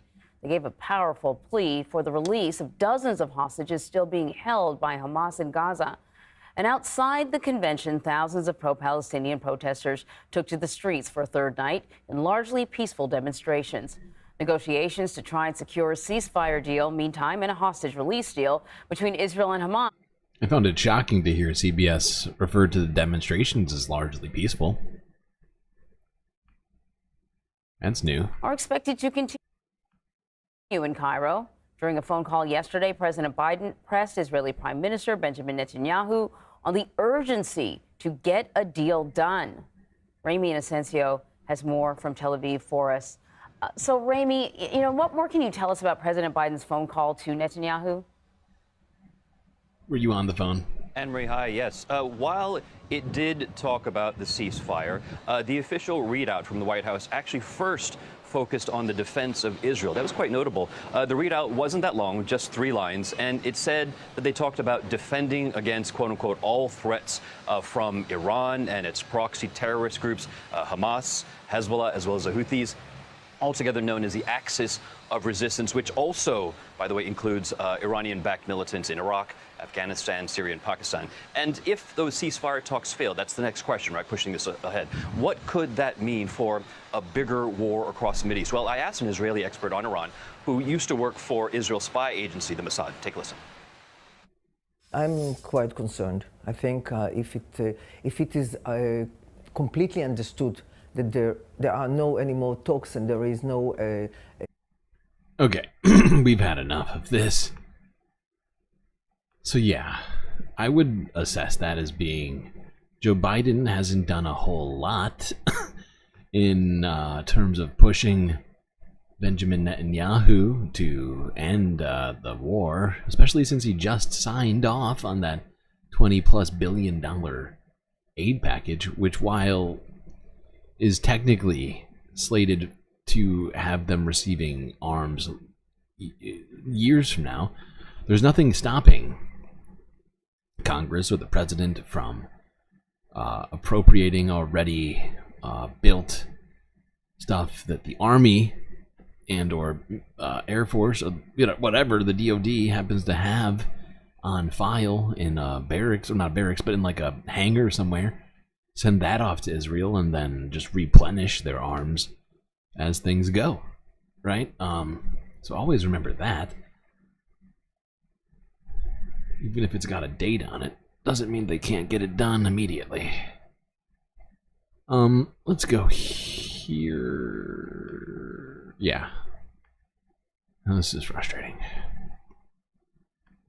You know how Israel and everybody else is talking about this supposed ceasefire?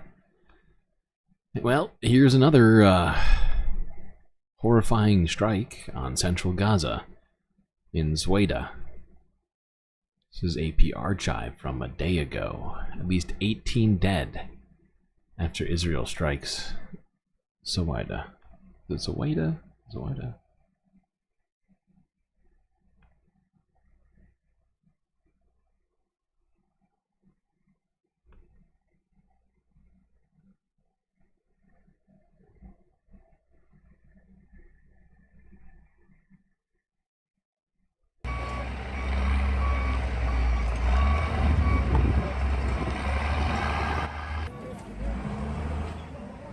Now, these AP archive videos don't have any subtitles or translations.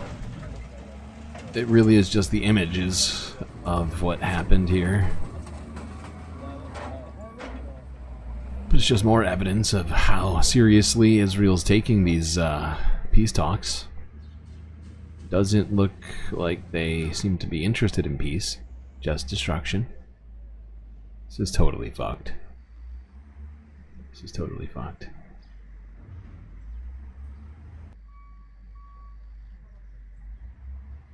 Why must we see new images of these things every single day?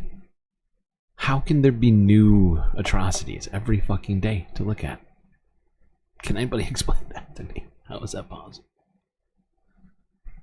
You would think, with how frequently this stream happens, you know, pretty much daily, that we would run out of atrocities.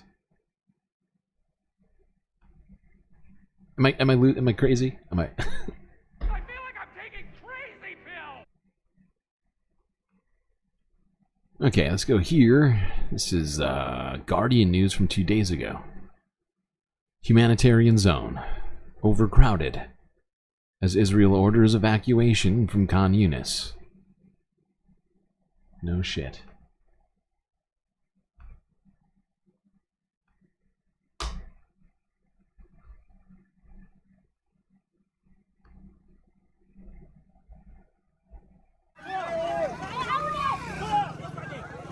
Palestinians flee an area in western Khan Yunis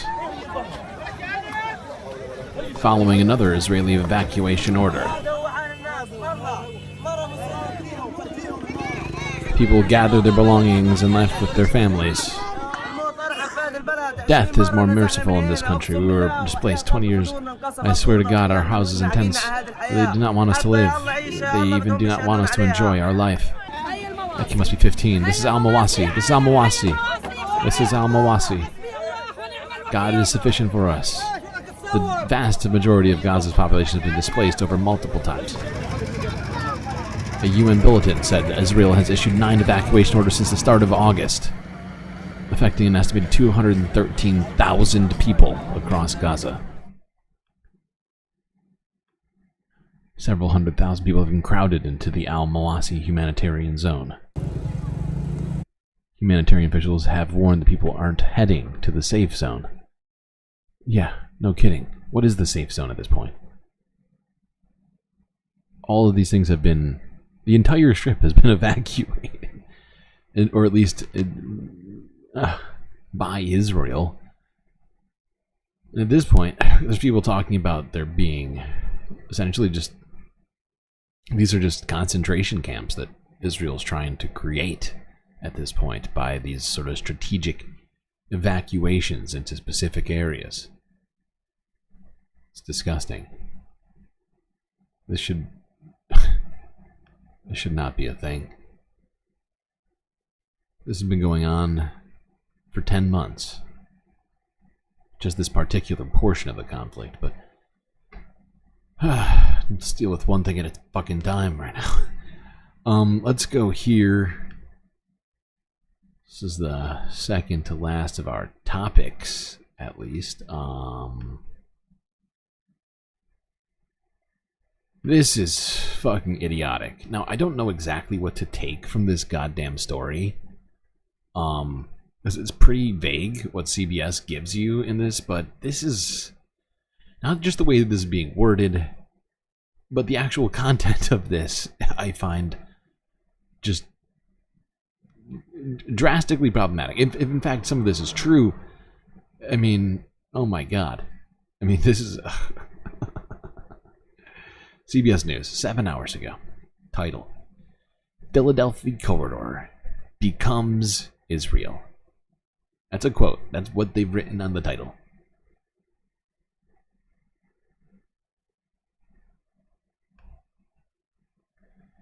This is one of Israel's supposed ceasefire talk demands. They just want part of Egypt now.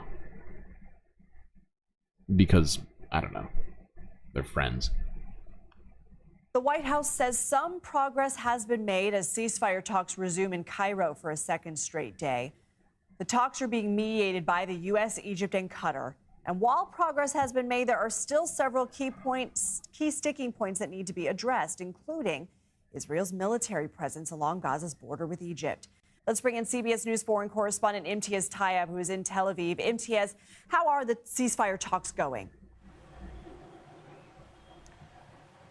Hey, Lindsay. Well, they're going, as we've heard from the White House, they are constructive and they are moving, but they are moving very slowly. Now, what is really being discussed right now is what's being described as a bridging proposal. So what's a bridging proposal? It is not what President Biden outlined back in May, which essentially was the framework as he described it as a ceasefire and hostage release deal. A deal that Israeli Prime Minister Benjamin Netanyahu has consistently said, at least in English, that he agrees to, although in the Hebrew press, he says very different things. Putting that aside for a moment, when we look at the bridging proposal, it's really to kind of fill in those gaps. And as you rightly point out, Lindsay, oh my God. It's about Israel's presence in Gaza. Oh my god, the way that they are framing this is wild. The way that they are, like, not just doing cover for Israel, they're playing PR. They're in fact, I mean, they're going as far here as to essentially, you know, pretend like this isn't Israel taking part of Egypt. They barely even mention the fact that this is Egyptian territory that they're talking about taking. It's not Gaza. It's not Gaza that owns the Philadelphia corridor. It's the Philadelphia corridor. It's Egypt. Oh God! And if this, I mean, if, I assume this is true that Israel's asking for this. I mean, this is wild. It's like it's at this point, anybody who thinks that Israel's negotiating in good faith is wildly misguided, and in fact probably just a propagandist, because like you know, they've done everything possible to not do that, right? There was a negotiation multiple times, ceasefire deal established, and they assassinated the head negotiator of the other side on Iranian territory. They are now asking for one of the hosts of the deal, who's not supposed to be really involved in this at all, who objected pretty strongly to them going into the Philadelphia corridor for part of their territory. Like, you know, it's like if you were in court, or like you were in arbitration, say, right? Like, pretend that you had a problem with somebody in real life, and instead of going to court, you went to arbitration. And as part of the arbitration, you asked the arbiter, the arbitrator, to give you part of their house. Right? Like, what? This is just so fucking misguided that it can't be unintentional, right? They're just trying to sink these talks. And it is wild that CBS is trying to run cover for them in this particular case. And be like, oh, they're just trying to protect themselves. They need to be there in Gaza. They need presence in Gaza, in southern Gaza and Rafah. It's like, no, A, they don't, and B, this is wildly idiotic. Okay, let's go to here. This is our last story of the evening. We're going to talk about it by way of a couple of videos. Great job for making it this far. Here's a little round of applause for you. Give yourself a little pat on the back for being so galactic and awesome. Let's talk about a little Gazan reporter by the name of Bisan, who has in fact been nominated for an Emmy for her reporting in Gaza. Here's Al Jazeera English from a day ago.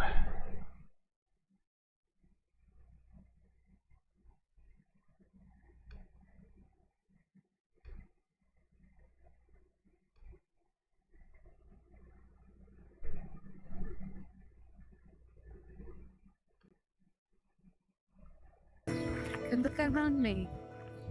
The group behind the Emmys Awards has defended its nomination of this Palestinian journalist, Bisan Auda, after the pro-Israeli non-profit Creative Community for Peace asked them to rescind it. 25-year-old Auda, who is an AJ+ contributor, was nominated for a documentary in the Outstanding Hard News Feature Story category. Hi everyone, this is Bisan from Gaza. I'm still alive. The group alleges Auda was affiliated with the Popular Front, or the PFLP, Liberation of Palestine, which has been designated a quote-unquote terrorist organization by several Western countries. The Academy says it has found no evidence that Auda is affiliated with the PFLP. Not that it should matter, honestly. Aren't they technically... Are they even really a terrorist organization? Aren't they part of the government in the West Bank? Or am I thinking of something different right now? My brain just broke. I'm kind of tired. This is the end of the stream, chat. You know how it goes. But yeah, Al Jazeera said the claims were baseless, an attempt to silence Bisan, and present a real threat to her safety on the ground. They bombed the door of the hospital. Oh, she's speaking in English.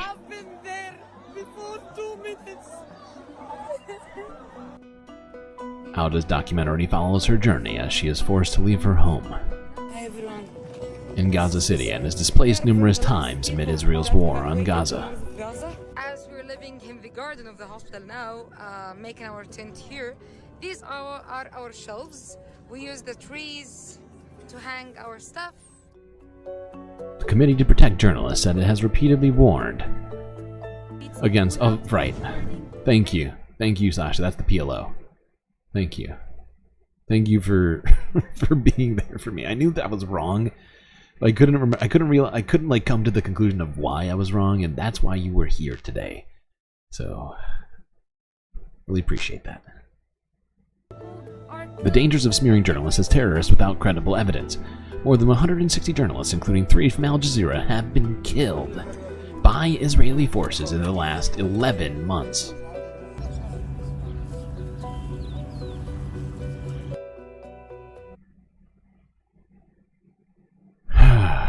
Okay.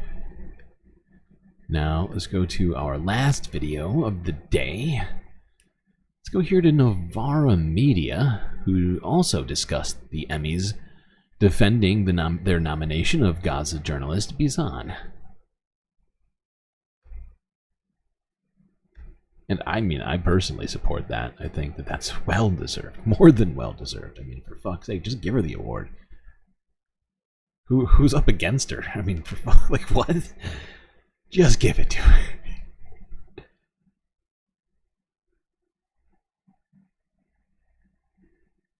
Hey everyone, this is Bisan from Gaza. I'm still alive. That was the very familiar face of Bisan of Gaza. She's the young Palestinian journalist whose social media dispatches from Gaza under bombardment opened a global window onto the suffering of those living in the enclave over the last 10 months. Now, that clip is from a short Al Jazeera documentary called It's Bisan from Gaza and I'm Still Alive, which catalogues some of Bisan Atef Auda's journalism. This is a clip from that film. In November 2023, I was among hundreds of thousands forced to risk our lives by walking south on Salah ad-Din Street, and I ended up in Khan Yunis. Hi everyone. This is Bisan. We are from the last people that evacuated the north of Gaza. Thousands are walking. You have to walk for 3 to 4 hours. Many places are bombed. How many people have fled? The entire neighborhood. The neighborhoods that were bombed all fled. Some people taken. To distribute water and baskets for people. After walking for hours, Bisan found shelter in yet another tent in the south. Hundreds of thousands of people are in tents. They don't have any place to go or in the streets. Now, that documentary was awarded a prestigious Peabody Award for Excellent Journalism earlier this year.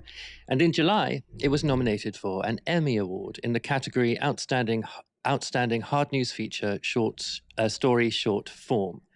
But not everyone was happy about it being recognized by the National Academy of Television Arts and Sciences. This is from a write-up in film industry paper, The Wrap. A pro-Israel non-profit called the Creative Community for Peace, or CCFP, wrote a letter to the Academy calling on it to rescind Bisan's nomination over her alleged ties to the Popular Front for the Liberation of Palestine. The Wrap goes on to say this. CCFP, a pro-Israel non-profit organization, discovered Auda's long-standing ties to PFLP, which has been a designated terrorist organization in the US since 1997. The journalist regularly spoke at PFLP rallies. Established it was lies.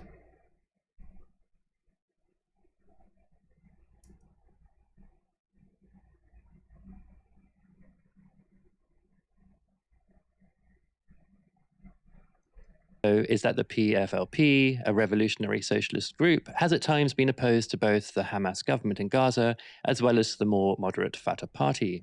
Its members have included Palestinian liberation icon Leila Khaled, and yes, the group has committed acts in breach of international law, including attacks on civilians.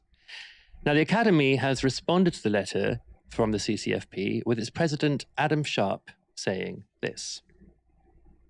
The news and documentaries Emmys have recognized excellence in television journalism for nearly half a century. Here. The honored programs... I'm going to do this for you all because I'm not just going to completely steal Navarre's work here. I'll read this for you. The news and documentary Emmys have recognized excellence in television journalism for nearly half a century. The honored programs and reports have taken viewers to the front lines of every world conflict, probed political and cultural divides, and sought to eliminate even the darkest circumstances. Some of these works have been controversial, giving a platform to voices that certain viewers may find objectionable or even abhorrent. But all have been in the service of the journalistic mission to capture every facet of the story. Adam Sharp. Reports have taken viewers to the front lines of 6 and 9 years ago.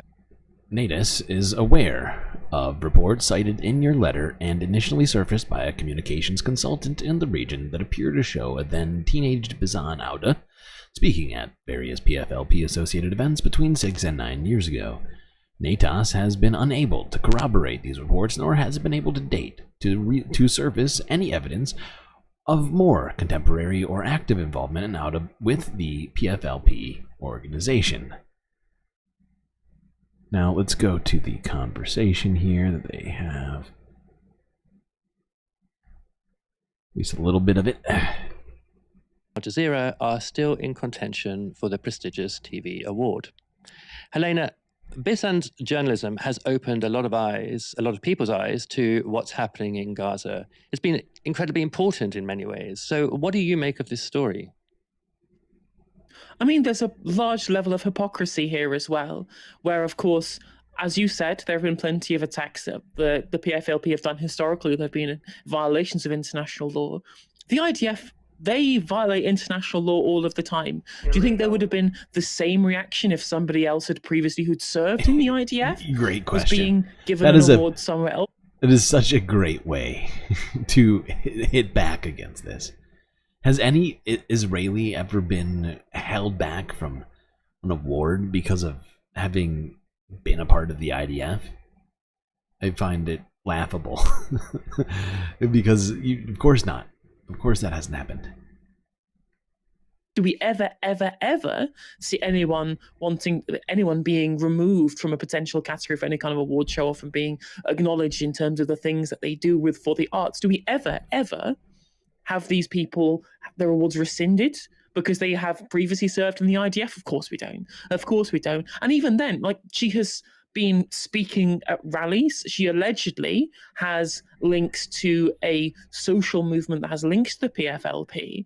Has she ever been a member of the Abu Ali Mustafa Brigades? No, they have no evidence for these things. Again, we've got to separate the fact that the PFLP are a political organization and the Abu Ali Mustafa Brigades are their military wing, who are the ones who have previously engaged in violations of international law. Okay.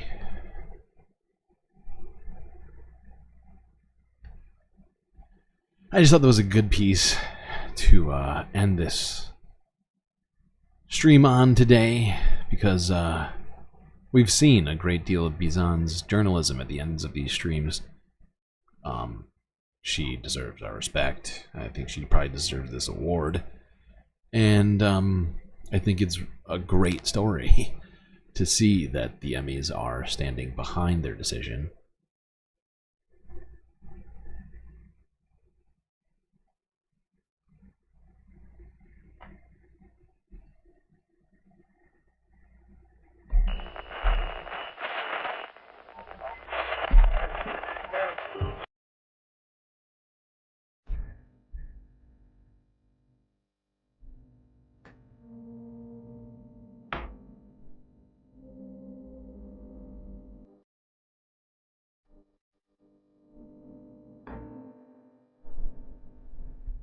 Well, we got through another one, chat. Thankfully, we had each other to get through this here journey through the abyss. That's gonna be it for me tonight. Till I see you next time. You stay classy, Galactic Stream Nation.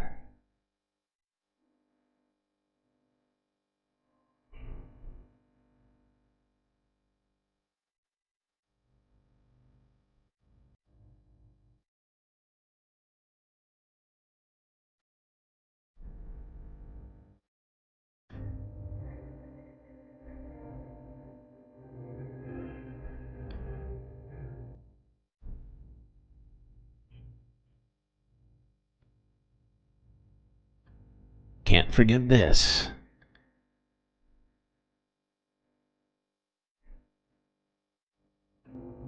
These are your galactic patrons: Gabby, Goth Dogs, Aaron W, Schmegley, PB, Mitty, Afroponics, Narwhal by Nature, Interplanet Janet, Techno Apoc, Robot Cat, Selena, The Anti-Corporatist, Moanoa, Nadia, Mrs. Jen, Omega Star, Sasha G, Pitchforks Dragon, Vincent Morales, and Donald James X. Wow, this list just keeps getting longer and longer. All of these people right here have helped produce the show which your eyes and ears just got done enjoying. You too can do the same for just a few US dollars a month by clicking this link in chat and becoming a Galactic Patron yourself.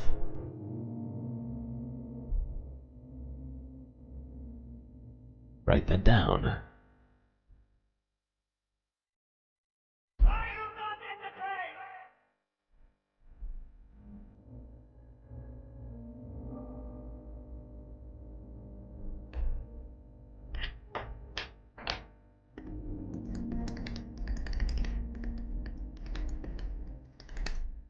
I got boxes full of Pepe!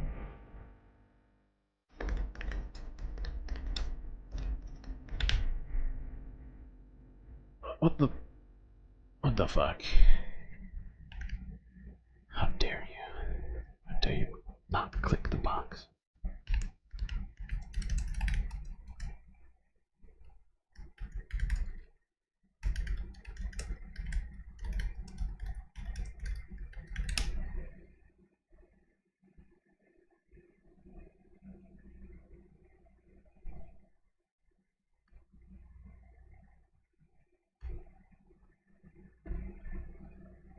Oh, I gotta end that vote. Which clearly secret number 17 is taken down handily. 13-2. Or 14, no, 13-2. It would appear. I think that's how that works out.